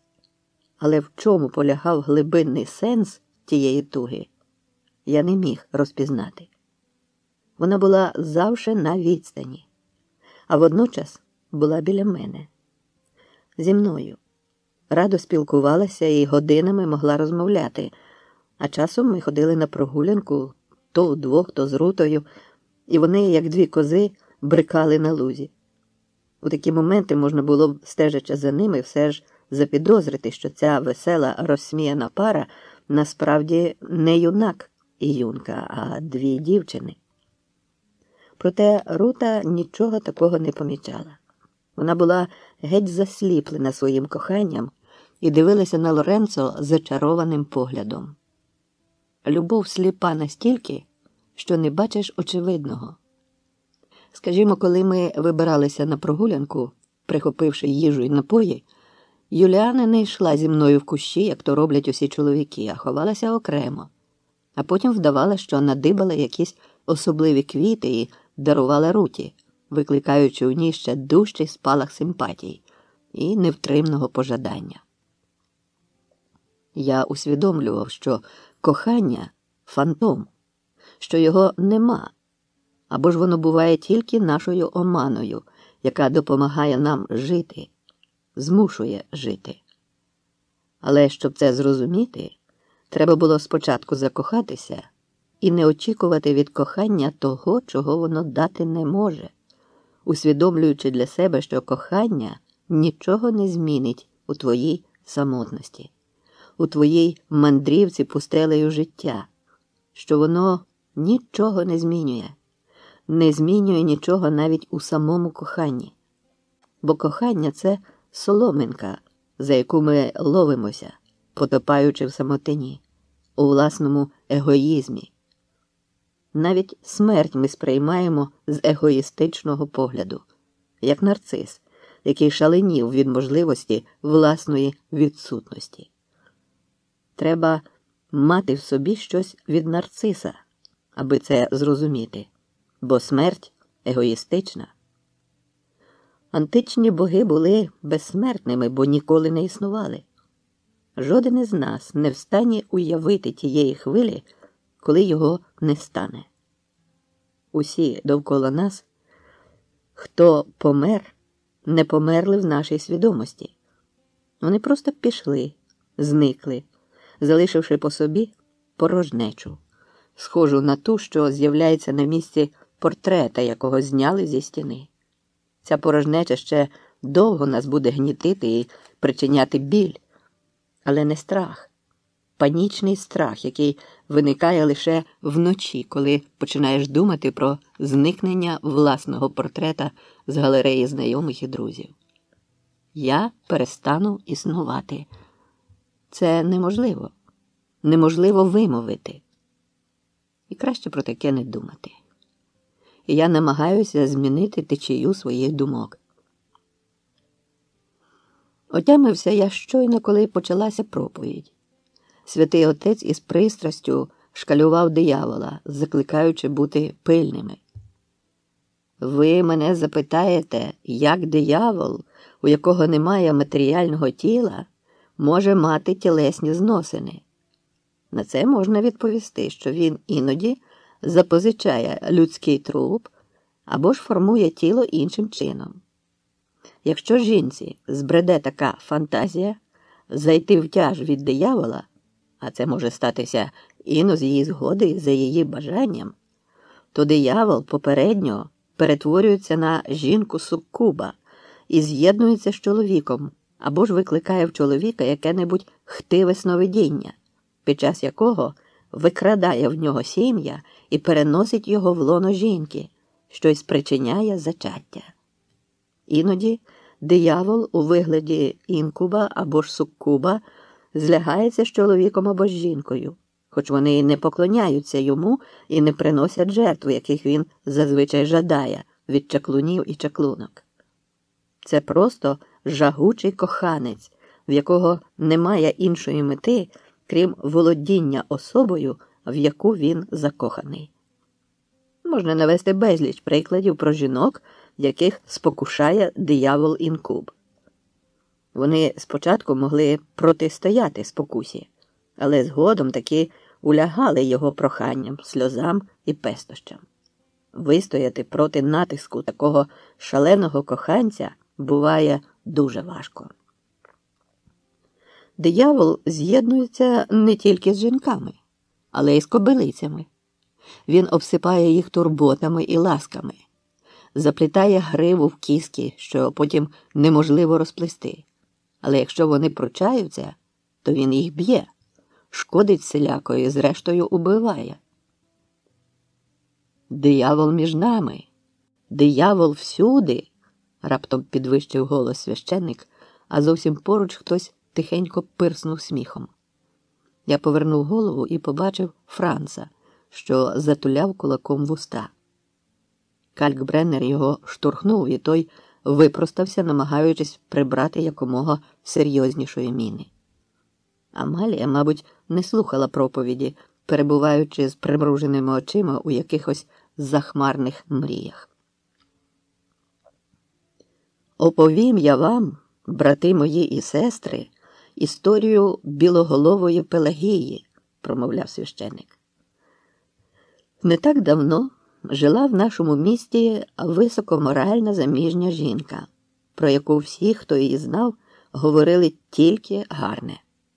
Якось та жінка замовила у пекаря паляницю. Пекар приніс їй готовий хліб і, крім нього, ще й великого коржа дивної форми. Жінка дуже ся здивувала, бо не замовляла коржа, і відмовилася його брати. «Але ви вже мені заплатили за нього», – відповів пекар.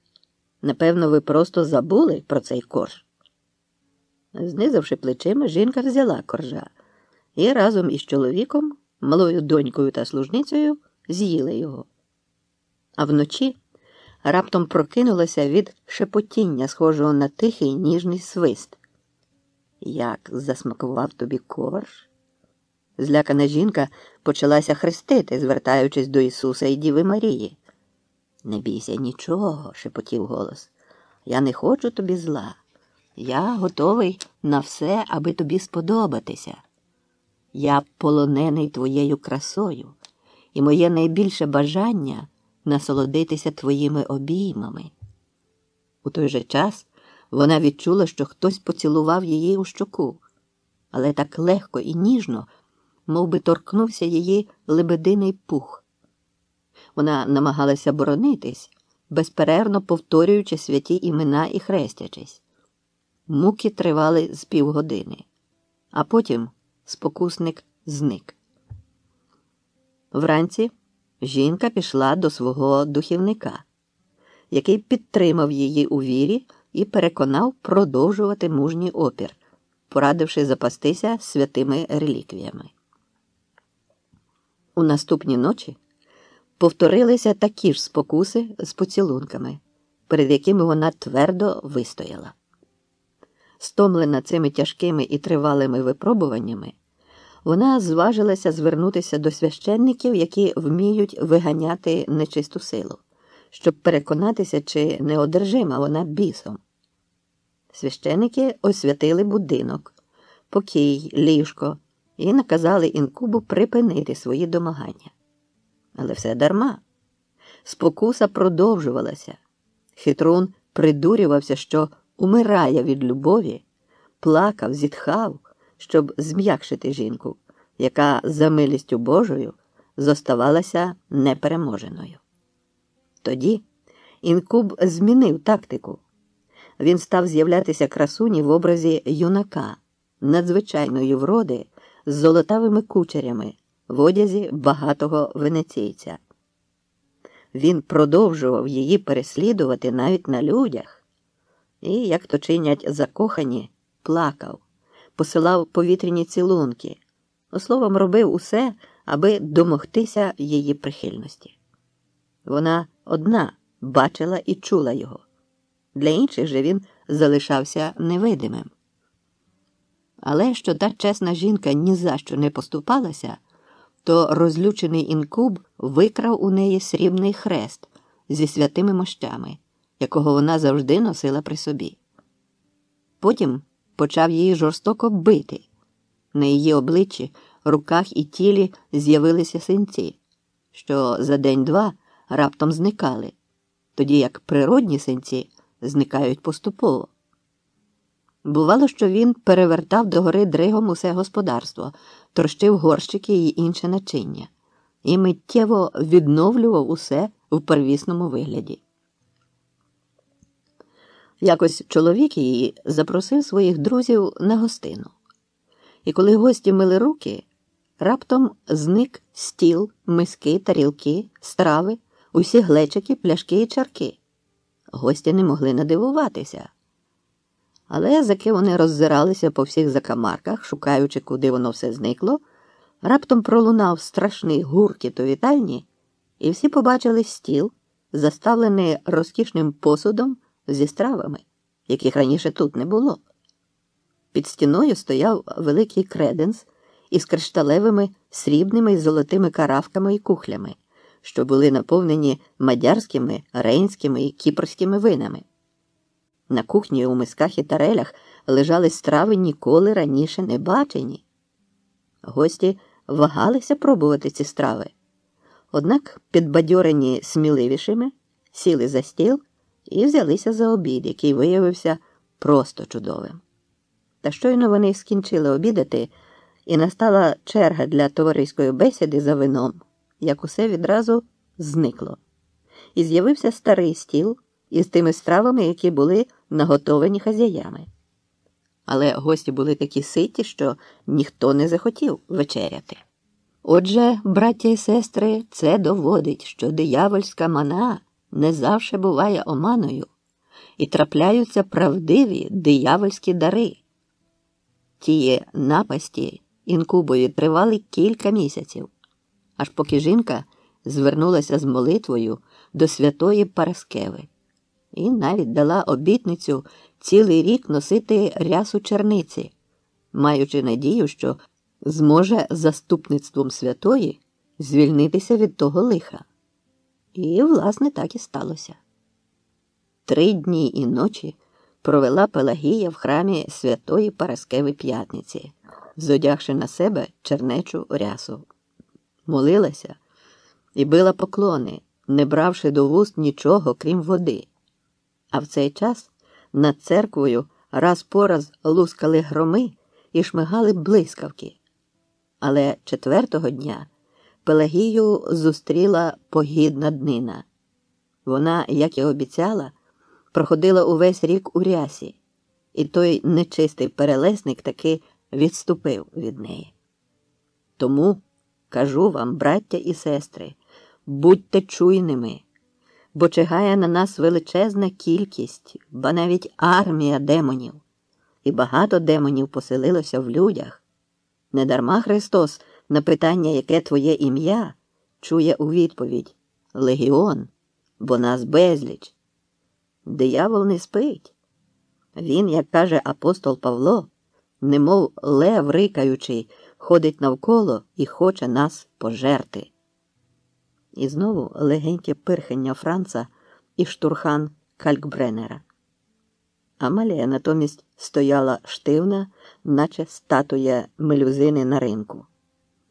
Жодна ознака емоцій не вималювалася на її вродливому личку. Туго запнутий корсет стискав її талію, увипуклюючи ідеально круглі сідниці, на які не один богобійний парафіянин кидав око зизом. Турки не дурні, коли жінкам постановили молитися позад себе, бо під час биття поклонів нічого святого в голову не полізе. Як от і мені. У винарні, окрім доктора Геліаса, Бартоломея Зиморовича, нас із Юліаною, Калькбреннера з Амалією та Францом, якого Йоган відрекомендував як лицаря Франца фон Фуссенбруннера. Де я вже чув це прізвище? Та ж то той гвалтівник, якого притовкла Рута, тільки ім'я в нього було інше. Були ще доктор філософії і медицини Райця Мартин Грозваєр, доктор вільних мистецтв і філософії Райця Микола Зіхініус, пан Станіслав Гайдер, власник винарні, доктор Леон Урбані, усі з дружинами, лавничий суддя Томаш Зількевич, вдівець, і Юрій Немирич, дипломат. Примітка. Немирич Юрій, 1612-1659 роки. Український магнат, патріот, воєначальник, державний діяч і дипломат доби Хмельниччини. Автор проекту Гадяцької угоди. З усіма я був знайомий, окрім останнього. «Ви не знайомі з Юрієм Немиричем?» – заметушився доктор Геліас. «Це автор знаменитого трактату «Діскурсус де белло Моковіто», в якому він ґрунтовно описав, як розбити мосхів. «О, – зрадів я, – а вже ж чув. Коли я навчався у Падуї, цей трактат уважно вивчали. Венеційці намагалися звернути увагу турків на Московію, аби вони облишили Європу, і з цією метою відправили вашу працю до Константинополя. Заки був султан Мурад, діло ніби йшло добре, але коли його змінив божевільний Ібрагім, усе провалилося. Шкода, що цей план так і не було втілено. «Нічого, – сказав Немирич, – ми ще його втілимо. Біда тільки, що багато хто в Речі Посполитій не розуміє, яка загроза чигає зі Сходу. І замість того, щоб перетворити Річ Посполиту двох народів на Річ Посполиту трьох народів, ви поводитеся як варвари. Забороняєте русинам відкрито провадити свої релігійні обряди. Недалі, як учора, я був свідком просто таки обурливої сцени. Православний священник зі свічками і дзвінком, як то звичайно, ішов дати причастя людині, що лежала на смертному одрі. І що ж? Міські райці оштрафували Ставропігійське братство на 30 золотих. А бувало, що за таке й ув'язнювали. «Католицизм стоїть в обороні устрою морального і державного», – проголосив поважним тоном Грозваєр. «Це лише слова», – заперечив Немирич. «Додайте сюди ще інтереси держави, історичну справедливість, а все це зводиться до того, що святі отці закликають замвонів до священної війни з невірними. Але ж як мало католиків перебуває у пошуках справедливості. За допомогою дивних софізматів ви ухитряєтеся поєднати поняття нації і релігії, а потім проклинаєте той народ, серед якого живете, як і той народ, чиїм духом позначені псалми Давидові. Чи для того ми існуємо, щоб сіяти ненависть і насилля?» «Ну-ну, пане Немирич», – похитав головою Зиморович, «якщо тут кожен, кому заманеться, буде привселюдно демонструвати свої обряди, то на що місто перетвориться? У нас же тут і мусульмани є. Може, нам ще й мечеть їм збудувати?» «Не перебільшуйте. Мусульман тут як кіт наплакав, а русинів ціле море довкола. Але ви їх за людей не маєте. Наші магнати завезли з Польщі в Україну орендаторів, ввели податки і пороздавали їм ключі від церков у селах. Відтак, кожен посполитий, щоб охрестити дитину, взяти шлюб чи поховати когось, мусить платити по 6 угорських монет. Орендатори чинять наругу над людьми, без оплати церкву не відчиняють. Не дивно, що ненависть до них така непогамовна, і все тепер тримається на волосині. А що тими орендаторами є винятково жиди, то маєте готову бомбу, закладену вами ж таки між обома народами, які досі жили в мирі. Але це ви їх зіштовхнули лобами. Ви і ніхто більше, забуваючи, що право сильнішого – найсильніше безправ'я. «Ну, то ніби так, а ніби трішки не так», – сказав Зиморович. «Бо ті церкви наші ж таки магнати і збудували, схизматикам. Збудували за свої кошти. І за свої кошти переселяли людей на нові землі. От вони й хочуть тепер потроху ті гроші вернути. І в цілому світі люди платять податок за те, що їх військо охороняє.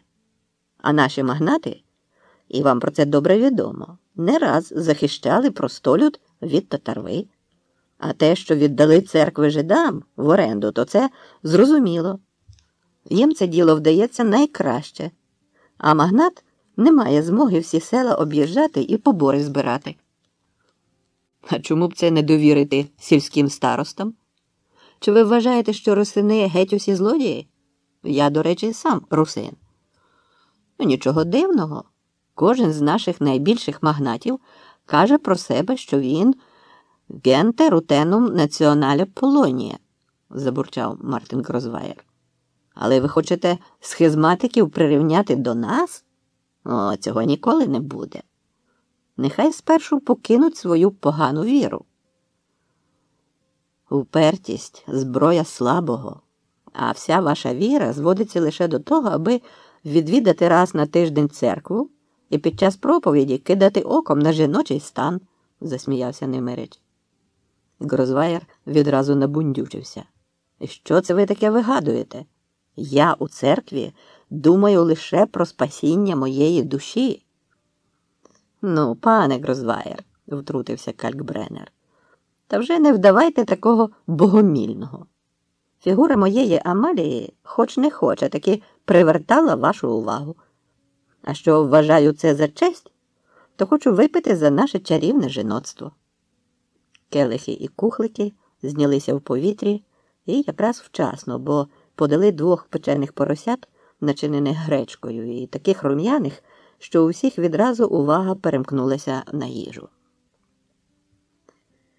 Мені було прикро, що я не міг взяти участь у дискусії на боці Немирича, але така була моя доля – не бути собою. У такі моменти мені здавалося, що я зробив помилку, погодившись на пропозицію Мартина та не поїхавши до черкаського полковника. Там-то я був би у своїй тарілці. І, може, разом із Немиричем спробували б втілити його плани, бо його трактат був надзвичайно докладним і з погляду мистецтва ведення війни з московитами досконалим. «А ви ще не розумієте, – продовжив Немирич, – не розумієте, що нема ворога підлішого, жорстокішого і брехливішого за Мосха. Навіть із турками і татарами можна дійти згоди і домовитися про щось, але не з Мосхом. Підступність у них розлита в крові, і поки ми будемо грузнути у чварах, вони скористаються тим, аби нас розколоти остаточно, а потім по черзі загарбати». «Річ Посполита не така слабка», – промовив Зіхініус. «Адже ми вже ставили Москву на коліна». «Ставили, в союзі з козаками», – погодився Немирич. «Але не добили. За той час вона знову зміцніла. У своєму трактаті я, власне, написав про те, що не варто чекати їхньої експансії, а напасти першими. Їхня сила переважно в людях, а не у воїнах, у кількості, а не в якості. Рідко який народ піддається так сильно паніці, як мосхи. Згадайте битву під Оршею, коли у 1514 році князь Костянтин Острозький розгромив їхнє військо. Тоді така паніка охопила мосхів, що їх більше загинуло в болотах, аніж від куль та шабель. «Еге ж, не вистачає нам ще й самим розпочинати війну», – похитав головою Зиморович. «Війна почнеться так чи так, але ініціатива буде тоді не в наших руках». «Мосхи наразі уникають війни», – сказав Зіхініус. «Навіщо їх зачіпати?» «Бійся не тих, хто воює, а тих, хто уникає цього», – стояв на своєму Немирич. Мабуть, він остаточно переконався, що в нього тут нема однодумців. «Ой, не нагадуйте мені про Московію», – похитав головою Урбані. «Я був у тому поході з нашим королем. Убогішого краю ще не бачив. Люди живуть у хлівах. Їм не страшна жодна війна, бо хати з колод, які вони собі поскладали, можна відновити у будь-якому місці знову. Їм нема чого втрачати. Худоби в них дуже мало, ані садів, ані городів нема. Є лише спільні поля. Якщо на мосхів напасти, вони будуть відступати, залишаючи по собі випалені ниви й села. А на такі великі терени нам доведеться йти з обозом, який в 10 буде більшим за армію. Інакше почнеться голод. Адже ж і тоді ми теж не гребували кониною, воронами, жабами та корінням рогозу. Я був молодий, то всі ці негаразди подужав, а скільки наших померло від такого харчування.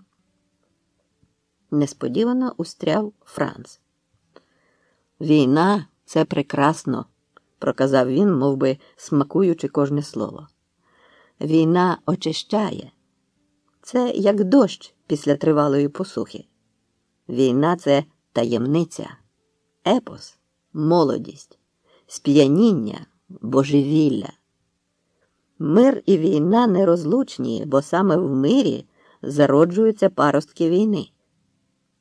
Мир і війна схожі, бо між слабістю і миром, як і між жорстокістю та війною, існує дуже примарний зв'язок. Якщо вам здається, що ви живете в мирі, то помиляєтеся. Ви живете при зародженні війни. Саме у цей час, коли ми сидимо за столом, вона кільчиться, а незабаром і завруниться. І ми всі відчуваємо її на смак і дотик. Його слова сприйняли більше як жарт, і розмова далі схилилася до буденніших тем. «Подумати тільки», – промовив доктор Геліас, накладаючи тарелю тушкованої капусти. «Ще не так давно люди частувалися з одного полумиска, брали руками м'ясо, розкладене на одній дошці, випивали зупу з однієї миски і мочили вуста в одному пугарі. «Не думаєте, що це єднало їх більше, ніж нас?» – запитав Зиморович. «Ми користуємося не тільки окремим начинням, але виделки, ножі і ложки призначені окремі для кожної спільної страви.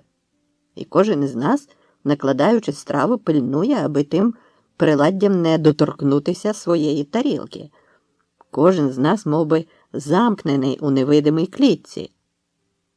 Але, панове, коли ми виїжджаємо на природу і влаштовуємо почастунок, то ведемо себе, як наші предки», – засміявся пан Гайдер. «Хліб ламаємо руками, а окремого приладдя для кожної страви вже нема.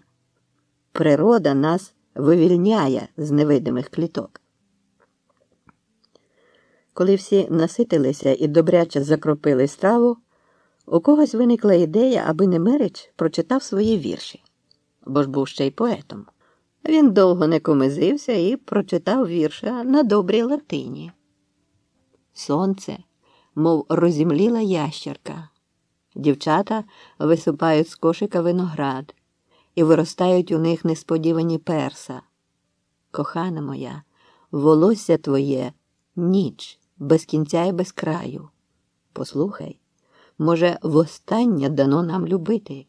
Не відгортай моїх рук. Дай напитись мені з цього келиха, повного аж по вінця гарячим медом літа. Не знати, що завтра чекає – смерть чи неволя. Вечір в вогні розпалив у степу, і було одне зоряне небо вгорі, а друге було біля ніг. Скільки маків розквітло в цю ніч, скільки маків погасло, свічками жадань горять її руки, і джерело дзвінке прокинутись намагається між уст зболілих від паморозків. У стегнах вона зберігає ночі прекрасні, аж спотикається кров на закрутах. Меч заважає набік, і сагайдак, і лук.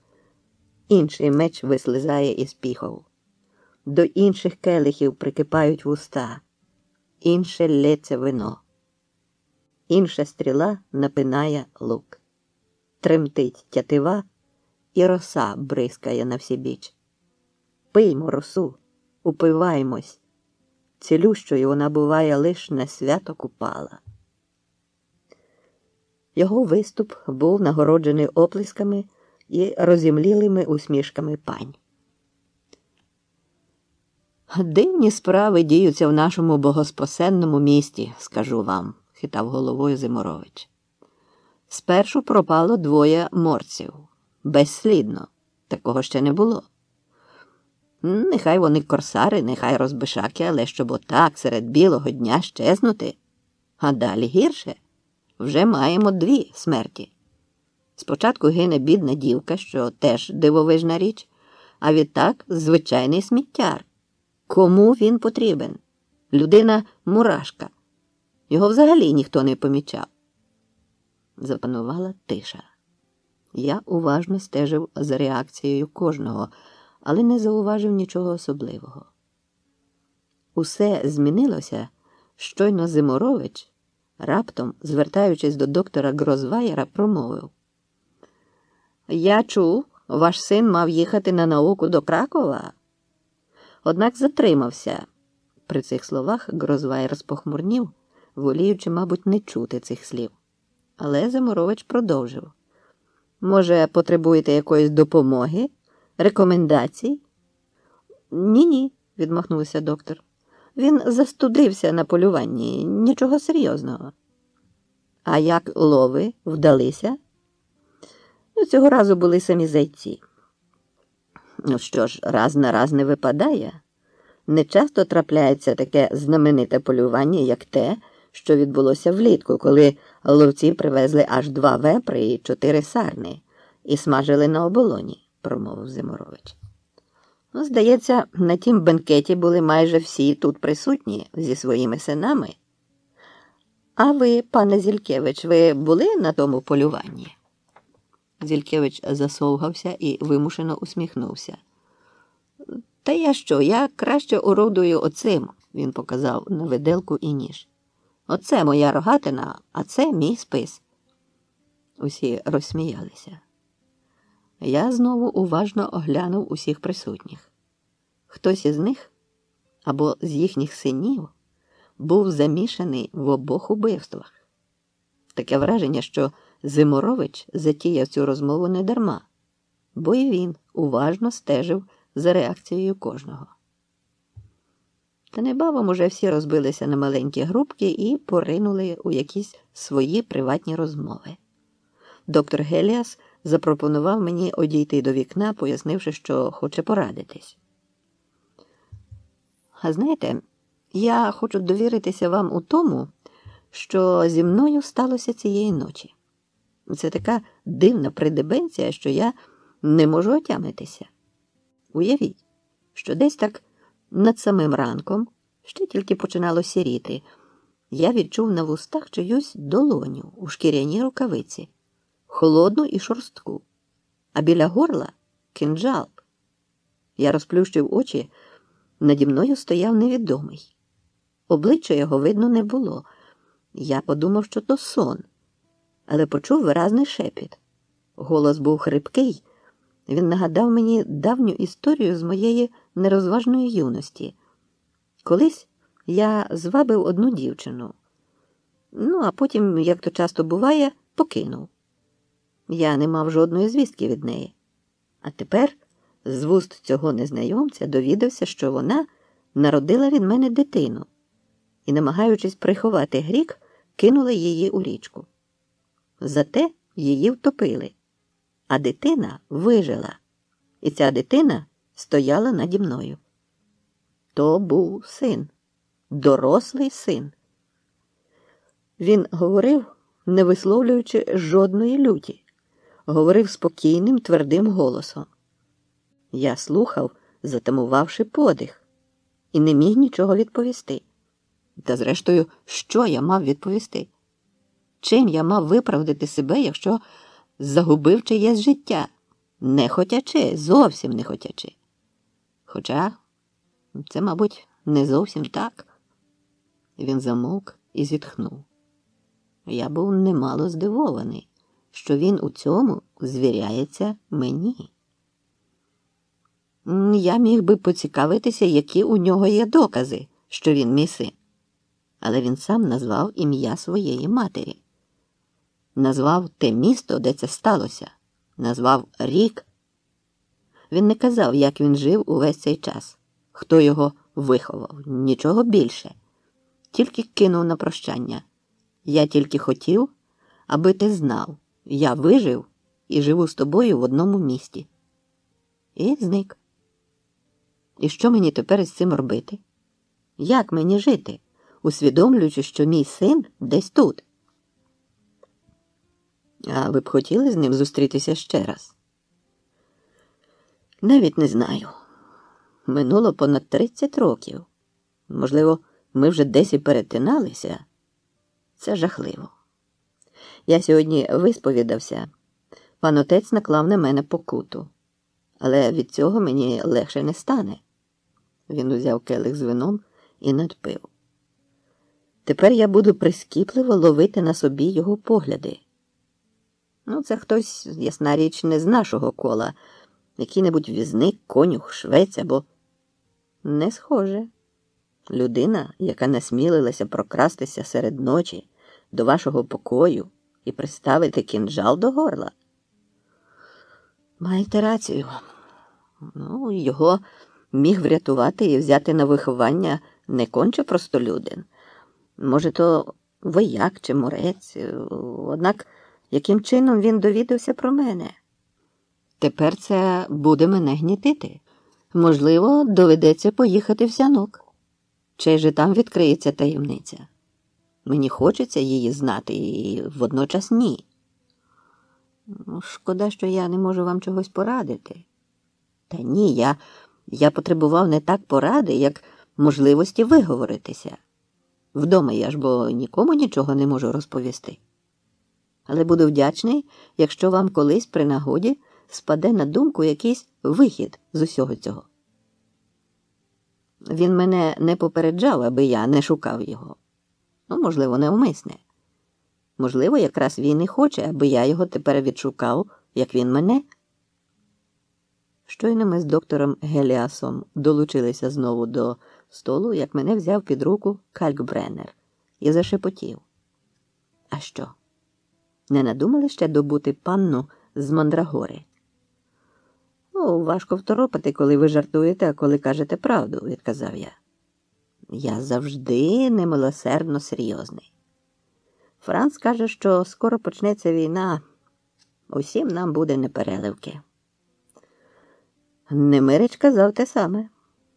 Немирич передбачає, а Франц знає, має такий дар. Отже, голема ви створюєте для війни? Для свого самоствердження. Таке солодке почуття – усвідомлювати себе деміургом, творити нових істот, а в кожній такій істоті будувати свій, лише їй притаманний світ. Спробуйте. Це доволі заразливо. Далі уже важко спинитися. Хочеться розкривати якісь великі таємниці. Наприклад, таємницю смерті. А що було з нами перед нашим народженням? А що буде опісля? Вас це ніколи не цікавило? Чому ж ні? Цікавило. Але я знаю одне, нам це не дано пізнати. Помиляєтеся. Я вже на порозі пізнання.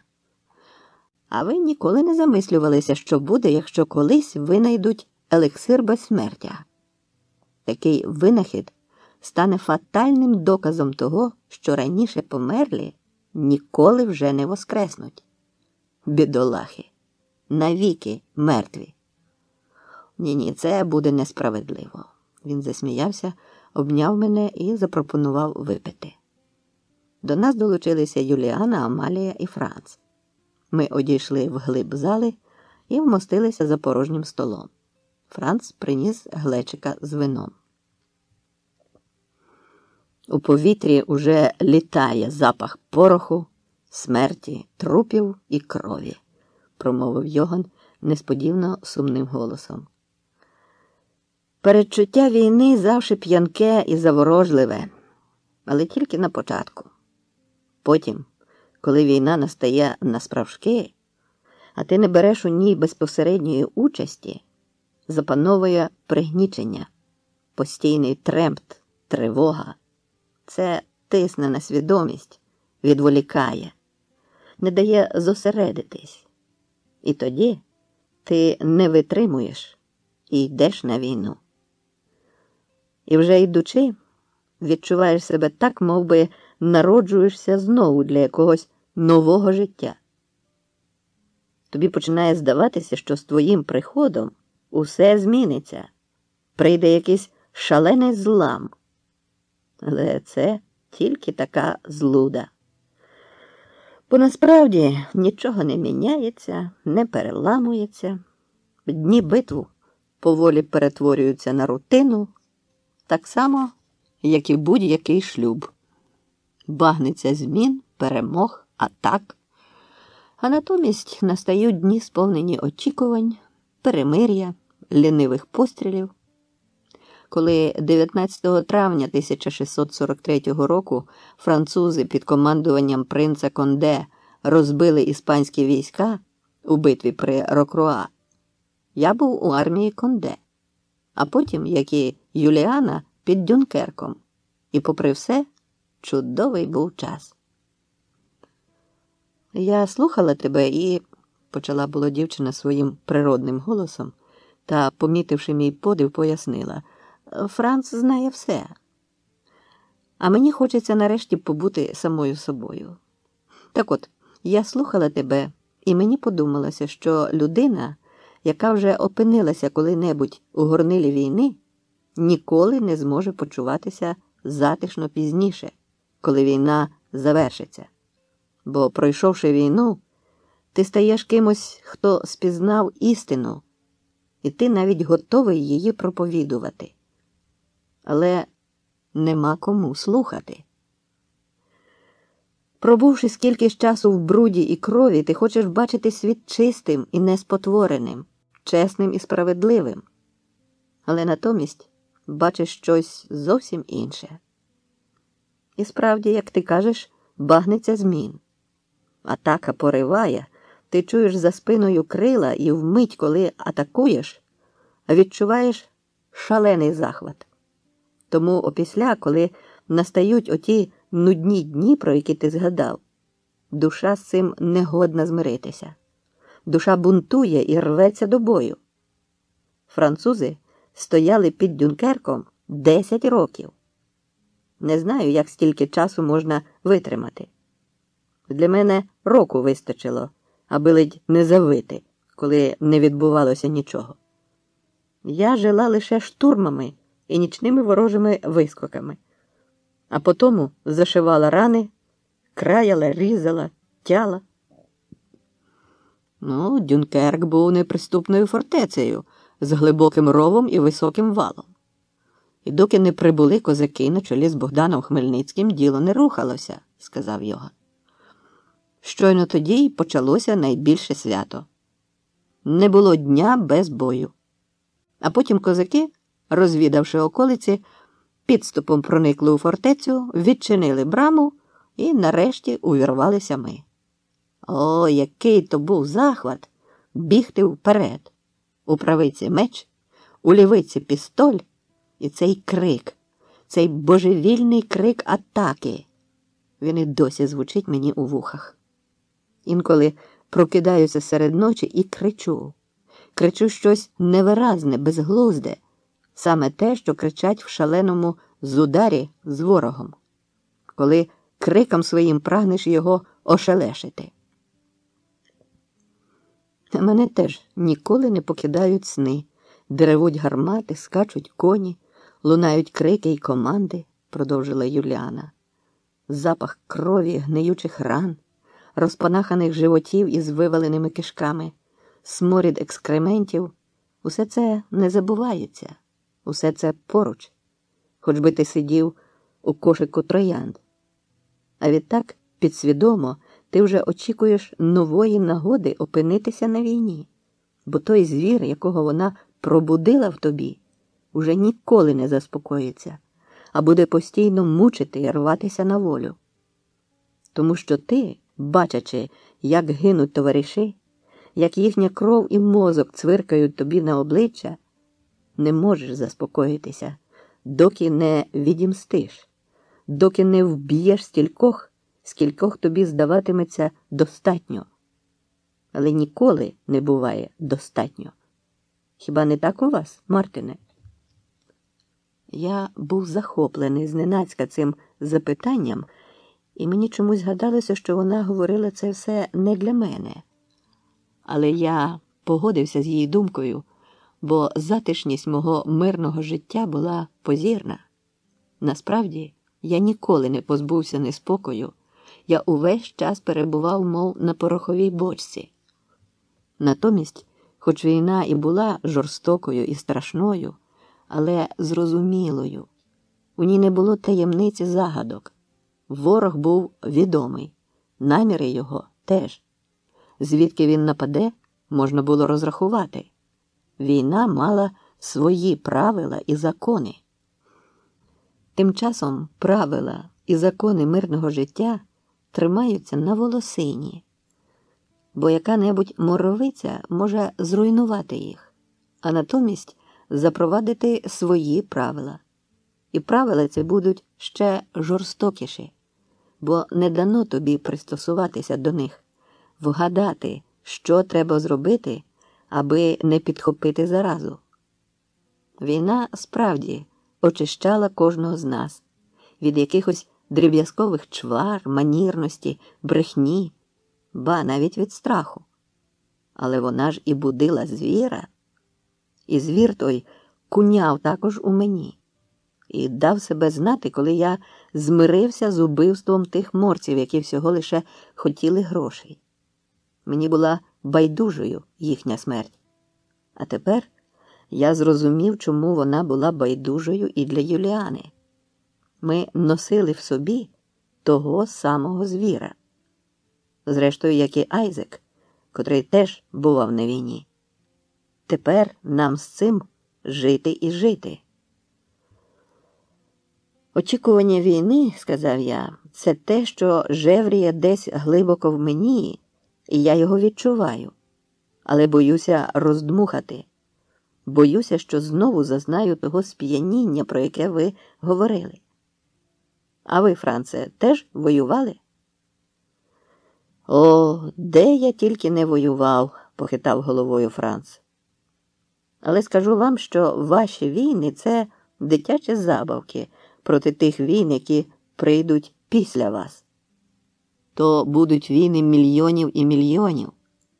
І в порівнянні зі страшним звіром, який вирветься тоді на волю, звір, що сидить у нас, це тільки маленький шкодливий котик. Мій великий друг, магістр Ульріх фон Юнгінген, завжди підкреслював, що війна, як і жінка, не прощає зради. Війна в кожному з нас. Ми заручені з нею навіки. Кожен воював де-інде, але тепер нас чекає спільна війна. Бо всіх нас єднає той самий шкодливий котик. Не називайте його звіром. Він не заслужив на це. Хоч і не дозволить нам пересидіти, а буде тихенько шкрептися, коли проб'є час. І цей час уже близько. Примітка.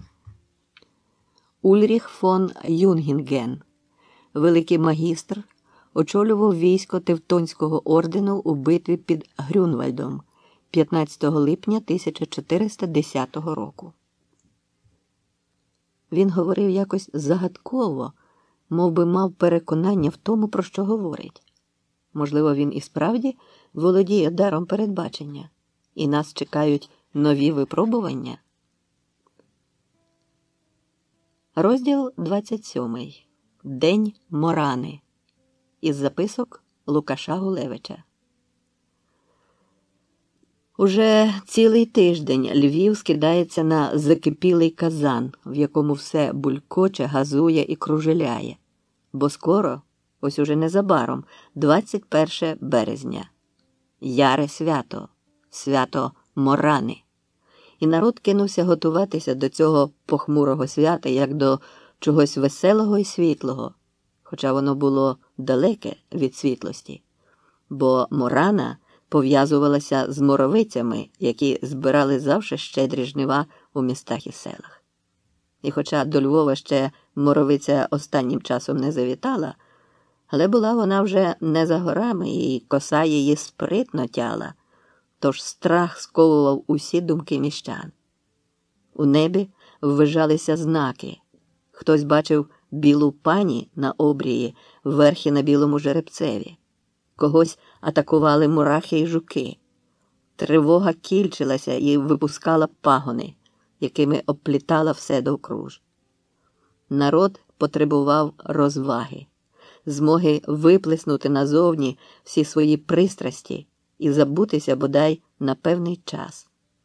Свято Морани, коли поминали небіжчиків, насправді нічим не нагадувало Дня всіх померлих, коли засохлі квіти, опали листя, дощі, похмурі дні і довгі ночі викликають утому і бажання заснути, коли кінець року скидається на кінець життя.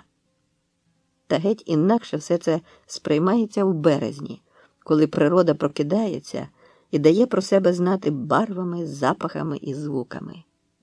У душах людей тоді теж прокидається весна. Тому увесь Львів уже тиждень жив тими моровими задушками, і кожен ладнав маску якогось свого предка, що помер чи то від мору, чи то від якої іншої напасті, холери або віспи, відшукував у скринях чи на горищах старі його лахи, приміряв на себе, крутився перед дзеркалом і підправляв де треба. Не важило, наскільки воно гарно пасує і виглядає. Нікого це не цікавило, бо всі й так носили маски, за якими чулися, мов за заборолом у своїй фортеці. Могли й голими вийти до міста. Сором зникав, усі умовності опадали під ноги. Оскільки вважалося, що одяг покійника має оздоровлюючий ефект, то те перевдягання відігравало ще цю важливу функцію. Але не тільки одягом і маскою зображали пращурів. При цьому ще згадували якісь звичаї чи особливості померлого, його мову, поведінку. Все бажано було відтворити так, аби, вийшовши на люди, можна було стріти якогось старого порохнявого діда, який би радісно вигукнув: «О, най би мене дурний цап в дупу луснув, коли то не пан Цвайгольд». Усі зусилля цього культу були спрямовані на те, аби подолати панічний страх перед моровою смертю. А повернення померлих у їхніх зовнішніх оболонках скидалося на спробу щось виправити у днях проминулих, коли людина була ще жива, але не отримала тієї уваги і тих почестей, на які заслуговувала. І з часом у живих прокидалася любов до якогось свого пращура, а точніше до його духа, до чогось ефемерного і позбавленого тілесності, до чогось ідеального, позбавленого недоліків. Усі спомини, які б могли зіпсувати цей зацукрований образ, негайно відкидалися у непам'ять. І як колись герої ставали богами, так само мертві перетворювалися на героїв. Бо ж відомо, що мертві правлять живими. Але не своїми примхами і недосконалістю, а навпаки, своєю доброчесністю, чистими прикладами для наслідування. Мертві моляться за живих, а тому їх не можна забувати. Мертві хочуть жити в живих, а тому треба намагатися втілити у своєму житті те, чого вони прагнули за життя. У такі дні духи померлих насильною смертю поверталися, невідімщені й стривожені, як поверталися і поховані без обряду, а їхню присутність відчували всі. Духи були поруч. Інколи долинав їхній шепіт. Інколи доводилося з ними розмовляти, сперечатися чи виправдовуватися. Але в новій прибраній личині люди вже були захищені від їхніх докучань. Вони мов би, самі ставали духами і поводилися так, як ніхто з них в інші дні не поводився. А що душа не має форми, яка могла б бути пов'язана з якоюсь матерією, і про неї не можна судити за обрисами тіла чи за рисами обличчя, то естетичний бік усього цього маскараду не відзначався особливою вишуканістю. Маючи переконання, що й неоковирне тіло може ховати в собі прекрасну душу, певна категорія міщан перетворювала це свято на пародію, вдягаючи на себе, що під руки потрапило. Зокрема, і деколи потворні маски, виготовлені наспіх і так розмальовані строкатими барвами, що якби бідний пращур встав з гробу й уздрів, яким його бачать нащадки, то здурів би на місці. Серед таких масок переважали звірячі й пташині голови, оздоблені віхтями розмальованої вовни чи жмутами пір'я, або ж писки якихось страховидл з кривавими іклами. А ще було інше, не менш захопливе заняття – будівля височенного чудовиська, страшенної почвари, в народженні якої брало участь ледь не все місто, бо зносили для неї безліч усілякого непотребу – старий посуд, штахети, шмаття, гілляча, мотузки – все, що могло стати в пригоді, аби та проява, що мала зображати чуму, виросла до вражаючих розмірів та ще й могла рухатися на колесах, бо будували її біля Краківської брами, а вести мали на ринок. Поволі це чудисько і справді виростало, набираючи щораз строкатішого вигляду, і скидалося на стару обтріпану циганку з чорним обличчям, на якому виділялися великі червоні вуста з вискаленими іклами і круглі виречені очі. Після того, як почвару збудують, вона мала постояти 2 дні на ринку, а на 3-й, власне, 21 березня, її палили. Почвара була спільним витвором, належала всім і нікому. Кожен міг наблизитися і вставити свої 5 грейцарів. Але завжди знаходився хтось, хто стежив за порядком і міг щось поправити, змінити чи перечепити на інше місце. І тим кимось уже кілька разів був Кат. Бо врешті-решт це ж він і мав стратити чудисько. Отже, мав на те своє тверде катівське право.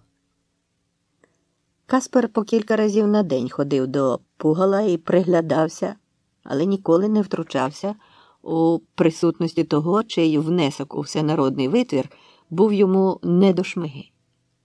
Чекав, коли той піде, а щойно тоді щось поправляв і, задоволено оглянувши наслідки свого втручання, відходив. Не у всіх було таке витончене почуття краси, як у нього. І коли наставав той найголовніший день, коли все місто вбирало маски, то шалений еротизм випорскував з утаємничених тіл, бо неможливо було відрізнити старшої пані в перуці і вузькій шнурівці, що цупко стягувала стан, підпираючи виклично перса, від панни, і у тісних вуличках лунали писки, сміхи, виляски і прицмоки. Пари усамітнювалися і віддавалися несамовитому шаленству, забиваючись у затишні закамарки, ховаючись у брами, ба навіть вилазячи на дахи. Запах пристрастей бив у ніздрі, збуджував і кликав на пошуки тіла, до якого можна прилипнути, взяти від нього все, що забаглося, і віддати навзаєм. Всюди лунала музика, хтось танцював або співав, хтось щось вигукував, горіли вогні, на яких смажили м'ясо й ковбаси, гуркотіли бочки з вином і пивом, з кораблів стріляли гармати і запускали феєрверки. Я не мав жодного наміру йти на ринок. Айзек з Рутою і Юліаною нарихтували якісь чудернацькі маски, що зображали невідомо кого, бо жоден їхній пращур не вмирав у Львові від моровиці, і переконували мене йти з ними. Я пожартував, що волію побути на самоті і пороздумувати над сенсом життя. «А знаєте, пане», – заторохтів Айзек, приміряючи свою маску, «життя складається із запитань і відповідей. Із запитань і відповідей в кожному запитанні, яке народжується в людині, уже сидить зародок відповіді. А в кожній відповіді сидить зародок нового запитання. І так за колом. Але кінець настає, коли звучить відповідь, у якій нема цього зародка нового запитання. Така, знаєте, гола думка. Просто як підошва. Отоді певний знак, що настає гаплик. Але ви не переймайтеся, у вас ще все попереду. Дякую, ти мене заспокоїв, буркнув я. Навже ж? Я ж бачу, що вас щось мучить. І тому ви не йдете з нами, бо хочете побути на самоті зі своїми думками і нарешті зосередитися. Знайти відповідь на питання, в якому ви ще не відкрили зародку відповіді. Але ніколи не треба шукати достеменної відповіді на будь-яке запитання. Треба дивитися ширше. От чому, гадаєте, наші жидівські книжки писані лише приголосними? А тому, щоб кожен міг сам підставити ті таємні голосні, які лише йому одному відкривають прихований зміст кожного слова. Бо слово не цвях, а ртуть. Воно живе і рухливе. Торкніться кульки ртуті, і вона враз розпадеться на безліч дрібніших. І так без кінця. Візьміть слово на язик. Покатуляйте його, посмакуйте, спробуйте на зуб. І воно вам теж відкриє безліч прихованих сенсів. Наш Айзек філософ, засміялася Юліана. Недавно я підгледіла, як він читав Кабалу. Я зиркнув здивовано. А відколи це ти мої книжки читаєш? Пане доктор, читаю я їх давно. Мені ж бо хочеться піднятися до вашого рівня. Бо нам, докторам, треба постійно удосконалювати свої знання. Це для того, аби жодне питання не зоставалося без відповіді, а жодна відповідь без зародка нового питання. Інакше життя зупиниться. А зараз нас кличе Моровиця і ще одна відповідь на ще одне питання, як і вас.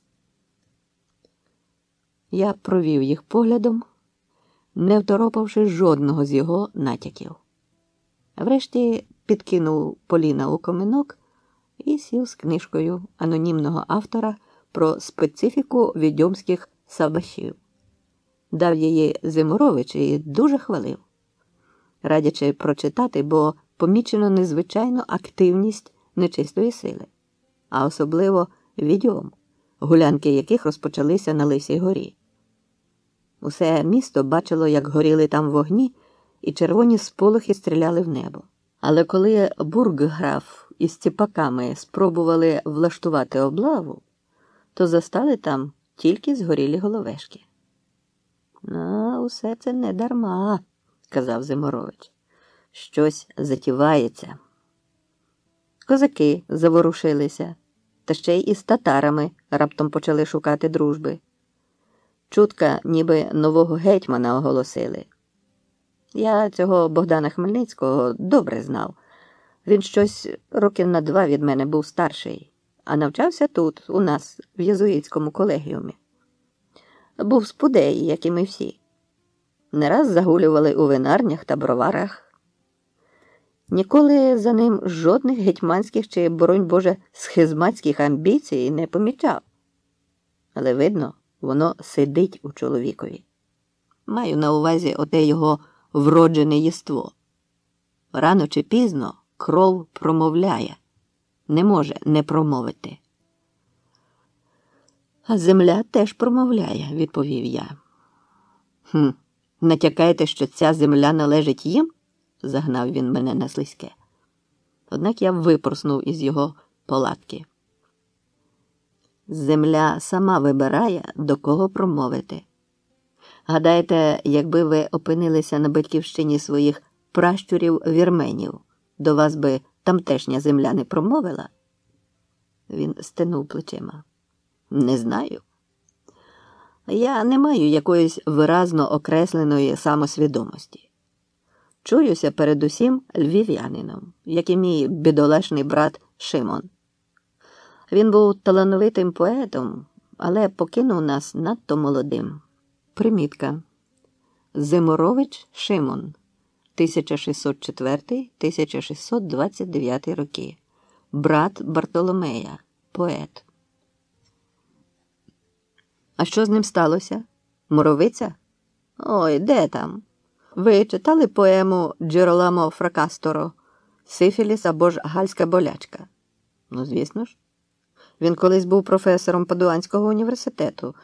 Щоправда, помер вже давно.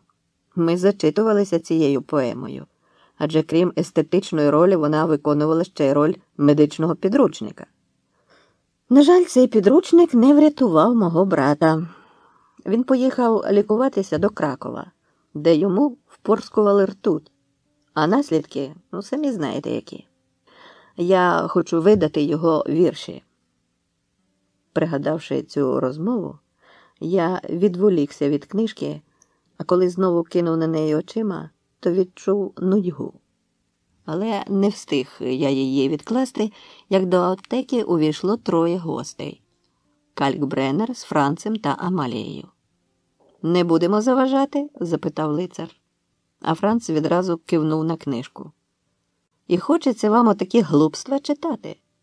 Тож писав монах Дурисвіт, який справжньої відьми й на очі не бачив. Де він міг у відьми хвостика бачити? А так, між нами, то з тих нещасних, які були спалені, може, 10-та частина була відьмами.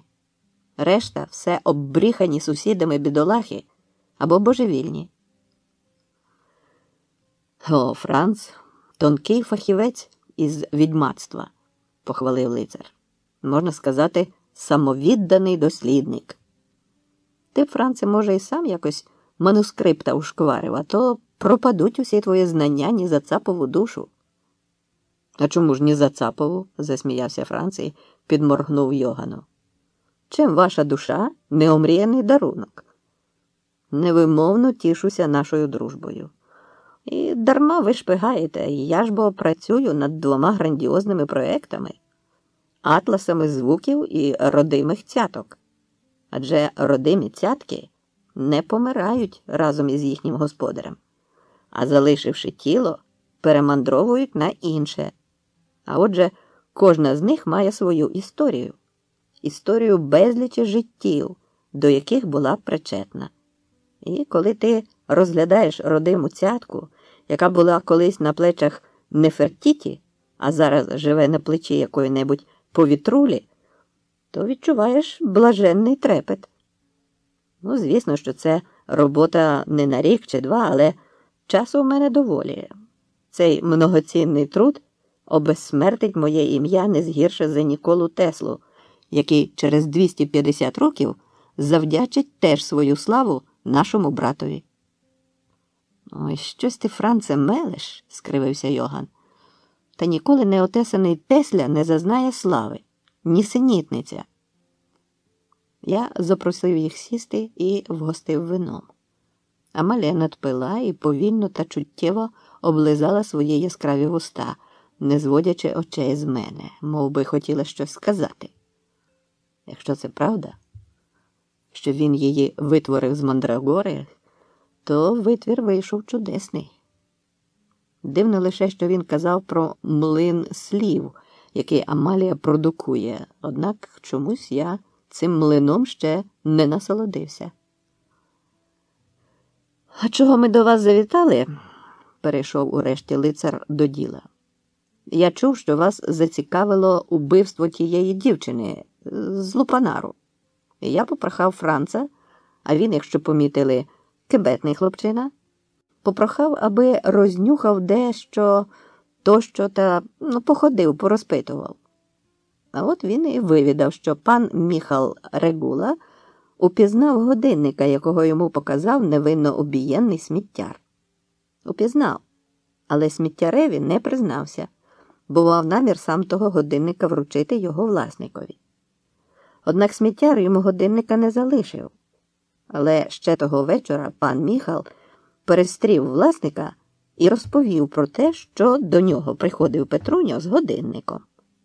Власник був здивований, бо мав переконання, що годинник лежить у нього вдома, зламаний. Але не заперечував, що то може бути його годинник, бо купив він його минулого року в присутності пана Міхала. Ви стежите за ниткою моєї оповіді? Я кивнув. І ось, того вечора Петруня вбивають. І що робить пан Міхал? Він переляканий не на жарт. він складає докупи 2 і 2 і отримує шок. Він проживає жахливу ніч, на світанку тремтячою рукою описує свою пригоду і коли ледь розвиднілося, мчить щодуху до костелу, ловить сповідника і вручає йому конверт, відкрити який просить у випадку його несподіваної смерті. А звідки ж вам про те відомо? Так сталося, що тим сповідником, точніше, на місці того сповідника був дехто інший. Якщо бути точним, це був близький товариш нашого любого Франца. Франц задоволено усміхнувся і закивав головою. Тобто це був священник? Або чернець? Ну, можна і так сказати, устряв Франц. Але як він міг зрадити таємницю сповіді? Та Франц пожартував, сказав Йоган. То не був святий отець. Там сидів, скажімо так, один дотепний хлопчина. Такі дива, знаєте, іноді трапляються. Ці хлопці люблять пожартувати. Ха, ще би, засміявся Франц. Які хлопці? Бурші, жаки, бурсаки. Одне слово, коли пан Міхал примчав до церкви, у сповідальні його чекав бурсак. В сутані отця Клементія з каптуром, натягнутим по самий ніс. Отже, вам відоме ім'я власника загубленого годинника? А вже ж? Це доктор Грозваєр. Ось, самі прочитайте. І він показав мені листа пана Регули. Я був ошелешений. Доктор Грозваєр? Не може бути. Але це ще нічого не доводить, сказав я. Можливо, він купував годинника не для себе, а комусь у подарунок. Ми теж так подумали. І Франц кілька днів провів у товаристві нашої золотої молоді, яку ще незабутній Кампіан намагався довести до розуму. Францові вдалося побачити годинника з тим самим написом у Міхаеля, докторового сина. Там була доволі велика компанія, в яку можна було за виграшки влитися, маючи зайві гроші. А Франц їх мав. І ось коли всі вже добряче випили, слово по слові, вдалося дещо витягнути про те полювання, на якому було вбито дівчину. Тобто про саму дівчину ніхто нічого не розповідав, але про лови говорили охоче. Бо то були дуже знамениті й успішні лови.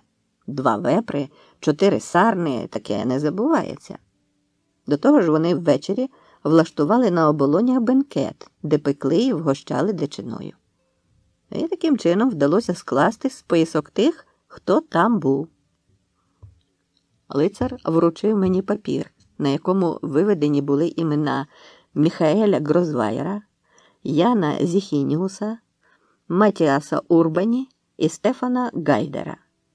Усе це були відомі своїми скандалами і буйним характером синочки. Це не повний список, провадив далі лицар. Бракує ще одного імені. Але щодо нього в мене сумніви. А хто ж це? Суддя Зількевич. Зількевич? А що в нього може бути спільного з цією галайстрою?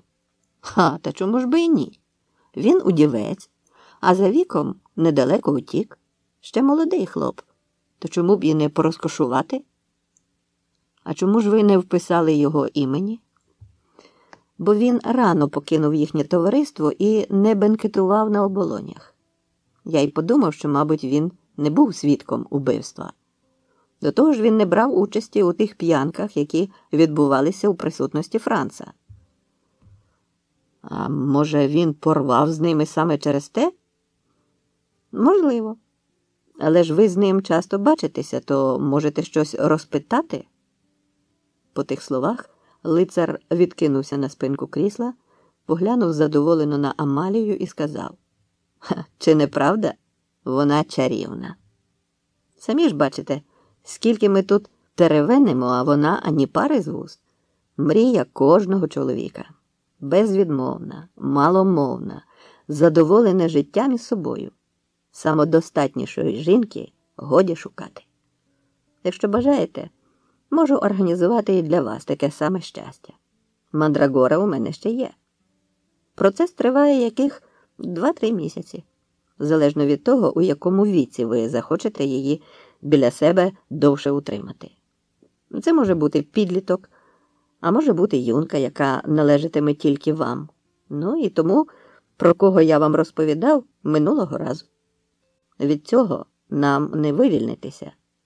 А тіло, як самі розумієте, лише мушля, в якій поселяється молюск – душа. І в тому постійному переселенні душ може так статися, що убивця згодом стане нащадком убитого ним. А злодій – нащадком окраденого. Або коли-небудь власником речей, які, власне, зараз краде, доповнив Франц. Саме так. Але моя пропозиція лише з дружніх почувань.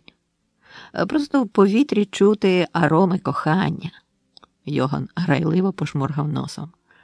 Особливо тут, у вашій аптеці. Як казав один філософ, за кохання потрібно боротися. Та мені ліньки. Волію готовий продукт, вирощений власноруч у пробірці. А як же легендарний млин слів? О, це керована властивість. І лише тоді, коли я цього потребую. Тоді вона фонтанує словами, розбризкуючи їх на всебіч. І знаєте, дуже часто там є здорове зерно, яке я намагаюся старанно зафіксувати. Я теж, озвався Франц. З неї промовляє глибинна мудрість віків. Часом якимись мертвими мовами, але я усе це нотую і розшифровую. Доволі цікавське заняття. Кохана, звернувся Йоган до Амалії, відкрий бузю і висунь язичка. Вона слухняно висунула язика, на якому було наклеєне щось біле, схоже на пелюстку вишні. Лицар здер її, і вмить Амалія заговорила. Квітнева яблуня розкошленого диму росте над катівнями. Тріпочуть чорні пелюстки або пір'їни і припадають до вікон. Крик проламує в теплому повітрі велетенські діри, крізь які провалюються птахи. Разом із димом розлітаються душі. Розпачливі помахи рух, вітер шматує їх без жалю. Небо їх з ніжністю пригортає до серця і заспокоює їхні ридання. Подивіться, відрубані голови гупають, мов перестиглі груші. Котяться здивовані обличчя. Очі котяться, розкриті навстіж. А в них котиться світ. І у кожного свій. І це найстрашніше. У кожного такий крихітний світ, що місця йому доволі навіть в одній сльозині. Ось вони йдуть мити скривавлені руки в річці. Вода радо приймає кров. Риби нею смакують і божеволюють. Робота завершена. Понад 300 голів за один день. Вони миють руки. Один схлипує, інші здивовано зиркають на нього. Біла пелюстка повертається знову на язика. Амалія вмовкає. «Ну, ви чули?» – запитав лицар. «Це чергове пророцтво нічого доброго нам не віщує. Отакий це млин слів. Головне вчасно його вимикати». Лицар підвівся і зробив знак Францу та Амалії. «То що? Розповісте про все Зиморовичу?» А Зиморович і так їх підозрював, але ж доказів нема. Ніхто не буде через повію зачіпатися зі шляхтою. Тому я розвів руками. Але дякую, принаймні буду знати, з ким маю справу. А на все решта є інший суд, Божий. Франц закашлявся з осміху. Ой, розсмішили. Доведеться довго чекати. Господня канцелярія забита позовами на 100 років уперед. Лише недавно там розглянули скаргу на страту Марії Стюарт. І що? Карати вже нема кого? А ходіть з нами, запропонував Калькбреннер. Зачиняйте аптеку, ніхто і так сьогодні сюди не поткнеться. Зате прилаштуєтеся до народного божевілля. А я не маю маски. Не переймайтеся, маємо зайву. Лицар подав мені кругловиду, налиту кров'ю мордяку. Будете дуже симпатичним упирчиком. Я вовкулакою, Амалія старою відьмою. А Франц? Ну, Франц буде... Ах, любий Йогане, закривлявся Франц, вдавано шаріючи та вбираючи маску чорта. Не поминайте всує. Я буду просто Францем. Я подумав, що, може, й мені пора розвіятися, і поклав список вірогідних убивць до шухляди. Щойно ми вийшли з аптеки, як зіткнулися з Юліаною і Рутою. З'ясувалося, що в Лоренцо розболілася голова. Рута його провела. Юліана і справді була бліда. Вона сказала, що трішки полежить, а потім приєднається до компанії. Рута пішла з нами. Розділ 28. Меч відплати. 21 березня 1648 року. Син Леона Урбані Матіас вийшов із дому перед вечором, аби й собі, оздобившись маскою, долучитися до поважної публіки на ринку.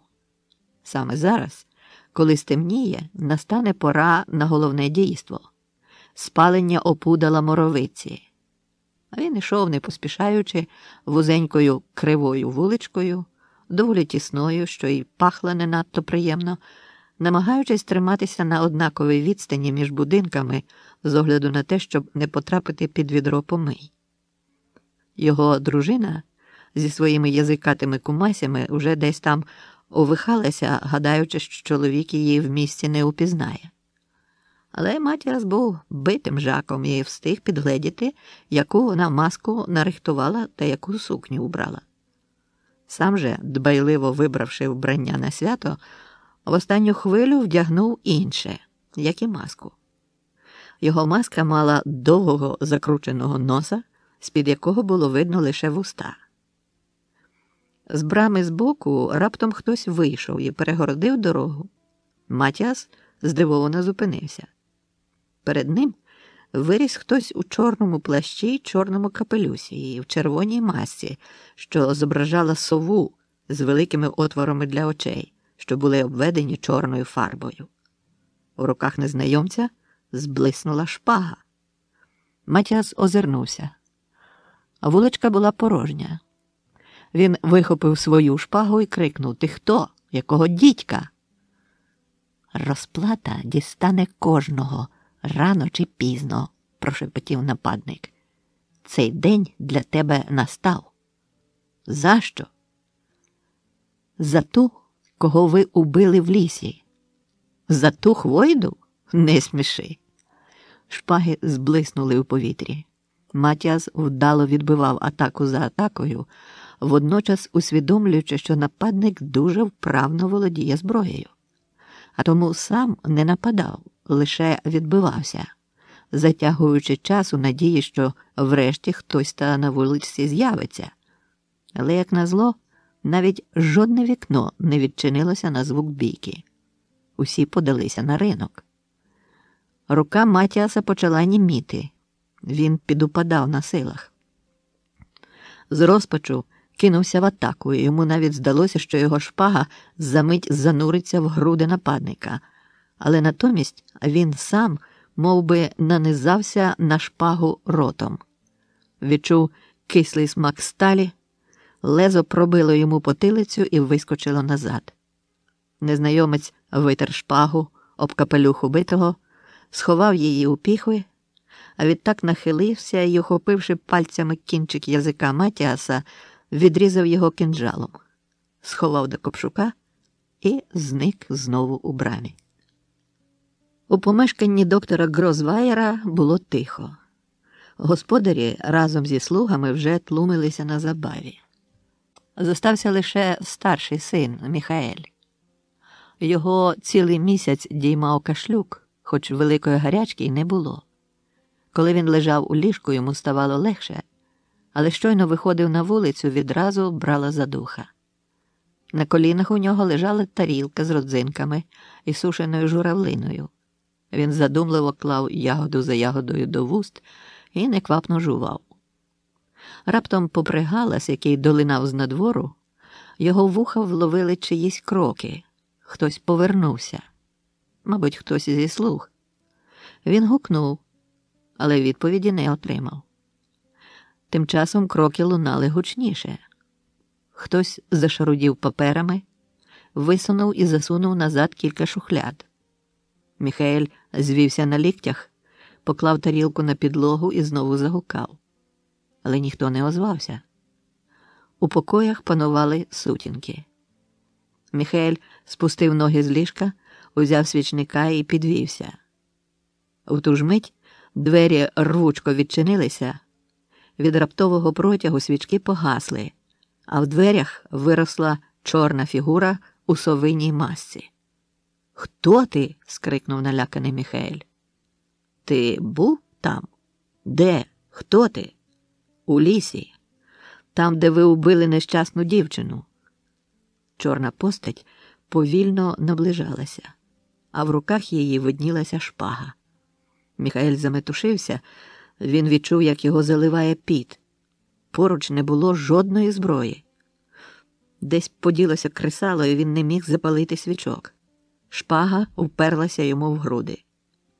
«Це не я!» – торохтів він нажаханим голосом. «Але ти там був!» «Був, але я…» Шпага опустилася до його живота і перетяла очкур. Штани опали. Довга біла сорочка сягала до середини стегон. Шпага підняла край сорочки. Міхаель врешті зрозумів, про що йдеться. Він вхопив у руку своє причандалля і показав: «Ви ж бачите, це не я!» «Хто?» Він, полотніючи, проказав ім'я. Шпага піднялася вище. «Ти був там і теж знущався з неї». «Ні, я не… Чому ти її не рятував?» Я… Міхаель рвучко відскочив набік, копнув ослінчик під ноги незнайомця, зірвав зі стіни шаблю та замахав нею, безладно мов би даючи зрозуміти, що так просто не скориться. Однак шлях до дверей був усе ще перекритий. Міхаель ухопив у ліву руку свічника і пошпурив у нападника, а сам спробував подолати тих кілька кроків, що відділяли його від дверей. Але нога його потрапила у тарілку з родзинками, він послизнувся і впав на спину. Шпага опинилася в Міхаеля між зубами. Він спробував відхилитися, але шпага була швидша. Убивця відтяв йому кінчик язика і сховав до капшука. Вечір заполонив вулиці. Ян, син Зіхініуса, вийшовши з корчми, відчув легку нудоту. Похитуючись, проминув площу ринок, проштовхавшись через натовп, і завернув на Капітульну. Слуга йшов попереду з ліхтарем. У темряві Янові почулися глухі кроки, але звідки вони долинали, не міг второпати – спереду чи ззаду. Принаймні, то не були кроки слуги. Озирнувся, але побачив лише тіні від дерев, що гойдалися на вітрі. Рушив далі. Однак знову спинився, почувши, як щось брязнуло. «Ільку, то ти?» Я, пане», – озвався слуга і помахав ліхтарем. Але за мить пролунав звук удару. Щось упало і забрящало ще голосніше. «Ільку, де ти подівся?» Відповіді не було. Ян рвучко висмикнув карабелу з піхов і, вистромивши її поперед себе, рушив далі, але щокроку темрява густішала, і він напровсяк навіть кілька разів шмагонув шаблею в повітрі. Потім припав спиною до стіни і водив шаблею в різні боки, мов би креслячи магічне крейдяне коло. Ось перед ним мигнула тінь. «Хто ти?» – скрикнув. «Чому ховаєшся? Ану, підходь!» Він чекав нападу, роздумуючи, що сталося з Ільком. Либонь, його вдарили по голові. Злодій чи що? Пся кость, лаявся він. Я не маю грошей. Усе щойно пропив. Але ніхто не відповів. У загуслій темряві розрізнив щось темніше за тло і зробив різкий випад. Сталь зударилася зі сталлю, шпага зробила різкий виверт, шарпнула і за мить шабля вилетіла з руки Яна та впала на брук. Водночас він відчув гострий біль у правому передпліччі. Що за чорт? Хто ти? Тепер уже бачив високу чорну постать у чорному капелюсі. Невідомий прошепотів лише одне слово. Ян зблід і скрикнув, як ужалений. Мене там не було. Але шпага пробила йому рот і вийшла на потилиці. Він упав і завмер. Незнайомець нахилився, відтяв окраєць язика і, закутавшись у плащ, зник між деревами. Син Гайдера Стефан захоплено спостерігав за тим, як підпалюють почвару. З 4 боків піднесли до неї смолоскипи, і вона, облита смолою, радісно спалахнула, тріскочучи іскрами. Народ заплескав, закричав, по руках пішли пляшки і гальби з кухликами. Стефан, обнявши якусь кралю, що видалася йому привабливою, разом із нею перехилив кухлик вина, а потім у смак її поцілував. Хтось смикнув його за полу плаща. Він озирнувся, але нікого знайомого позаду себе не побачив і знову витріщився на палаюче опудало. Краля притулилася до нього спиною і звабливо потерлася. Стефан притиснув її до себе, поклавши долоні на перса. Вона повернула голову і провела язиком по його вустах. Він відчув приємний смак солодкого вина і потягнув її набік. Краля слухняно йшла за ним, заки він проштовхувався крізь натовп. Аж врешті пірнули у першу ліпшу вуличку. Там було безлюдно й темно. Стефан припав вустами до незнайомки, гарячково плутаючись у її сукні. Нарешті намацав її сідницю і боляче стиснув. Краля писнула і зашепотіла, що краще поведе його до себе, це зовсім поруч, у сусідній брамі. Її чоловік у цей час пиячив у шинку. Вона лише переконається, що вдома більше нікого нема. Стефан кивнув. Він уже добряче підхмелився, і йому було байдуже. Навіть якщо чоловік їх застане, то якомусь нещасному міщуху він ще дасть раду. Він став під стіну і спустив штани, щоб поцюняти. І коли він уже завершував процедуру, раптом з брами вискочив хтось у чорному і гаркнув: «Лайдаку! Моєї жінки забаглося!» Обличчя незнайомця ховала маска, в руках зблиснула шпага. Стефан миттю однією рукою підсмикнув штани, другою видобив шаблю. «Ти, кабанюко, мав я твою жінку там, де й тебе. Ану, підходь ближче». Стефан був певен, що Міщук від одних його слів уже дремене, а як побачить шаблю, то й поготів. Адже шабля важча за шпагу. І якщо вдасться добре по ній вдарити, можна переламати. Однак нападник виявився спритнішим, і шпага його, щоразу уникаючи загрозливого удару, зі свистом розтинала повітря. Стефан відчував її то біля одного вуха, то біля другого. Вона, мов оса, намагалася його вжалити, не затримуючись ні на хвилю довше, аби він міг відбити її. Врешті шпага черкнула Стефана по чолі, розтявши шкіру. Кров залила йому очі, він враз осліп і тепер уже махав шаблею на відліг, заткуючи. Ледве вдалося йому вловити момент і витерти очі, та тільки для того, аби побачити, як шпага летить йому просто в обличчя. Відтак він відчув страшний удар в зуби, які відразу покришилися, а лезо протяло йому горлянку. Він захарчав і опав на землю. Убивця відтяв шматок язика і розтанув у натовпі. Розділ 29. Перса. 22 березня 1648 року. Весна була тепла, але львівські будинки зі своїми кам'яними метровими стінами вперто ще тримали зимову прохолоду. Юліана на ніч накривалася ковдрою і баранячим кожухом. Їй здавалося, що вона лежить під важкими сніговими заметами. Але під тією ваготою вона почувалася затишніше. Ледь розплющивши очі, вона відчула неясну тривогу, мов би щось повинно було статися, щось не надто приємне і небажане. Вона й раніше ловила себе на думці, що передчуття її рідко підводять. У такі хвилини вона воліла б не вставати з ліжка, а лежати і дивитися у вікно, хоч там видно їй було лише хмари і голі вишневі гілки. Чи не досить з неї того, що трапилося вчора пізно увечері, коли Лукаш спробував її розговорити, видушити з неї те, що його найбільше цікавило – її ставлення до нього. Після того, як було спалене опудало, аптекар з Айзеком і Рутою спустилися до винарні пана Прохаски. Юліана небавом там їх і застала, марно намагаючись відшукати на ринку.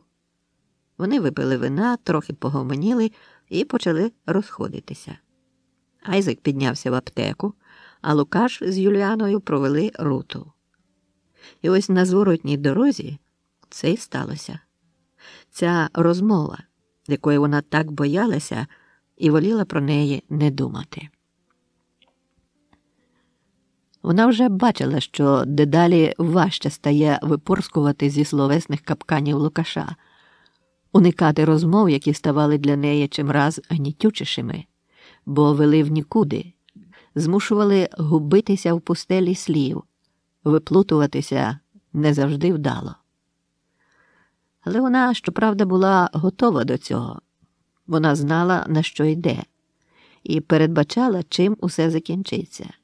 Єдине, що їй хотілося, якомога далі відсунути звучання останніх акордів цієї музичної драми. На відміну від Лукаша і Рути, вона все знала наперед. Їй було сумно через те, що змушена поводитися з ними так жорстоко. Було б куди шляхетніше від самого початку відкритися, але це тоді б зруйнувало всі її особисті плани і наміри. Вчора, коли Лукаш перейшов від натяків і недомовок до запитань навпростець, вона сказала: «Мені дуже шкода, але я не зможу вам дати того, чого ви сподіваєтеся. Передусім свого кохання. Я не можу належати не тільки вам, але й будь-кому у цьому місті». Вона ще наголосила «у цьому місті». Але Лукаш не помітив тут жодного для себе сигналу. Його зачепили слова, що були сказані перед тим, і він вхопився за них, прагнучи змусити розвинути їх, пояснити. Але що вона могла пояснити? Не сьогодні і не тут. «Скоро ви зрозумієте, що я мала на увазі», – сказала Юліана. «Кожен носить свою печать. Моя печать чорна і гірка. В інший час і в іншому місці, вона знову сказала це, можливо, у нас би щось і вийшло, але не за таких обставин». І знову вона загнала в глухий кут свої розумування, бо він відразу перейнявся тими загадковими обставинами, які вона згадала. І це була остання крапля. Вона усвідомила, що їй краще мовчати, а не говорити. Бо щоразу вона відкривала в своїй обороні черговий вилом, у який він притьма намагався прорватися. І вона вмовкла, покірно слухаючи його сповідь. Чи справді він її кохав? А чи кохав у ній лише своє кохання, випликане в уяві? Але навіть якщо і справді кохав, то що з того? Так тільки ще болючіше і гнітючіше. Він зупинив її, не доходячи до аптеки. поклав руки їй на рамена і продовжував говорити, і слова його натискали у її свідомості на якісь задавнені рани, на дуже чутливі місця, які вона жодними зусиллями не могла затулити. Вона ледь стримувалася, щоб не заплакати. Але роки перебування у ролі мужчини далися в знаки. Вона витримала цей натиск. Правда, це їй коштувало прокушених вуст. Вона ще подумала, добре, що я встигла випити перед цим вина. Це додало їй сили і твердості. Вона уперто мовчала і тільки дивилася в його обличчя, не зводячи очей. А він, під її поглядом, губився, втрачав нитку думки. Час від часу опускав очі і говорив кудись у землю. І все, що він говорив, було їй і так давно зрозуміле. І в якийсь інший час, а не в цей, вона б з радістю це почула і прийняла. Але не тут, не тут, не тепер, не тепер. Вона вже була на межі того, щоб вирватися з плетива його слів і втекти, забитися у свій куточок. Але, на щастя, він, мов би здогадавшись, що розмовляє з холодним сфінксом, замовк. Далі вони поверталися в тиші, у гнітючій тиші взаємних непорозумінь і безнадійних недомовок. Юліана вислизнула з-під ковдри і виглянула у вікно. У саду поралися Айзек і Рута. Він згрібав на купу торішнє мокре і перепріле під недавнім снігом листя, а вона викопувала з вологої землі корінці моркви, пастернака і петрушки, які перезимували під тим листям. Юліана б з охотою долучилася до них, але не зараз. Не зараз. Рута вже чується господинею, і це чудово. Тобто було б чудово, якби вона не поклала око на Лоренцо. Цього вже просто забагато. Відбиватися відразу від обох людей, до яких чуєш глибоку симпатію, і радше бачила б їх разом щасливих і закоханих. Але чомусь усе пішло шкереберть. Ну чому я, а не Рута, подумала Юліана. Невже він не захопився нею лише тому, що вона живе з Катом? Але ж знає, як там насправді. А вчора, того найважчого вечора, коли вони з Лукашем повернулися до аптеки, сталася ще одна знаменна подія. Каспер привів Руту назад і заявив, що вона може бути вільна, що він зрікається свого права до неї. Він був сумний, але твердий у своїх намірах. Рута світилася радісними очима. Ще одне розбите кохання. Точніше, ще два. Каспера до Рути і Рути до мене. Разом 3. 3 розбитих серця, з яких принаймні одне ще про це не підозрює. Юліана відчула легку паніку. Адже вечір не закінчився так, як мав би закінчитися, бо Рута почала розповідати, яким чином вивільнилася від Каспера. І її оповідь, звичайно, адресувалася насамперед Лоренцо. Рута впала перед Каспером на коліна, заломила руки і зі сльозами на очах благала, прикликаючи на поміч усіх святих, дати їй волю. І аби підкріпити своє благання чимось поважним, не знайшла нічого мудрішого, хитрішого і дотепнішого, як запевнити Каспера в тому, що вона закохана на смерть. О, Господи, в аптекаря! Лукаш з Юліаною неабияк отетеріли від цієї звістки. Але чого можна було сподіватися від цієї екзальтованої дитини, всі емоції якої на поверхні? Вона вирішила, що саме таке пояснення справить на Каспера потрібне враження. Кохання і не менше, щоб уже остаточно знищити всі його надії і будь-які аргументи. При цьому вона, правда, не втрималася і натякнула, що знає, як Каспер у її відсутність розважається з сарацинкою. Отже, йому самотньо не буде. Правда, Каспер поцікавився, чому таке нестримне кохання пробудилося саме до аптекаря, у той час, як він не раз помічав, якими очима дивиться Рута на Лоренцо. Якби Рута сказала, що вибирає замість зрілого мужчини. Тут дівчина з усією своєю наївністю перепросилася і промовила слова, які вжив Каспер, якогось безвусого піцика, то він би ніколи з цим не змирився. А от аптекар – інша справа. Надто, що Каспер завжди чув до нього симпатію. «От як я мудро все змудрувала», – засміялася вона на завершення, зануривши всіх у глибоку задуму. При цьому вона так виразно поглянула на Юліану, мов би у них усе вже було домовлено, всі перепони подолано. А тепер зосталася тільки оця несуттєва дрібничка, з якою вони теж дали собі раду. Юліана стала одягатися, а вчорашній вечір вивів її з рівноваги. Надто багато подій і надто багато несподіванок.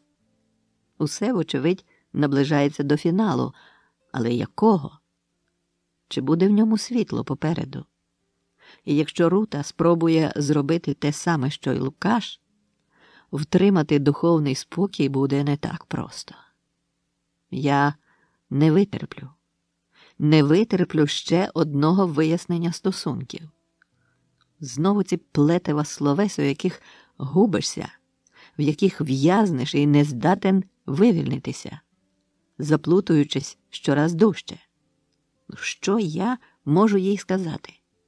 Те саме, що Лукашеві? Майже те саме. Бо місце чи місто уже не будуть грати жодної ролі. Хоча можу сказати правду. Що мене тут затримує? Чого я боюсь? Хіба є щось, що може змінити мої плани? У круглому люстрі на стіні Юліана побачила своє обличчя. Воно було похмуре і насуплене. Вона спробувала всміхнутися і відчула, як до горла підкочується клубок. Струснула головою, хлюпнула кілька жмень зимної води в обличчя, відтак вмочила щіточку у крейдяну пасту і стала чистити зуби, водночас уважно прислухаючись до всього, що відбувається в саду. Айзек і Рута все ще були там. А де Лукаш? Причепорившись, Юліана підкралася до сходів і поглянула вниз. В аптеці нікого не було. Зі складу долинало шарудіння, мабуть, аптекар був саме там. Вона тихенько спустилася, намагаючись ступати на самий край сходинок, аби не скрипіли, і вислизнула з дому. Здається, її зникнення ніхто не помітив. Місто вже жило своїм звичним бурхливим життям. Ринок був ущерть забитий возами і ядками, все, що мав спожити Львів їстівного, було тут. Міщани і міщанки, слуги, служниці, покоївки, кухарі – всі вони сновигали поміж рядами, напихаючи свої кошики. Вищали свині, кричали на всі голоси пташва, гупали сокири, розрубуючи кості. Цей ранок не відрізнявся від жодного іншого, окрім неділь, коли площа перед ратушею ставала до обіду безлюдною. А вже по обіді народ виходив з церкви і починався рух, який неодмінно завершувався у шинках. Юліана дійшла до Краківської брами і розгублено зупинилася. Назустріч їй немилосердно гуркотіли хури з діжками, в яких плюскалися риби, з поросятами і свинями, з горами ярини, з дровами і торфом, з глечиками і горщиками. Здавалося, цьому каравану не буде кінця й краю. Дівчина ще ніколи не виходила так рано з міста і спочатку вагалася, що має чинити – чекати чи спробувати протиснутися. Врешті вибрала друге, хоч і не було це легким завданням. Але на березі річки було теж гамірно й людно, як і завжди у день, коли прибували кораблі з далеких країв. Купці тлумилися тут з самого ранку, і коли товари опинялися на березі, кидалися з усіх боків, розглядали, мацали, голосно торгувалися і добивали торгу. Неподалік уже чекали вози й возики, а біля них слуги, готові ладувати закупи і вести на склади. Дехто торгувався, не чекаючи, заки товар причалить на човні, і кричав ще з берега, а з корабля відгукувалися, називаючи ціни й міри. У тих знервованих криках, що лунали різними мовами і з різним рівнем емоцій, тонуло все. Повітря було налите свіжістю і сонцем, але дув сильний вітер, знімаючи куряву. Юліана, кутаючись у плащ та насунувши капелюха по самі очі, швидким кроком проминула натовп. На причалі уже стояв знайомий їй корабель Сан Єронімо. Вона виловила очима капітана Корнеліса і наблизилася до нього. Капітан сидів на діжці, випроставши свою дерев'яну куксу, що вже добряче потемніла. Чоло його було пов'язане чорною хусткою, а на колінах тримав новеньку аркебузу. «А, Лоренцо!» – радісно закивав він. «Як справи?» «Гарну аркебузу я придбав. Ще не стріляна. Можна сказати, невинна, як цнотлива панна. Але, на жаль, ще не скоро її випробую». Він показав забандажовану правицю. «Іспанці нас трохи пошарпали. Бачиш, казав я, що вже до вас сюди не попруся, а таки довелося. І знову товару більше, ніж могли інші міста проковтнути. А що ти роззираєшся? Мої всі сидять на кораблі. Нікого не випустив на суходіл. А то, чого доброго, знову хтось пропаде до дідчої матері. А наша угода в силі? А угода як погода. Нині так, завтра інак. Але не для тебе. Я ніколи не був крутієм. Скільки? Жартуєш? Це я у тебе в боргу. Він постукав по своїй дерев'янці і кивнув, підморгнувши. Завтра зранку, як виб'є 8. Далі 8 нам заборонено залишатися. Мусимо відчалити. Але ми і так добре впоралися. Майже все розпродали. Нині зосталося небагато. О, до речі, той твій аптекар не потребує сушених бананів? Віддам за півдарма. Або навіть не так, за чверть ціни. Уяви, тут жодна холєра не хоче їх купувати. Дикі люди. Юліана відійшла. Розпач і смуток проймав її до болю. Вона брела, нічого не бачачи перед собою. На очі набігали сльози, які вона швиденько змахувала, тому й не зауважила Рути, яка стежила за нею від самої аптеки. А тепер йшла на зерці, то наближаючись, то віддаляючись. Розмови з капітаном Рута не чула. До неї долинали тільки окремі слова з капітанської горлянки. Врешті дівчина не витримала і, порівнявши з Юліаною, торкнулася її плеча. Юліана здригнулася і з острахом глянула на дівчину. Вона й не подумала, що хтось може за нею стежити. «Лоренцо», – промовила Рута, – «а про що ти домовлявся з капітаном?»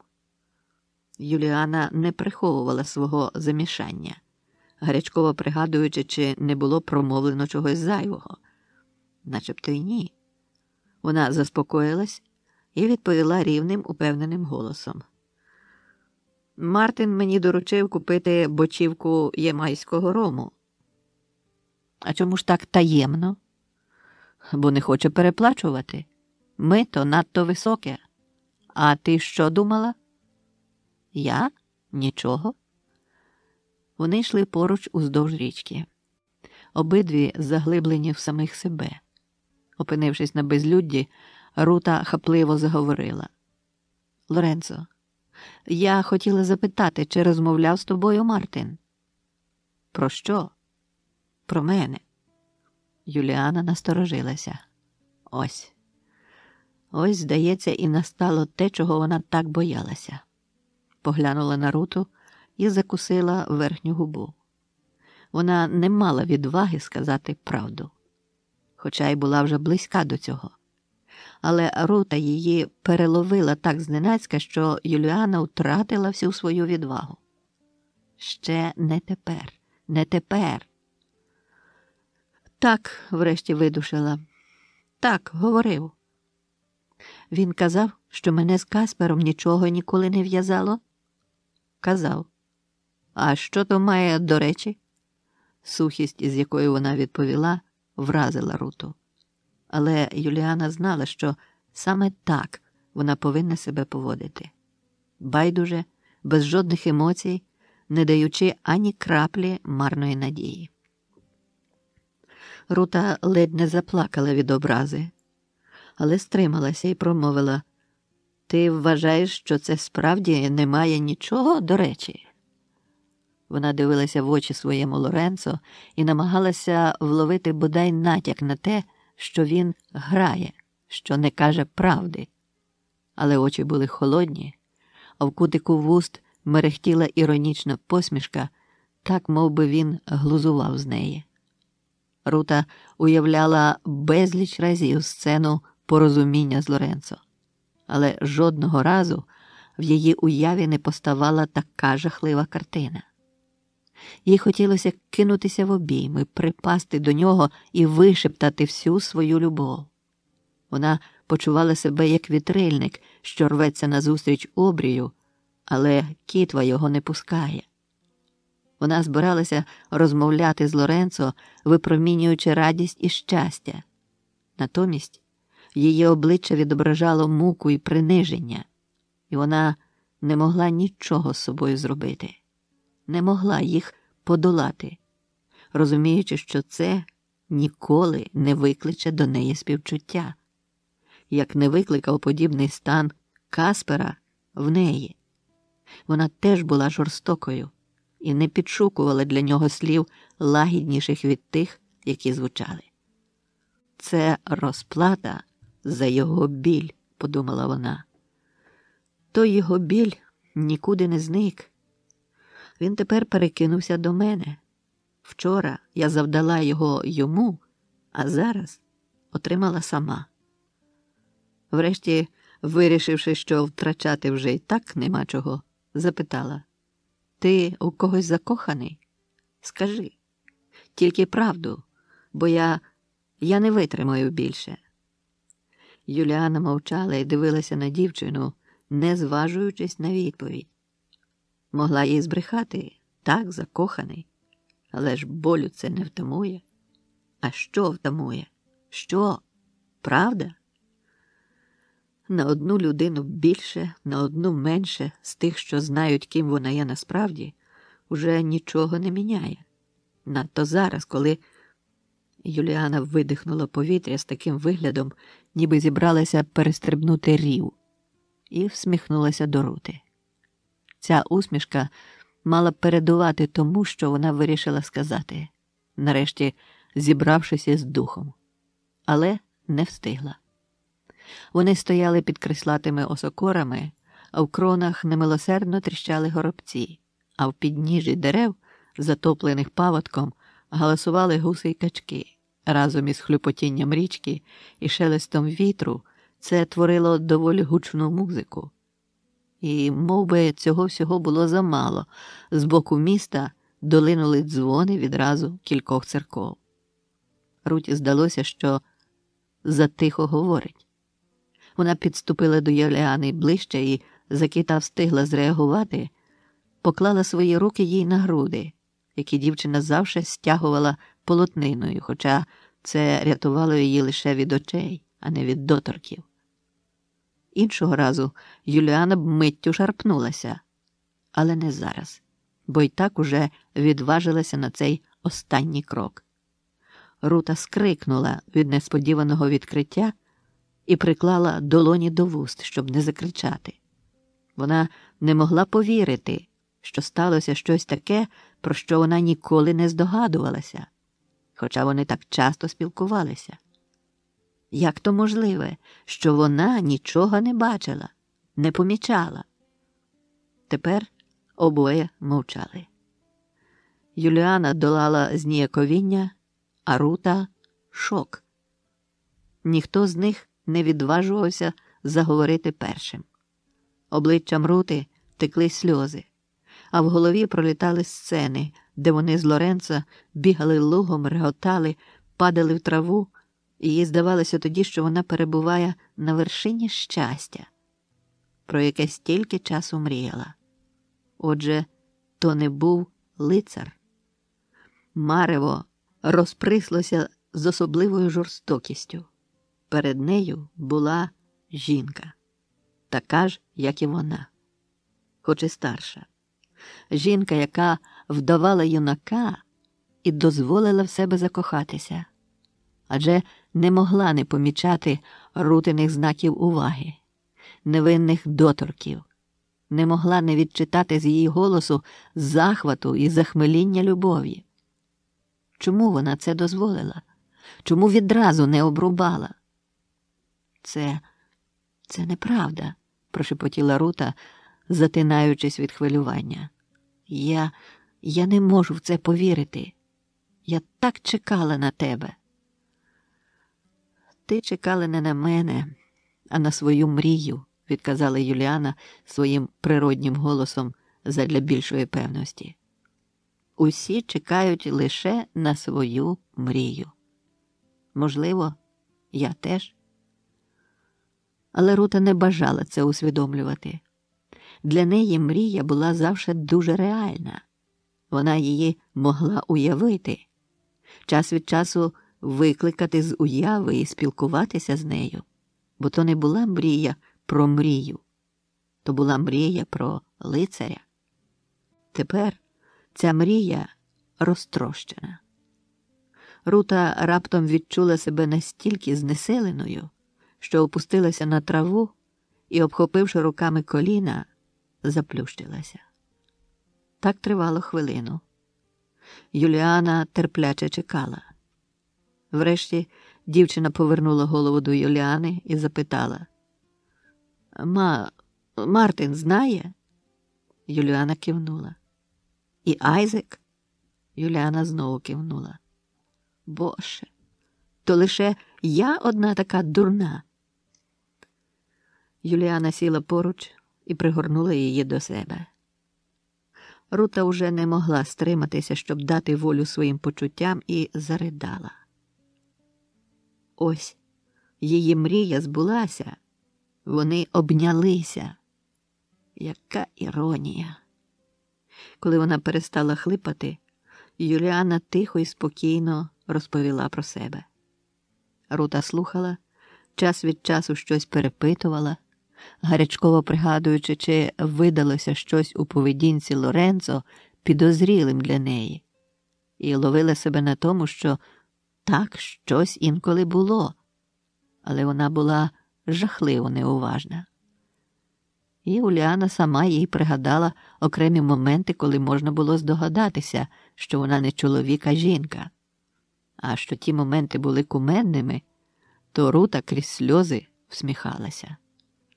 Вона вслухалася в голос Юліани, і окремі його тони були для неї надиво знайомі. Так, це було не раз, коли Лоренцо сміявся і, сміючись, щось промовляв, тоді його голос ставав жіночим. Хоча Рута на це уваги не звертала. Усі ці маячки, розкидані упродовж усього їхнього спілкування, повернули дівчину до реальності. Вона поволі почала приймати цей удар долі з розумінням. Бо варіант, що Лоренцо насправді не юнак, а дівчина, все ж був для неї набагато менш трагічним і жахливішим за той, коли б Лоренцо її просто відкинув, сказав, що не відчуває до неї нічого. Оце була б справжня трагедія, з якою б їй неможливо було змиритися. А найпевніше вона б і не змирилася, і забилася б у глухий куток подалі від усіх, аби на самоті намагатися вирівняти світ у своїй свідомості, притлумити почуття і відновити спокій. Ще вчора їй здавалося, що життя без Лоренцо пропаще. Вона з усіх сил рвалася з клітки і таки вирвалася. Навіть Каспера вона пройняла своїм бурхливим словоспадом, закручуючи його виром шалених почуттів, змушуючи слухати і сприймати все, що вона говорила. Вона намагалася не давати йому промовити й слова, хоч він і пробував перебити її. Але вона на те не зважала. Вона мусила виговоритися і довести, що намір її твердій, і назад дороги нема. У дверях мигнула постать Сарацинки, але Каспер зиркнув на неї роздратовано, і вона зникла. Проте Рута була певна, що та слухає, і так само, як і вона, переживає, бо від цього вечора багато що й для неї могло вирішитися на краще. Важко сказати, скільки це тривало, скільки вона тоді стояла на колінах, бо вмовкла вона щойно, як Каспер підійшов ближче і підняв її. Потім сказав, щоб вона зібралася. Рута, як у сні, поскладала свої речі, і вони разом пішли до аптеки. А що б вона робила, якби те, що сталося сьогодні, сталося раніше? Чи рвалася б вона тоді на волю? Мабуть, що так, але можна з певністю сказати, що зробила б це уже без таких вражаючих емоцій, без такої пристрасті, яка розтоплює камінь, без болю в словах. А отже, нічого не добилася б. Усвідомлення цього трохи підняло їй настрій. З грудей звалився тягар, який увесь час мучив. Тепер їй уже не треба потерпати, терзатися, щось фантазувати. Усе закінчилося. Не так, як би вона хотіла, та все ж вона тепер живе в аптекаря, а не в ката, і може займатися улюбленою справою. А мрія про лицаря так і зосталася мрією. Він усе ще їде до неї на своєму коні. Він усе ще долає важкий шлях, пробиваючись крізь перепони. Але з кожним днем він ближче і ближче. Рута в цьому не сумнівалася і готова була знову чекати. Вони йшли далі понад берегом, кожна занурена у свої думки. Врешті Юліана запитала: «А чому ти не закохалася в Мартина?» «Не знаю», – шморгнула носиком Рута. «Мені здалося, що саме ти мій ідеал, той лицар зі снів. Ти мені затулила весь світ», – вона поглянула на Юліану. «А чому ти не закохана у Мартина?» Юліана усміхнулася з гіркотою. «Ну, можливо, колись я в когось закохаюся, але це буде не скоро. А Мартин, він не був у тебе закоханий?» «Ні». Юліана вирішила не посвячувати Руту у свої стосунки з аптекарем. Я не давала йому для цього жодного приводу. Якщо чесно, я завжди щиро бажала, аби ви були разом. Ви так гарно пасуєте одне одному. Не знаю. Це теж, певно, буде не скоро, якщо буде. І, зрештою, не від мене залежить. Ну, принаймні, ти зараз вільна. Каспер виявився порядною людиною. Так, я йому вдячна за це. Загалом, якби не він, я б уже давно перетворилася на попіл. І весь час від тієї хвилини, коли мене було помилувано, я мов би живу іншим, другим життям, у якому мені не вистачає мене колишньої. І це друге життя я ціню більше, ніж те перше, коли я не боялася смерті. І мені здається, що я зраджую оте моє перше життя. А тепер боїшся? Тепер боюся. Десь шаленіє моровиця, і хто зна, чи не наближається до нас, і тоді доведеться кудись тікати. А я цього теж боюся, бо я сама. У мене нікого нема, окрім мого коника. А тепер і мрія розтанула. Юліана подумала, що Лукаш так само живе іншим життям, життям Мартина, а вона – життям якогось неіснуючого Лоренцо. Їх уже троє таких, що живуть не своїм життям. Але вона б не сказала про себе, що її друге життя цінніше за перше. Радше навпаки. Там те було куди безтурботнішим. Воно їй снилося, викликаючи солодкі напади ностальгії.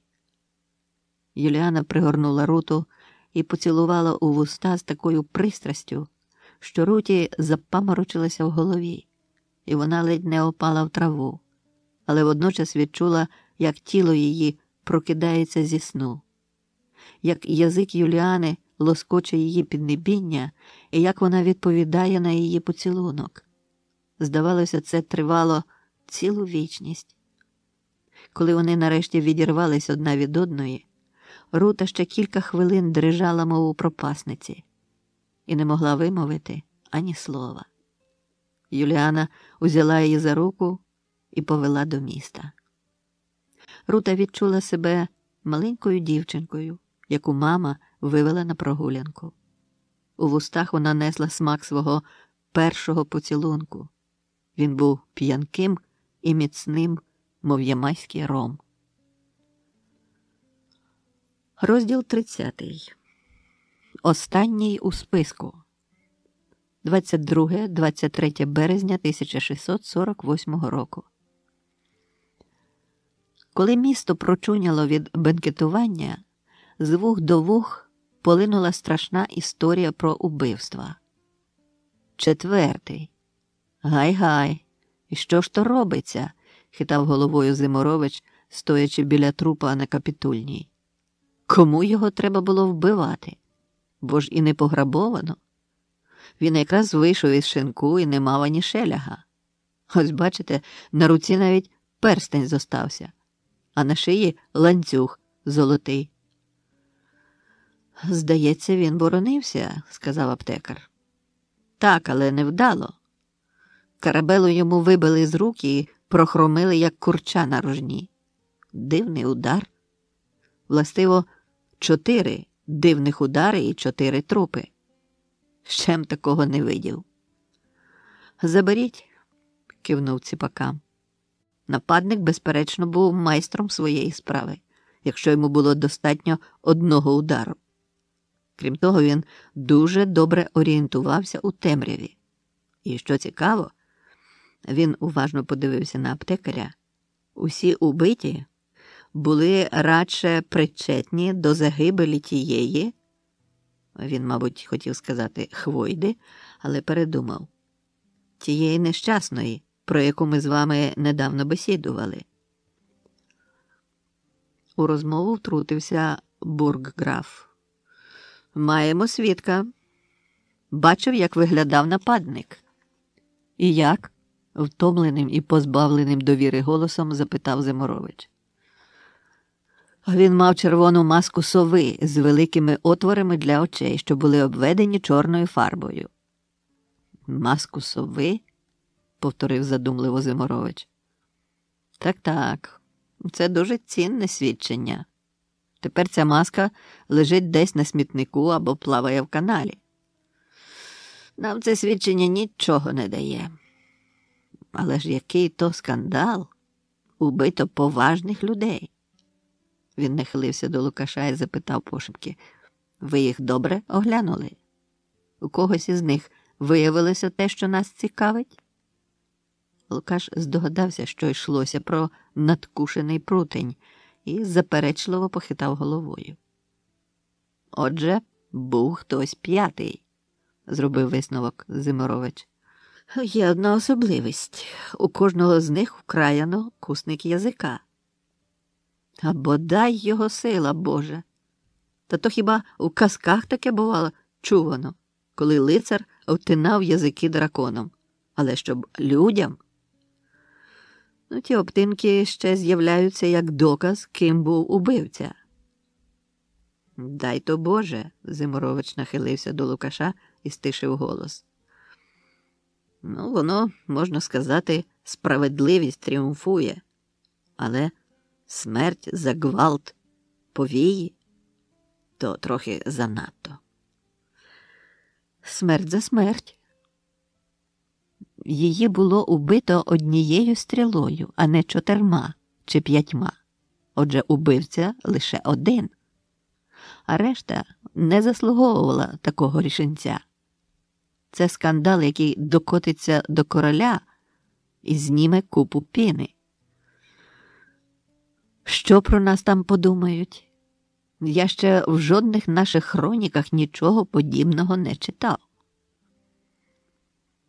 Якби ви бачили, як виглядало її тіло, усе потовчене, у синцях, посмугах від батогів, то змінили б свою думку. Ніколи, захитав головою Зиморович. Якби за кожну потовчену дівку у нас вбивали, то півміста вже б лягло трупом. Звідкись вигулькнув захеканий Зількевич. Це жахливо. Такі убивства. Він виразно нервував і сіпався. Я вас шукав, пане Зількевич, сказав Зиморович. Ви не ночували вдома? Зількевич почервонів, і вуса його смикнулися. Ну, не переймайтеся, заспокоїв його Зиморович. Ваше діло парубоцьке. І тут аптекар не втримався. А правда, що ви теж були на тих ловах? Зількевич налився гнівом і став скидатися на вчорашню Лукашеву маску. Які лови? Не вплутуйте мене в жодні лови. Можу вам пояснити, продовжив аптекар. Ці хлопці були замішані у вбивстві повії. Це все, що їх єднає. Якщо й ви були там, вас чекає те саме. А тепер Зількевич уже зблід і витер зимний піт з чола, але твердо відповів. Мене там не було. Бозна, коли я востаннє був на ловах. Я взагалі погано стріляю. Нас чекають у магістраті, пане Зількевич, сказав Зиморович. Знаю. Але я завтра на світанку вирушаю до Кракова, то ви вже за мене там вибачтесь, бо нині ще мушу зібратися. Надовго? Певно, що так. То буде видно після бесіди з маршалком. Я обов'язково повідомлю магістрат. Надвечір метушня в помешканні судді Зількевича вляглася. Речі були спаковані. Суддя їхав сам, залишаючи доньок нянькам. На цю поїздку він покладав великі надії. Можливо, маршалок прилаштує його при дворі, запропонувавши пристойнішу посаду, ніж має тут. Слугам було суворо наказано нікого не впускати і постійно вартувати вхідні двері. Сходи, які вели на внутрішній двір, теж перебували під вартою. Улюблений мисливський хорт, якого досі тримали на подвір'ї за загородою, бігав тепер по хаті і чутливо принюхувався до запахів, що линули з кухні. Присутність собаки заспокоювала значно краще, ніж варта на дверях. Однак ніч була неспокійна. Увесь час вчувалися набридливі звуки. Щось поскрипувало, шурхотіло, попискувало. Раніше суддя не звертав на таке уваги, бо і шашелі, і миші не раз давалися в знаки. Але зараз прокидався і зиркав на хорта. І знову засинав, пересвідчившись, що той спить спокійно, не виявляючи жодної тривоги. Уранці Зількевич прокинувся з важкою головою. За вікнами кропив дощ, і було імлаво. У хаті всі ще спали. Але суддя звелів одному слузі гнати за каретою, а другому зносити на діл скрині і пакунки. Він відмовився снідати вдома, звелівши, аби йому спакували кошика в дорогу. За півгодини карета вже чекала, на козлах сидів у плащі набурмосений візник Войтіх, сховавши голову під каптуром. Дощ стікав йому по грудях, дашок над ним прикривав тільки спину. На щастя, то не була злива, і жевріла надія, що дощ скоро перестане. Суддя з гордістю глянув на коней із фарбованими на червоно гривами і хвостами, на карету, оздоблену китайськими мальовидлами з бронзовим листям, розцілувався з доньками, погладив хорта і прочинив дверцята. Всередині карета була оздоблена оксамитом, кармазином і дзеркальними тафлями. Зінькевич зручно вмостився на м'якому бамбетлі, обшитому шкірою, і поклав біля себе кошик з їжею та питвом. Візник зіскочив з козел, вибіг перед запрягом і шмагонув пугою хрест-навхрест, як то звичай наказує перед далекою дорогою. Відтак, щільно кутаючись у плащ, знову скочив на козли і цвьохнув пугою вже у повітрі. Коні слухняно рушили. Зількевич полегшено зітхнув, коли карета виїхала за браму, і заходився снідати. До завтрашнього вечора розраховував дістатися Кракова. Заночує у кузена в Ряшеві. За містом панувала сльота, дорога була розмита, і колеса час від часу застрягали. Чого доброго і до Ряшева завидно не доберуться. Нічого, можна і в Ярославі зупинитися. Не забути б лише стати перед тим десь коло потоку і карету вимити, а то ж затраскається, як жидівська балагула. Карета погойдувалася і хилила до сну. Після безсонної тривожної ночі повіки хутко склепилися, і суддя заснув. Прокинувся він, відчувши, що карета стоїть. Відгорнув фіранку на вікні, таки стояла, та ще й серед лісу. Він відчинив двері і вийшов. Дощ перестав. Лише мокра трава і листя нагадували про нього. «Гей!» – гукнув суддя до візника. «Чого не їдемо?» Візник озирнувся, і суддя з жахом побачив, що то зовсім не Войтіх, а хтось, кого він уже десь бачив, але пригадати не міг. Жахливий здогад ошелешив його. Він вихопив пістоль і наставив на незнайомця. «Ти хто?» Той спокійно зіскочив з козел і відкинув каптур. Перед суддею стояв молодий хлопець. «Ти учень аптекаря? Якого дідька? Чого тобі треба?» «Ні, я не учень аптекаря», – відповіла Юліана. «Я сестра тієї, кого ви убили на полюванні. Пізнаєш цей ліс?» «Та що ти городиш? Мене там не було». «Скидай штани». Юліана витягла шпагу. Зількевич нервово роззирнувся, все ще не вірячи, що опинився на безлюдді. Він спробував стрелити, але порох тільки зашипів і погас. Він вийняв шаблю і став атакувати. Чоботи слизькали на мокрій траві. Юліана спритно відступала, уникаючи ударів шаблі по шпазі. Суддя даремно рубав повітря. Юліана лівою рукою відстібнула плащ і змахнула ним перед очима Зількевича. Той на мить втратив її з очей. Коли ж вона знову з'явилася перед ним, то він уже стояв із перетятим очкуром і зі спущеними штанами. Суддя плутався в штанах, але відсмикнути їх не давала йому нападниця, бо тепер вона атакувала з різних позицій. В один із моментів вона всадила йому вістря шпаги глибоко в правицю над ліктем. Він скрикнув. Шабля випала. Тепер він стояв безборонний. «Підніми сорочку», – наказала дівчина. «Я її не вбивав», – лопотів Зількевич. «Я тільки бавився з нею, то не я. Коли вона робила оте зі мною, її шмагнув батогом син Грозваєра, і вона, може, й не хотячи вкусила». «Підніми сорочку». Зількевич, хлипаючи, підняв сорочку лівою рукою, і Юліана побачила саме те, чого й сподівалася. «Я її не вбивав, то Матіас. Матіас стріляв з лука. Вони її доганяли, а як побачили, що втече, Матіас стрелив. Мене там не було». «А вже ж, ти в цей час скиглив, лежачи на сіні і притискаючи руку до свого скарбу. Тут, де ти стоїш, догнала її стріла. Я знайшла це місце.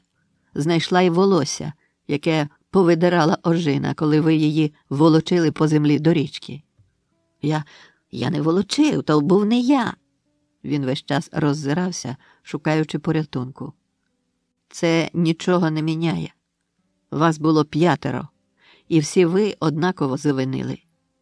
Ви зробили це тому, що знали, за повію ніхто карати не буде. Але ви на цьому не зупинилися. Хто убив сміттяра? Міхаель, син Грозвайра. А Регулу? Теж він. Ну що ж, іди до своїх друзів. Шпага зблиснула на сонці і пробила судді рот. Він важко звалився на землю. Юліана швидким рухом втягла йому язика, витягла з-за пазухи флягу зі спиртом, де вже лежали інші обтинки, додала останнього і дбайливо закрутила. Затим сіла на козли і, притьма вивівши карету на дорогу, випрягла одного коня і помчала в напрямку міста, де на причалі чекав на неї корабель.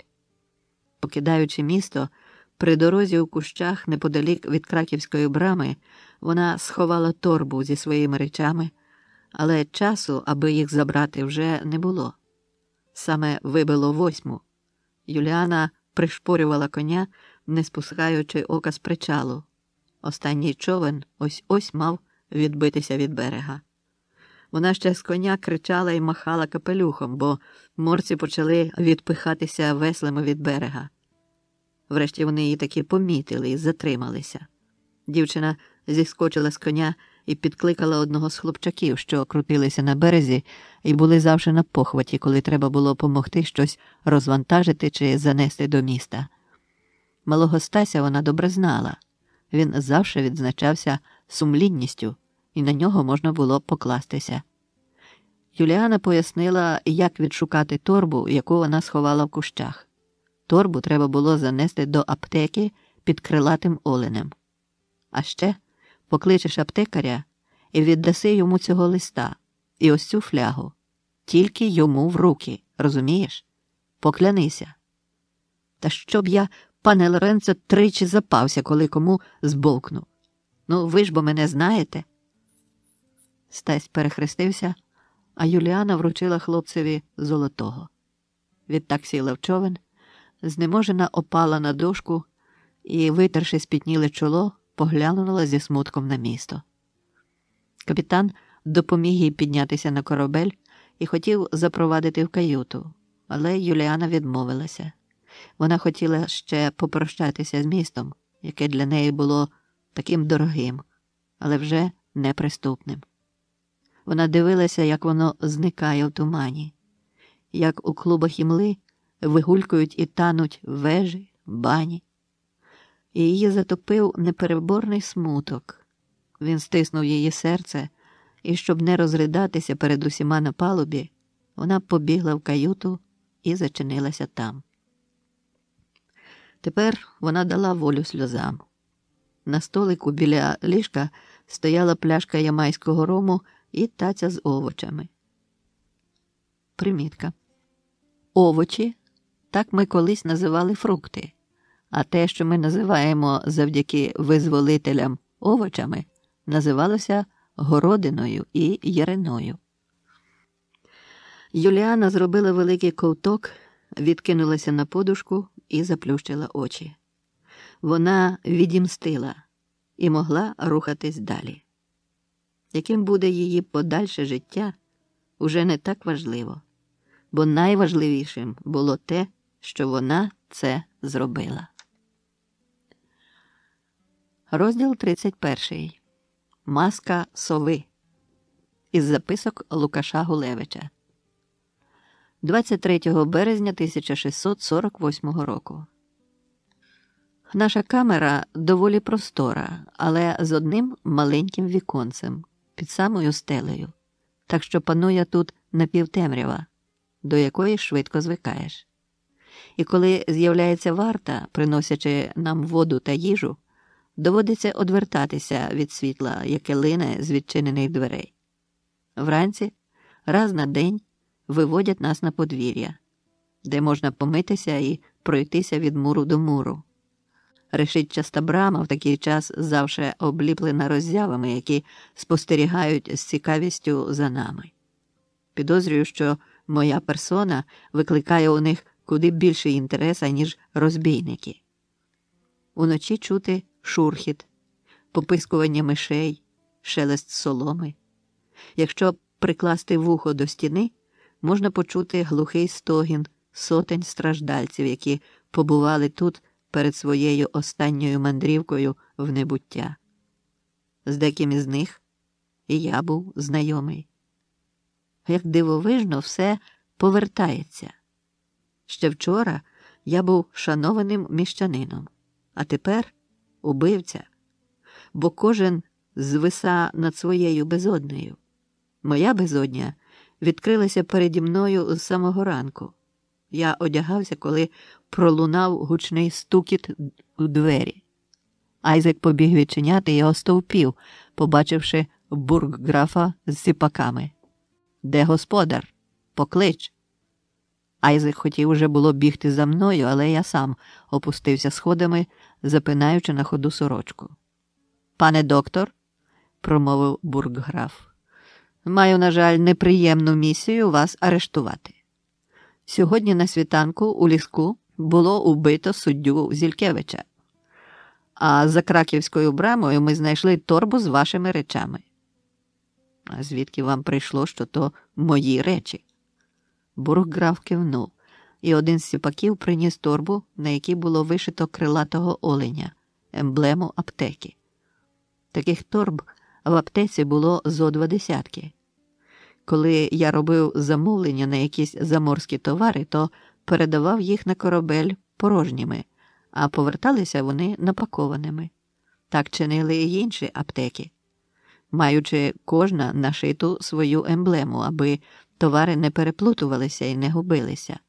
Бургграф розкрив торбу і став виймати речі. Там був одяг Юліани. Я був ошелешений. «Це одяг мого учня», – пояснив я. «І де ваш учень зараз?» «Не знаю.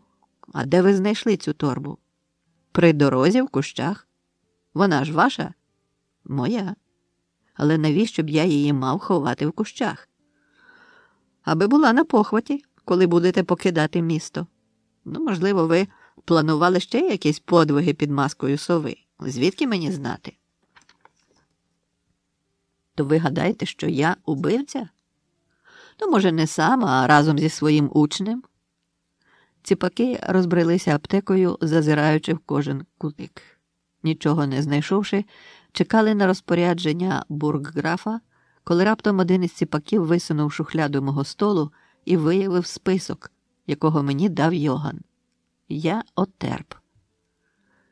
Бургграф кинув оком на папір і гаркнув: «Ще раз огляньте все, всюди зазирніть», і змахнув у повітрі папером. «Ти ба, всі вони тут, усі, крім одного». Цього разу здобич була ще краща. Під загаслими з ночі полінами у коменку вони знайшли червону маску сови. Вона лише трішки обгоріла.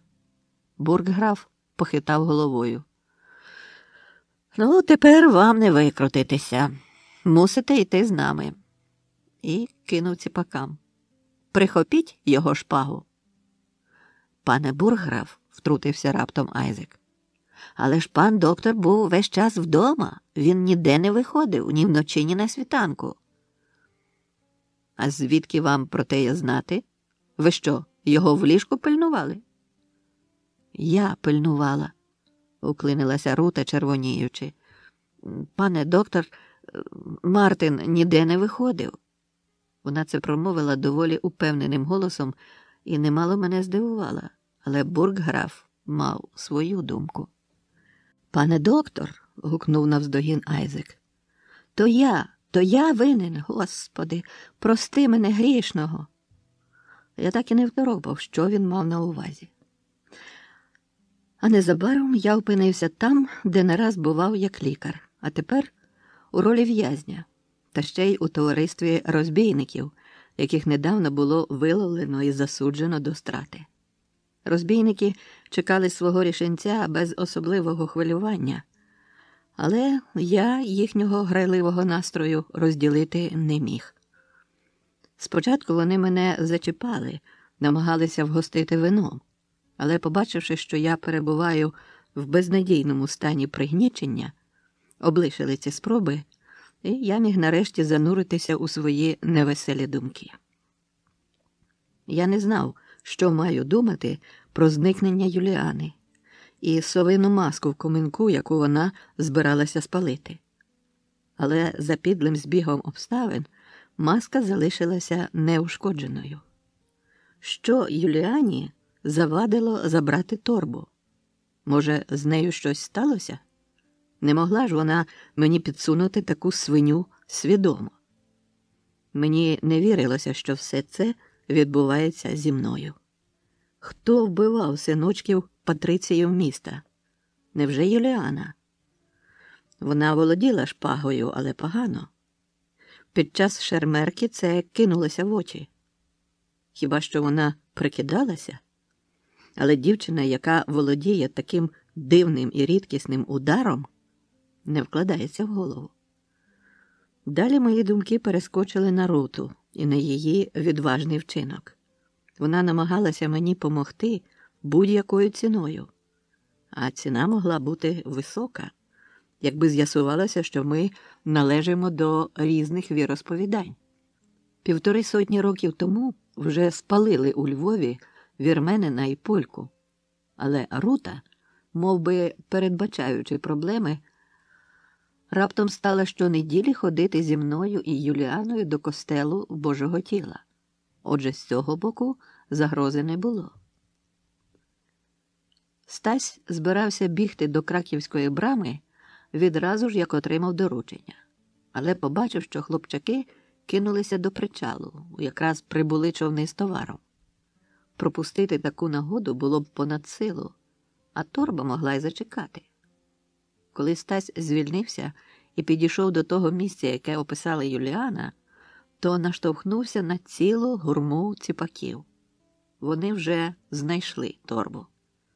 Він пішов за ними на зерці, провів їх до самої аптеки і бачив, як вивели пана доктора, якого добре знав, бо й від нього не раз отримував різні завдання.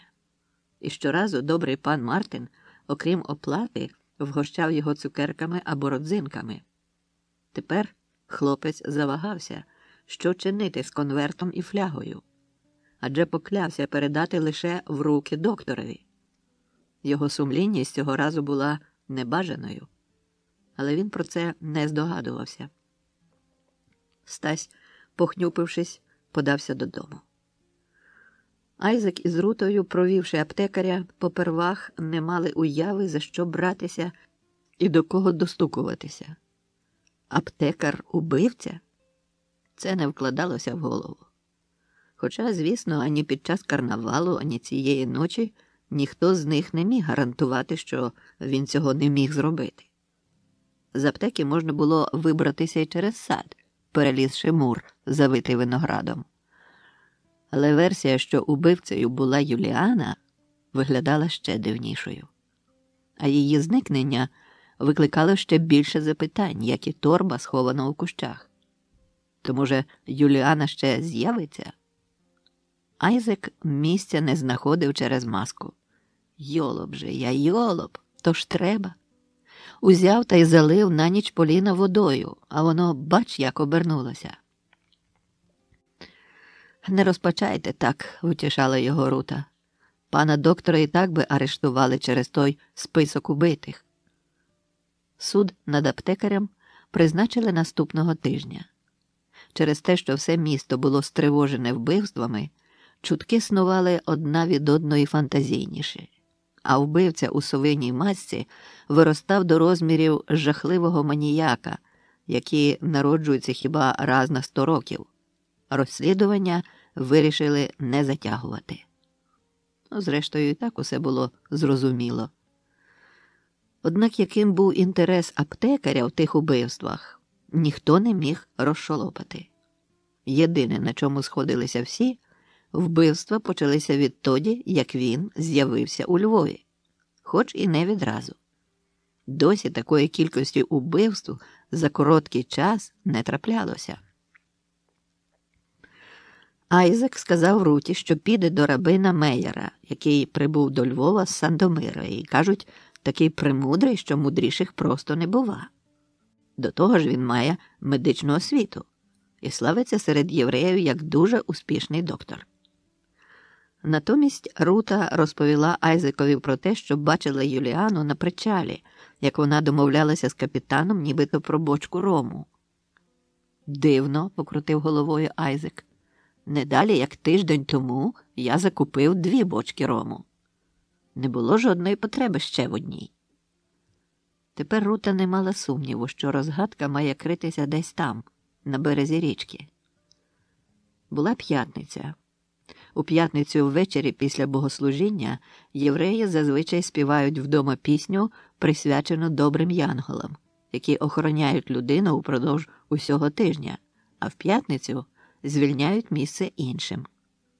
Отже, євреї тією піснею з одними янголами прощаються, а нових вітають. І ось Айзек прийшов саме в такий час, коли рабин Меєр, проспівавши останні рядки, враз замовк, поринув у думки і лише за годину очуняв, а всі присутні, затамувавши подих, терпляче чекали, коли він розплющить очі і пояснить причину такої дивної поведінки. І рабин нарешті розплющив очі та промовив: «Проводжаючи янголів буднів, я опинився біля брам раю і зазирнув досередини. А тут бачу, їде фіра, запряжена парою коней, яких поганяє здоровий такий балагула, посвистуючи батогом. Я дуже здивувався, як міг попасти до раю такий балагула разом з кіньми і фірою. Та ще й на таке поважне місце, простійсько біля самої брами.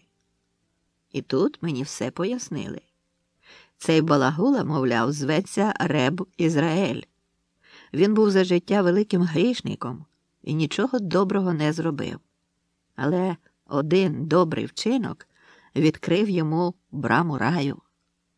Це було взимку, під час сильного морозу. Балагула Ізраїль віз мандрівників до Сокаля. Всі вони були закутані у теплі плащі і ховалися всередині критих саней. Візник незабаром добряче замерз та, щоб зігрітися, пішов біля саней. Раптом нога його спіткнулася об щось тверде під снігом. Візник став, придивився і витягнув з-під снігу напівмертвого чоловіка, який, здавалося, вже кілька годин тут спить. Візник почав його отямлювати, натирати снігом, до рота вливав йому горілку, потім закутав власним плащем і поклав на фірі. Коли замерзлий відновив сили, то розповів, що вирушив на прощу до свого цадика в Белз, коли його морози втома зморили, і він заснув. Балагула, грубіян і неотесаний з природи, не міг, звісно, тямити, що таке проща до цадика, коли жодні морози, жодні зливи чи спека не можуть стати на перепоні, коли душа вірного рветься до святого. То насміхався і кипкував з бідного жида. Ех ти, нездаро! Як можна в такий мороз манджати пішки в таку далеку мандрівку, та ще в такому легкому вбранні? Яке в тебе може бути пильне діло до цадика? Невже цадик не почекав би? Так ото він насміхався із замерзлого жида, а той лежав, делькочучи, і Богові дякував та рятівника свого благословляв. Зупинившись у корчмі, візник гукнув: «Сьогодні ви мусите мені дати подвійну порцію. Я знайшов дорогою замерзлого нездару, ледь не задубів під снігом». Нагодував він бідного жида, не перестаючи весь час із нього кипкувати. Пізніше завіз його до Сокаля і там хотів пустити, щоб далі йшов сам до Белза. Але подумав, як я можу того дурного жида пустити самого в дорогу? Чого доброго ще раз хляпне в сніг і гегне до дідька. Отже, завіз він жида до Белза.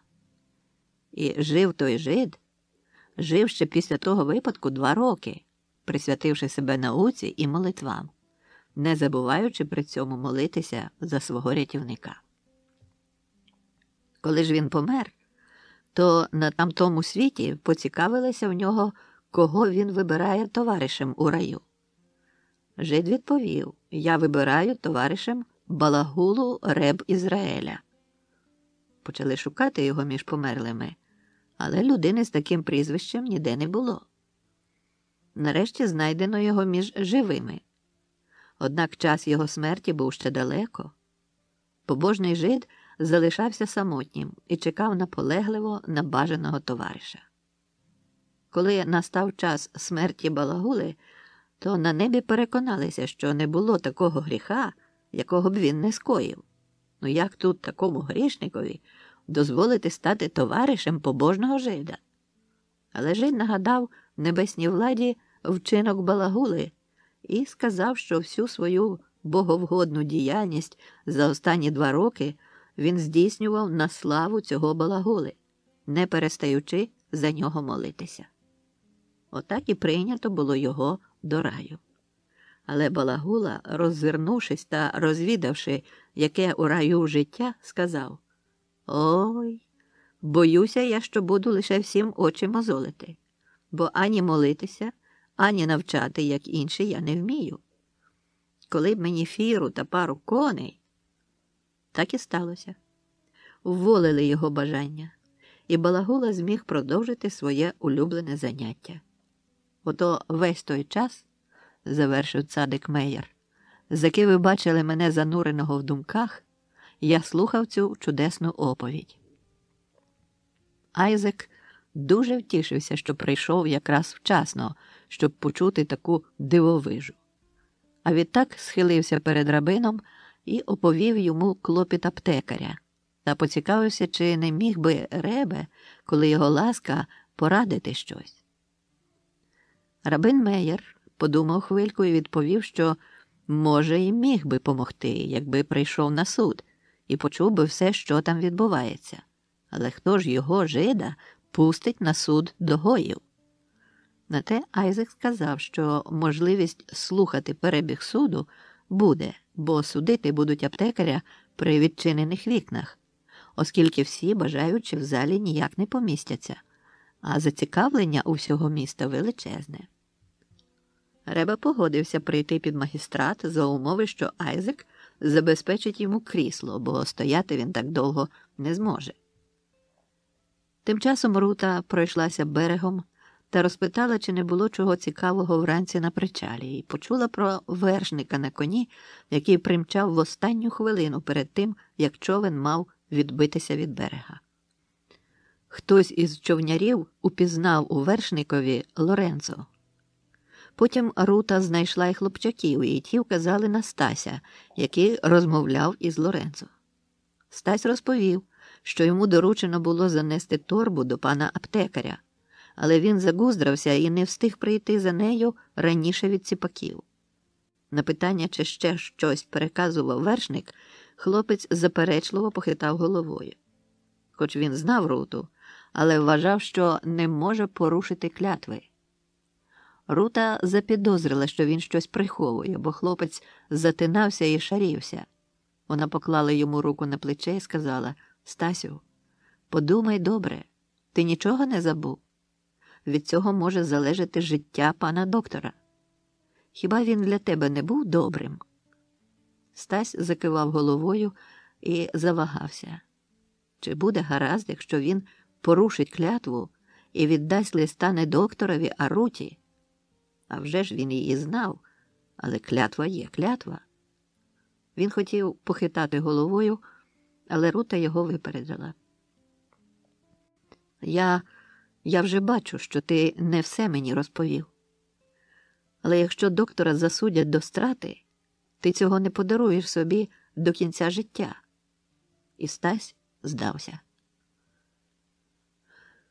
Розділ 32.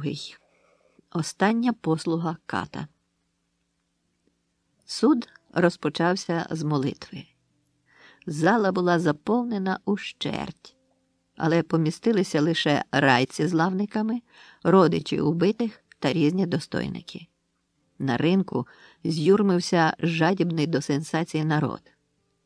Суддею було вибрано лавника Стефана Рогача, прокурором доктора і райцю Мартина Грозваєра, меценасом Бартоломея Земоровича, який і раніше займався адвокатурою. Бартоломей пробував відхилити прокурора, оскільки саме його сина було вбито, але лавники не погодилися.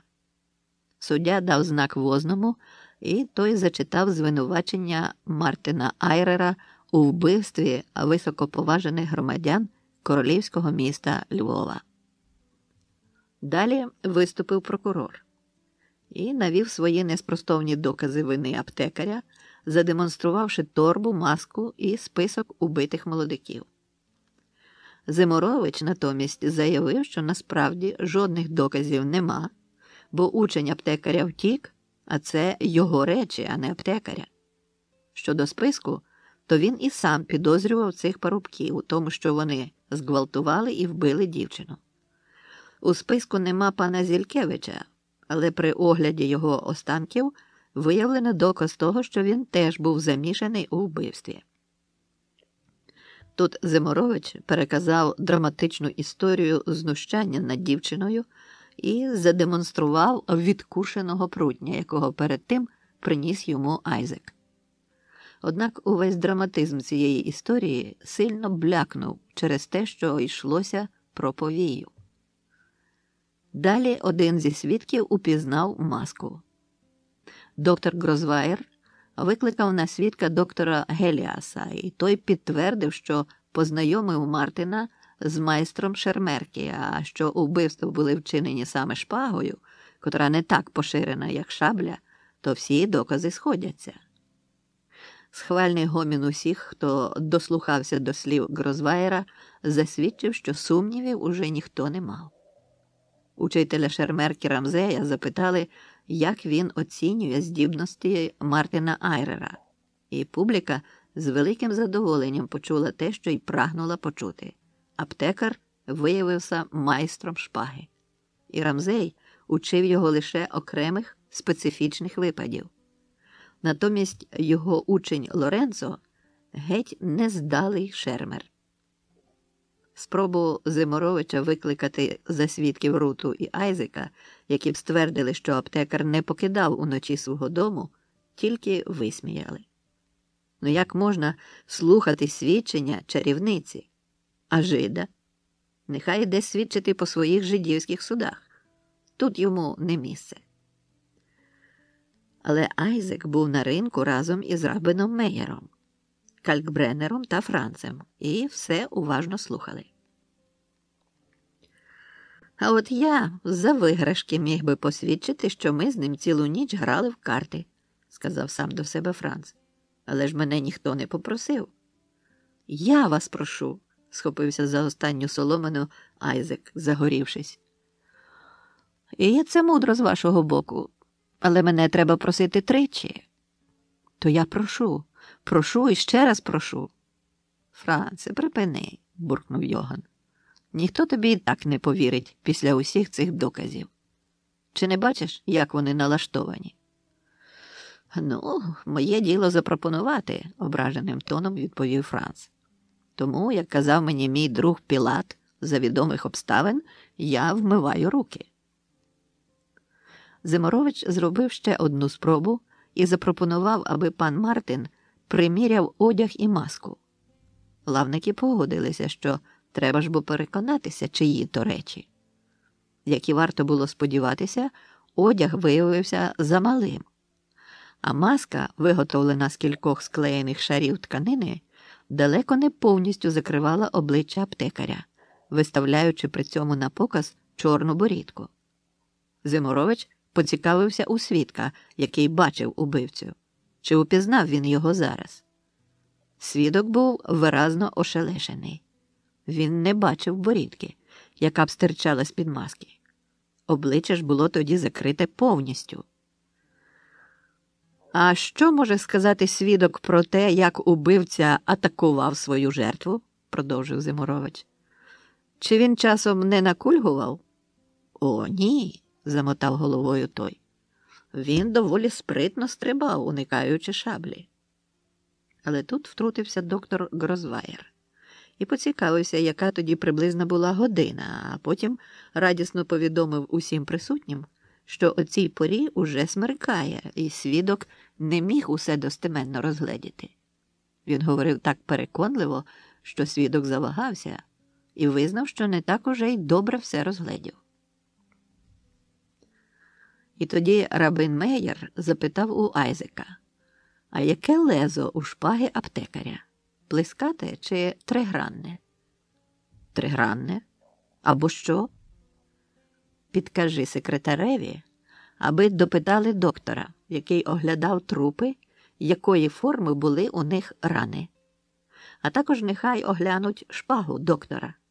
Може, це поможе, а може ні. Але гірше вже і так не буде. Молодий секретар Зимуровича, який не раз приходив до аптеки за різними наливками, стояв біля відчиненого вікна, спершись на лодку. Айзек передав слова рабина. За хвилю Зимурович зробив останню спробу порятувати свого клієнта. Доктор Нігель, який оглядав трупи, заявив, що рани були колоті, зроблені плескатим лезом. Коли задемонстрували тригранну шпагу аптекаря, публіка схвильовано зашуміла. Але прокурор запитав у доктора, чи може він бути на 100% упевненим у тому, що лезо було плескате, якщо, як відомо, м'язи по смерті скорочуються, і рана, виконана тригранним лезом, могла просто стягнутися, як стягується шия попід відрубаною головою. Доктор Нігель змушений був погодитися з цим. Рута, добувши від хлопця листа і флягу з невідомим вмістом, чимдуж поспішала на ринок. Вона з жахом усвідомлювала, що найменша надія на порятунок аптекаря увесь час маліє. Дорогою вона молилася і до Пресвятої Діви, і до Дажбога, відчуваючи, як її зневолює нова хвиля кохання, яка досі дрімала десь у глибині душі і не давала знаку, а тепер пробилася на поверхню. Вона вірила, що здобула щойно те, що може врятувати аптекаря, хоч і не мала жодної уяви, що там могло бути. Але її надихало переконання, що Юліана не здатна на підлість. Рута підоспіла саме тоді, як прокурор з успіхом розтрощив останній доказ на користь звинуваченого. Рішенець уже був зрозумілий. Суддя готувався зачитувати вирок. Рута передала листа Айзекові, а той кинувся, мов таран, у саму гущу натовпу, розштовхуючи його своїми міцними плечима, і вручив секретареві цю останню надію. Суддя виголосив вирок. Аптекаря мали четвертувати і різні частини тіла розвішати на в'їздах у місто. Прокурор ще наполягав на тортурах перед стратою, аби змусити убивцю признатися у своїх злочинах. Але суддя, пошептавшись із лавниками, відказав, що це зайве, бо, мовляв, докази безперечні, а крім того, лікарів і державних урядовців тортурувати не дозволено. Рута сперлася на Калькенбреннера, ноги їй підкошувалися. Зимурович розпечатав листа і, пробігши очима, здивовано поглянув на секретаря. Той узяв листа, покрутив у руках і теж нічого не второпав. Айзек усе ще стояв біля вікна. Секретар повернув йому листа зі словами «Тут нічого нема. Певно, має бути другий лист». Айзек зиркнув на листа і прочитав «Дорогий пане докторе, якщо у вас виникнуть клопоти, до яких ви не були причетні, то ось моє признання, що вас від цих клопотів має позбавити. Лоренцо Ді П'єтро». Нижче було дописано 2 рядки латиною. Решта аркуша, як і його зворотний бік, були чистими. Айзек повернувся до Рути і Рабина. «Це все, що тобі передав хлопець?» – запитав він дівчину. «Цей лист неповний. Має бути ще щось». Рута показала флягу. Айзек її відкрив і понюхав. Запах спирту йому нічого нового не повідомив. Він подав листа Рабинові. Рута зиркнула йому через плече і отерпла. Лист їй теж нічого не говорив. Але Рабин похитав головою. Тут насправді є все. Відтак зачитав. «Dixitque Deus, fiat lux, et facta est lux». Це цитата з Біблії, яка означає «Сказав Господь, нехай буде світло». І стало світло. Нижче бачимо 2 літери.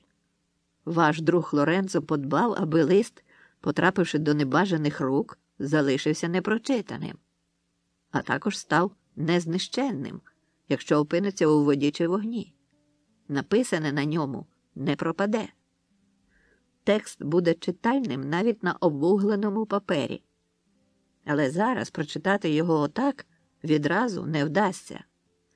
Бо ті 2 літери – не що інше, як «сільбергорнерс» – рогове срібло, чи «керартірит» від грецького «керас» – ріг і «аргірос» – срібло. Це мінерал, який має дивовижну здатність міняти колір і темніти на сонці. Лист, написаний розчином кераргіриту, у сутінках залишається невидимим доти, доки не полежить кілька годин на світлі. «Кілька годин?» – вжахнувся Айзек. «А ми маємо ті кілька годин?» Їх не було. Суддя призначив страту на 5 вечора, щоб устигнути все приготувати, а роззяви з передмість могли повернутися домів перед закриттям брам. Публіка схвально зустріла його вирок і розбрелася по шинках. «А що ж нам робити?» – запитала Рута. «Чекати», – відповів Рабин Меєр, передаючи листа Айзекові. «Влітку це діло, вочевидь, пішло б худше, а березневе сонце капризне, то вигулькне з-за хмар, то сховається. Але коли вітер стихає, надія криється навіть у попелі. Буду молитися, щоб вам вдалося». Він попрощався і подався додому. Айзек з Рутою поквапилися до аптеки. У садок вони винесли столик, поклали зверху папір і притиснули з 4 кутиків мідними гирками. Обоє потім подивилися на сонце, яке не відзначалося особливою яскравістю, і похнюплено взялися до звиклої своєї роботи, яка бодай позірно могла їх відволікти від сумних думок. Я стежив за тим, як лист спочатку опинився в руках секретаря, потім у Зиморовича, а затим помандрував назад. Остання надія на порятунок пропала. Суддя разом із лавниками вирішили не відкладати захопливе видовище. Понад то, що публіка вже зібралася, а з вулиці долинали удари сокир, якими сколочували поміст. Зиморович шепнув мені, що то лист від Лоренцо, але там була лише обіцянка виплутати мене з клопотів і більше нічого. Таке враження, що мав бути ще один лист, але його нема. Мене відвели знову у в'язницю. Я сів на солому і заплющив очі. Усе це не вкладалося в моїй голові. Куди поділася Юліана? У чому полягає загадка її листа? Який стосунок вона має до вбивства? Що робила у мене вдома совина маска? Невже це Юліана убивала? Дивовижно. Як можна стільки часу надійно ховати свої наміри і, попри дружні стосунки, жодного разу їх не зрадити? Але якби довірилася, то нема гарантії, що я б її не відмовляв від такого вчинку. Вона ніколи не зраджувала особливої зацікавленості убивством повії. чому раптом заповзялася мстити? А може, це не вона, а хтось, кому вона допомагала? Двері прочинилися. Увійшов Каспер і, дотримуючись процедури, попросив вибачення за те, що мене небавом чекатиме. Як дивно це слухати мені самому з його вуст. Запитав, чи не потребую чого-небудь. За ним стояло двоє лавників, і він не міг сказати нічого зайвого. Але погляд його свідчив про те, що він, либонь, має намір мені допомогти, так само, як гальшці. Ну, можливо, це справді вихід. Ще того дня, коли мене арештували, я попросив паперу і чорнил і взявся описувати свою історію. Сьогодні ще мене має провідати Рута, і я передам їй ці записки, адресовані в нікуди. Я сказав Касперу, що хочу вина. Він кивнув. Я сказав білого і червоного. Він зрозумів, бо я після білого зробив промовисту паузу. Біле вино буде присмачене екстрактом роделії. Такою буде остання послуга ката. Хоча від четвертування це мене не порятує. Інша справа, що каратимуть уже нечутливе тіло.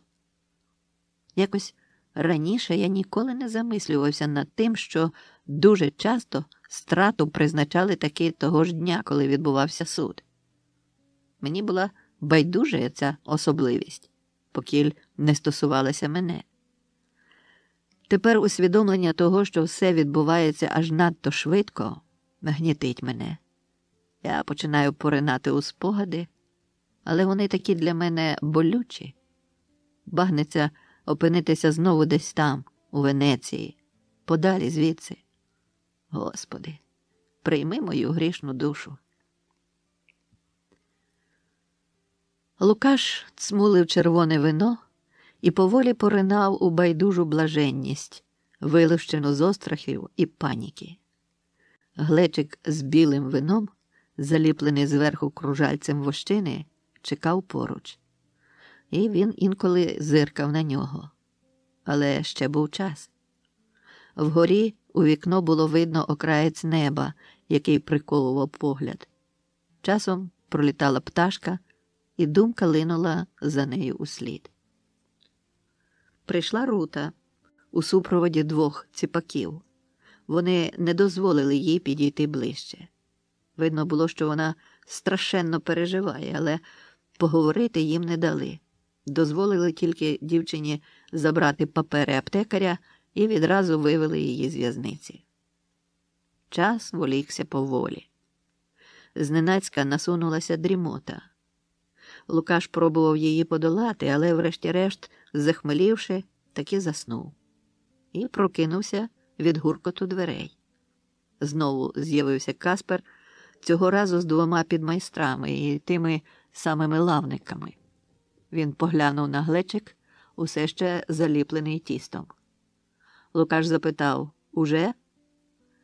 Каспер кивнув. «Я заснув», – сказав Лукаш, аби пояснити своє зволікання, і рука його потягнулася до глечика. Він відліпив вощину і підніс глечика до вуст. Вино було терпкувате, але мед, що скрапував у вино з вощини, додав йому приємного присмаку. Аптекар робив великі ковтки, аби випити якомога більше. Залишати його не можна, щоб Каспер не мав потім клопоту. Що не доп'є вилля. Подужав лише половину, а решту вихлюпнув на підлогу і сказав, усміхаючись до лавників: «То на щастя». Його вивели з в'язниці і посадили на воза. Позаду воза йшов суддя, тримаючи високо над головою меча відплати. За ним кат з підмайстрами. «Здається, моя страта якраз буде сотою», – подумав Лукаш. «А затим меча урочисто поховають за мурами на оболонях. Разом із краплями моєї крові». Він був виразно захмелілий. У голові його блимали зблиски останнього сну, в якому він шукав когось, то була дівчина, але чи Юліана, чи Рута, зрозуміло не було. Він шукав її, тиняючись містом, і страшна туга проймала його. У сні наближався до аптеки, вона була зачинена. Він намагався зазирнути у вікна, але там було темно. Він знову брів вулицями, виходив поза мури, туди, де вони разом гуляли, ішов понад річкою, розглядав сліди на піску, упізнавав їх, але сліди вели у воду. Так ото, проблукавши увесь сон і нікого не знайшовши, він прокинувся.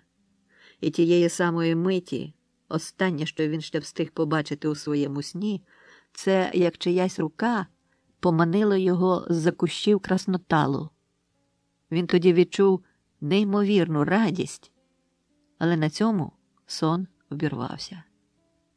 Йому було дуже шкода, що він його не додивився, бо той сон, в якому він опинився зараз, уже не міг мати світлого закінчення. Попереду зяяла темрява, і ніхто йому з неї не помахає рукою. Народу на ринку зібралося безліч. Усі нетерпляче чекали на дійство. Натовп зустрів воза зі страченцем голосним гомоном. Мало в кого закрадався сумнів, що аптекар і є тим жорстоким убивцею, який карав молодиків лише за те, що ті поглумилися над Хвойдою. Чужинець, який вирішив запровадити свої приписи у їхньому вільному королівському місті, мусить зазнати відплати в науку майбутнім поколінням. Цю страту запишуть у хроніки міста і будуть не раз іще згадувати. Каспер зійшов на поміст першим.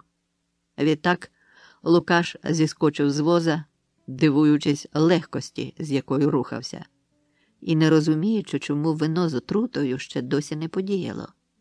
Який же він йолоп, що заснув. Треба було випити значно раніше, а він усе зволікав і зволікав.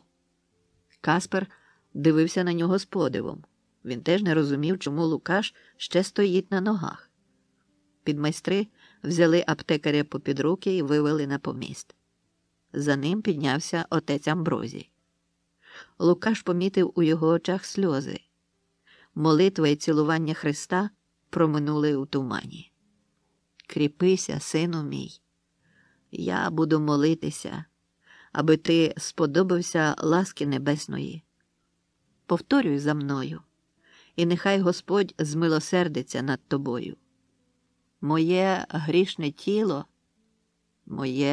тіло, повторив Лукаш, відчуваючи, як паморочиться в голові, але не від випитої отрути, а від страху, від того, що лише крок відокремлює його від небуття. Має тепер, згідно зі справедливим і слушним вироком, бубонів священник, а Лукаш повторював, гарячково шукаючи можливості якомога далі затягнути спілкування з панотцем, аби дочекатися, коли вино подіє. Він зиркнув на Каспера, той скривив вуста, даючи знати, що не розуміє, в чому справа. Щойно формальність завершилася, Лукаш тримким голосом сказав, що хоче висповідатися, і, не чекаючи дозволу, вклякнув перед священником. Цього ніхто йому не міг заборонити. Але натовп невдоволено загудів, не розуміючи, чому він не міг висповідатися ще у в'язниці, надто що час підтискав. Отець Амброзій тихо запитував приреченого на страту про його гріхи. Той так само тихо відповідав, довгими розлогими реченнями, пильно прислухаючись до свого стану в чеканні очамріння. А воно все не надходило і не надходило. Лукаша стало морозити. Він чув, як нажахано б'ється його серце. Він кинув оком у юрбу. Кілька вояків зі списами стояли неподалік. Лукаш вирішив, що в останню мить скочить на списи, а там будь-що будь. Розділ 33. Лист. «Є!» – заволав несамовитим голосом Айзек. Рута вибігла в садок і побачила, як на папері з'явилися бліді ще важкочитальні букви. Сонце робило свою справу, хоч і надто повільно, жахливо повільно. День хилився до вечора, і світло тьмяніло, а хмари все дужче куйовдилися. Рута зі зціпленими кулаками стояла над листом і мов би, гіпнотизувала його. Їй здавалося, що від самого її погляду лист прокинеться від сплячки. До аптеки завітав Калькбреннер разом із Францем і дуже здивувався, що вони використовують лише світло сонця. «Вогонь теж може впливати на появу букв», – сказав Йоган. «У вас там у коменку є поліна, ото ними й присвітіть. Жар дуже добре діє». Айзек радісно вдарив себе по чолі, кинувся в аптеку. Вихопив поліно з коменка, кінець якого весело палахкотів, і став біля столика з листом. Тепло і світло тепер падали на лист куди інтенсивніше. Він уже картав себе, що не додумався сам до цього раніше, водночас виправдовуючись тим, що рабин наголосив на слові «світло», а вони сприйняли це як світло сонця, тоді як світло ж могло бути будь-яке. «Чи не так?» – питав він Руту, а та плакала і кивала, підбадьорюючи його. Іскри з поліна сипалися Айзекові на руки, та він не зважав, зціпивши зуби, пронизував поглядом папір і тішився, коли в різних місцях пробивалися нові й нові букви, а з них уже можна було зрозуміти, що Юліана написала листа, який мусить вирятувати аптекаря. «Не забувайте, що є ще я», – сказав Франц. «Я можу інколи піти проти своїх принципів і зробити добре діло». «Я знаю», – відмахнулася Рута, – «але це не той випадок». «Ну, як хочете», – зітхнув Франц. «Гарних людей не так багато, або розкидатися ними, як полінами. Його ще не вивезли з в'язниці, і я міг би...» «Хіба для цього не бажана його згода?» – запитала Рута. «Ну, я ж кажу, є винятки». «Такі, як Альберт?» «Ой, не нагадуйте мені того свинтуса і шелихвоста. Я, звісно ж, поглумився над ним, але він це заслуговував». «А про що це ви?» – не второпав Айзек. «Та так, про особисте», – сказала Рута. «Не знав, що між вами є щось особисте», – здивувався Айзек. «Це не те, що ви подумали», – засміявся Франц. «У нас стосунки винятково платонічні». «А ще ця фляга», – згадала Рута. «Хтось може поглянути, що там?» Франц підніс флягу до очей і прискалив око. «А чому ви її не відкриєте?» – запитав Айзек. «Та ж вона не шкляна?» «Це для вас не шкляна», – засміявся Франц і прицмокнув язиком від задоволення. «Тут містяться чудові речі, усі обтинки язиків. Вони гарно збереглися, але подавати їх судді в такому вигляді не годиться. Ось я перекладу у це гарне пуделочко з написом «Плястерки імбиру зацукровані». Як на мене, доволі дотепно». Гомін з ринку дав знати, що страченця привезли. Рута, побачивши, що Поліно починає гаснути, побігла за другим. Тепер вона тримала вогонь біля паперу, а іскри сипалися їй на руки. Папір на очах від жару починав скручуватися, але зате букви випірнали з його глибин, наче дивовижні риби, і збивалися в гурти, аби явити правду. Вітер, однак, здував полум'я. Йоган кивнув Францові, той став з протилежного боку і став хукати на папір. Руті здалося, що з його рота видобувається прозоре полум'я, але процес пришвидшився, хоч папір і темнів на очах. Врешті весь текст, хоч подекуди блідий і пожовклий від жару, постав перед ними. Айзек скинув гирки, ухопив його і вже хотів чимдуж гнати, коли вітер шарпнув папір і відірвав маленький шматок. Папір надто пересох і став ламким. Рута узяла альбом лікарських рослин, Айзек обережно вклав листа між сторінки, і щойно тоді вони побігли на ринок. Вони шукали Зимуровича, але його не було видно серед достойників, які зійшлися на страту. В очі їм кинувся доктор Геліас. На щастя, він швидко второпав їхню скоромовку і поквапився разом з ними до шинку під Красною Єленою. Саме там вони і застали Зимуровича за кухлем вина. Перебиваючи одне одного, вони пояснили, в чому річ, і розкрили перед ним альбом із листом. Бартоломей поглянув і відразу зірвався на ноги, але змусив себе дочитати до кінця. Відтак ухопив з рук Айзека пуделко і побіг чимдуж до помосту, на ходу слухаючи Айзекове пояснення про вміст пуделочка. Лукаша підвели до широкої колоди. Він зиркнув на списи, але раптом усвідомив, що не доплигне до них, бо під натиском натовпу вояки подалися трохи назад, а їхнє місце зайняли ціпаки. Ще й ця квола надія луснула.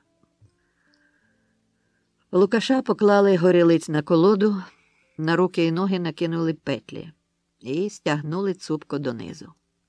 Лукаш втупився очима в небо, воно було сиве і непривітне. Каспер, не кваплячись, підійшов до судді і взяв з його рук меча, підніс до очей і уважно обстежив лезо. Робив це з таким поважним виглядом, наче б це належало до обов'язкового катівського обряду. Юрба уважно стежила за всіма його рухами. Раптом юрба сколихнулася. На поміст видерся Зимурович і розкрив перед суддею атлас із вкладеним листом. Той спочатку нічого не хотів слухати, але Зимурович не здавався і зачитував йому окремі рядки. Суддя мотав головою, але поступово зм'як і врешті скорився. Натовп захвилювався. Ніхто не міг второпати, що відбувається. Лавники повставали з місць і посунули до помосту. Коли ж возний узяв листа, на ринку запанувала мертва тиша. Я, Лоренцо Ді П'єтро, громадянин Трієста, народжений у Львові, читав голосно возний, свідчу і засвідчую, поклявшись перед Господом Богом, що кажу правду і лише правду, і нехай Господь мені в цьому допоможе. Коли моя мати померла, мій батько забрав мене разом з 2 сестрами і завіз до свого рідного міста Трієста, де ми зростали в його родичів. Моя молодша сестра Емілія закохалася в офіцера генуезької флоти і втекла з дому. Більше ми її з сестрою-близнючкою не бачили. Я не раз намагався її розшукати, але все намарно. Однак недавно я отримав звістку про те, що вона може перебувати у Львові. Уже коли я зібрався у дорогу, мені написав доктор Калькбреннер, що офіцер, з яким Емілія втекла, покинув її на призволяще. Не маючи засобів для існування, вона опинилася в Лупанарі. Довідавшись, яких знущань і мук вона зазнала перед смертю, я вже не мав спокою, поклявшись, що помщуся за неї кривдникам. Тому ця звістка мого рішення не змінила. Я вирушив до Львова. І всі ці дні, що я жив тут, я думав лише про убивць. Я жив помстою і ненавистю. Оскільки я мав закінчений Падуанський університет, то попросився на практику до пана доктора Мартина Айрера, про якого чув багато доброго. Скориставшись тим, що доктор Айрер і Йоган Калькбреннер і самі намагалися вистежити убивць, я уважно прислухався до кожної свіжої звістки. Так, крупинка за крупинкою, я збирав відомості про тих, хто був на тому полюванні, де з усією жорстокістю убито мою бідолашну сестру. У шухляді в доктора Айрера я натрапив на повний список убивць, якого уклав доктор Калькбреннер. Там не було тільки одного імені, але я довідався його вже сам. Я розумію, що громадяни Львова не відчувають жодного жалю чи співчуття до долі заблудлої душі моєї сестри. Але вона теж, як і ви всі, була людиною, а не комахою, яку кожен може розчавити. А ті, що знущалися з неї в неприродний і брутальний спосіб, людьми не були. Затим мені зосталося одне – чекати слушного часу. І він настав під час останнього карнавалу. Я вдягнув маску сови, вистежив і убив всіх гвалтівників, одного за одним, у чесному поєдинку. Господь Бог мені свідок, пробивши кожному з них горлянку так, що лезо шпаги виходило на потилиці. Цього рідкісного удару я навчився ще в Падуї, протягом кількох років провідуючи школу фехтування. Тут, у Львові, я навмисне вдавав, що володію шпагою, як початківець. У кожного з убитих я відрізав кінчик язика, і ті докази моєї і лише моєї вини додаю до листа. Цього листа пишу в останню мою ніч у Львові. Вранці я, перевдягнувшись за візника, чекатиму на пана Зількевича, останнього, хто глумився над моєю сестрою. Доказ його участі у гвалті міститься в аптеці під крилатим оленем. Потому я сяду на корабель і назавше покину це місто. Хай Господь мені буде суддею, але там, де не діє закон, діє помста і закон крові. Меч відплати рано чи пізно досягне кожного. Доктор Мартін Айрер не відав нічого ані про мої плани, ані про мої вчинки. Старанно все спланувавши, я вирішив не затягувати своєї помсти і виконати присуд мого серця в найкоротший термін. Сподіваюся, що й останній зі зграї гвалтівників зазнає заслуженої кари. Свідчення це я, з добрим розмислом справивши і рукою моєю власною написавши, передусім посполом ознаймую і явно чиню.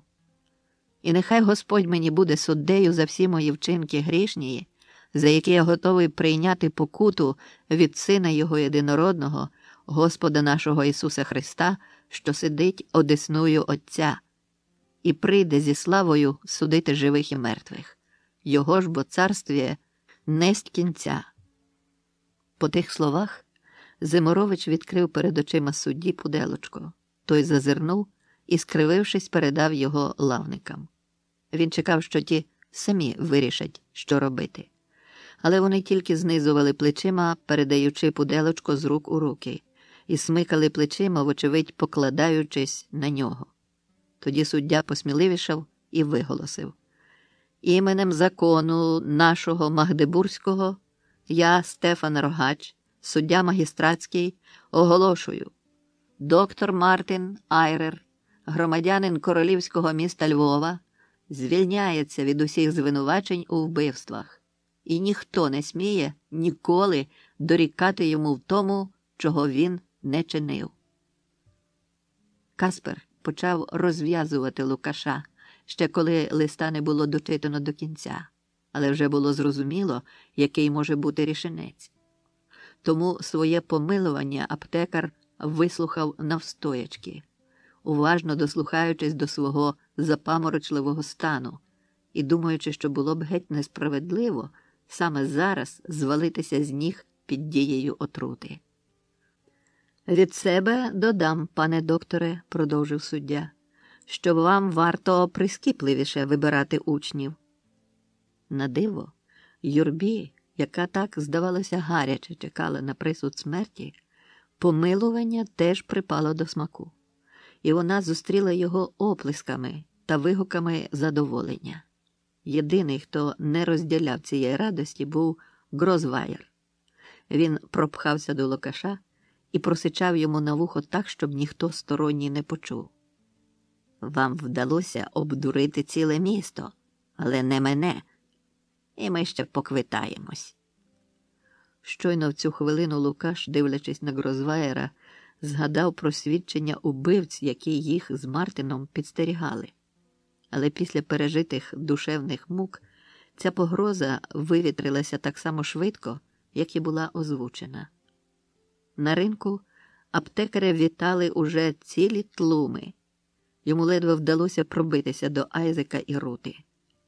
«Пане доктор», – радів Айзек, – «я за вас страшенно переживав, бо перспектива опинитися знову безробітним і ночувати під мостом мене не тішила.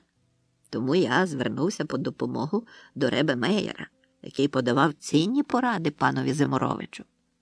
Вони, правда, не допомогли, зате допомогла його підказка, що нам робити з тим таємничим листом. Але я вам про це пізніше в деталях оповім. Бо ось і пан Калькбреннер, і Франц не дадуть збрехати, як ми всі вами переймалися. А особливо Рута. Якби не вона, вам би довелося таки зависнути на 4 палях. Бо то вона роздобула листа від Юліани, якого та передала через Стася. «Ходи сюди, малий», – покликав він хлопця. Той несміливо підійшов.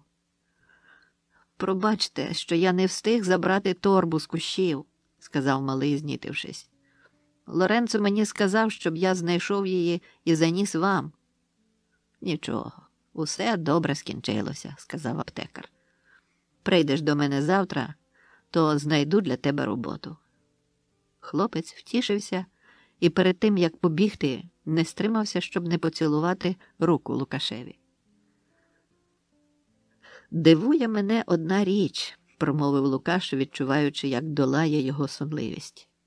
«Я з розпачу випив отруєне вино, але воно на мене не подіяло». «І не могло подіяти», – засміявся Айзек.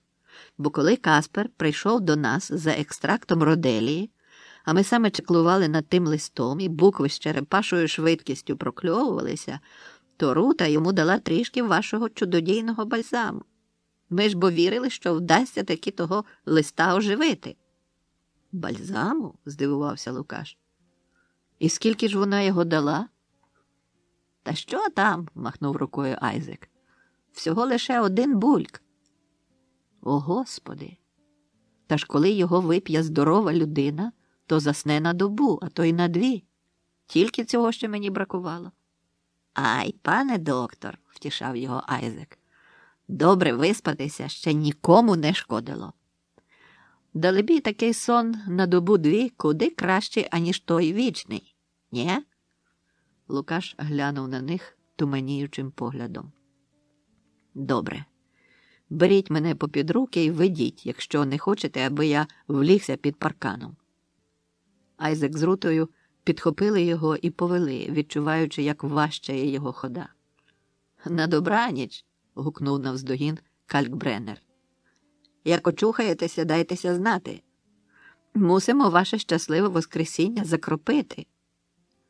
Рута тулилася до Лукаша, дивлячись на нього якимись зовсім інакшими очима, не в стані вимовити ані слова. Вона усміхалася, і в очах її зблискували сльози. Але то були сльози радості. Коли вони одійшли від натовпу, вона нарешті промовила: «Я була така сліпа». «Я теж», – сказав Лукаш, позіхаючи, і йому здалося, що він упізнав ту руку, яка махала йому у вісні. Кінець озвученої книги.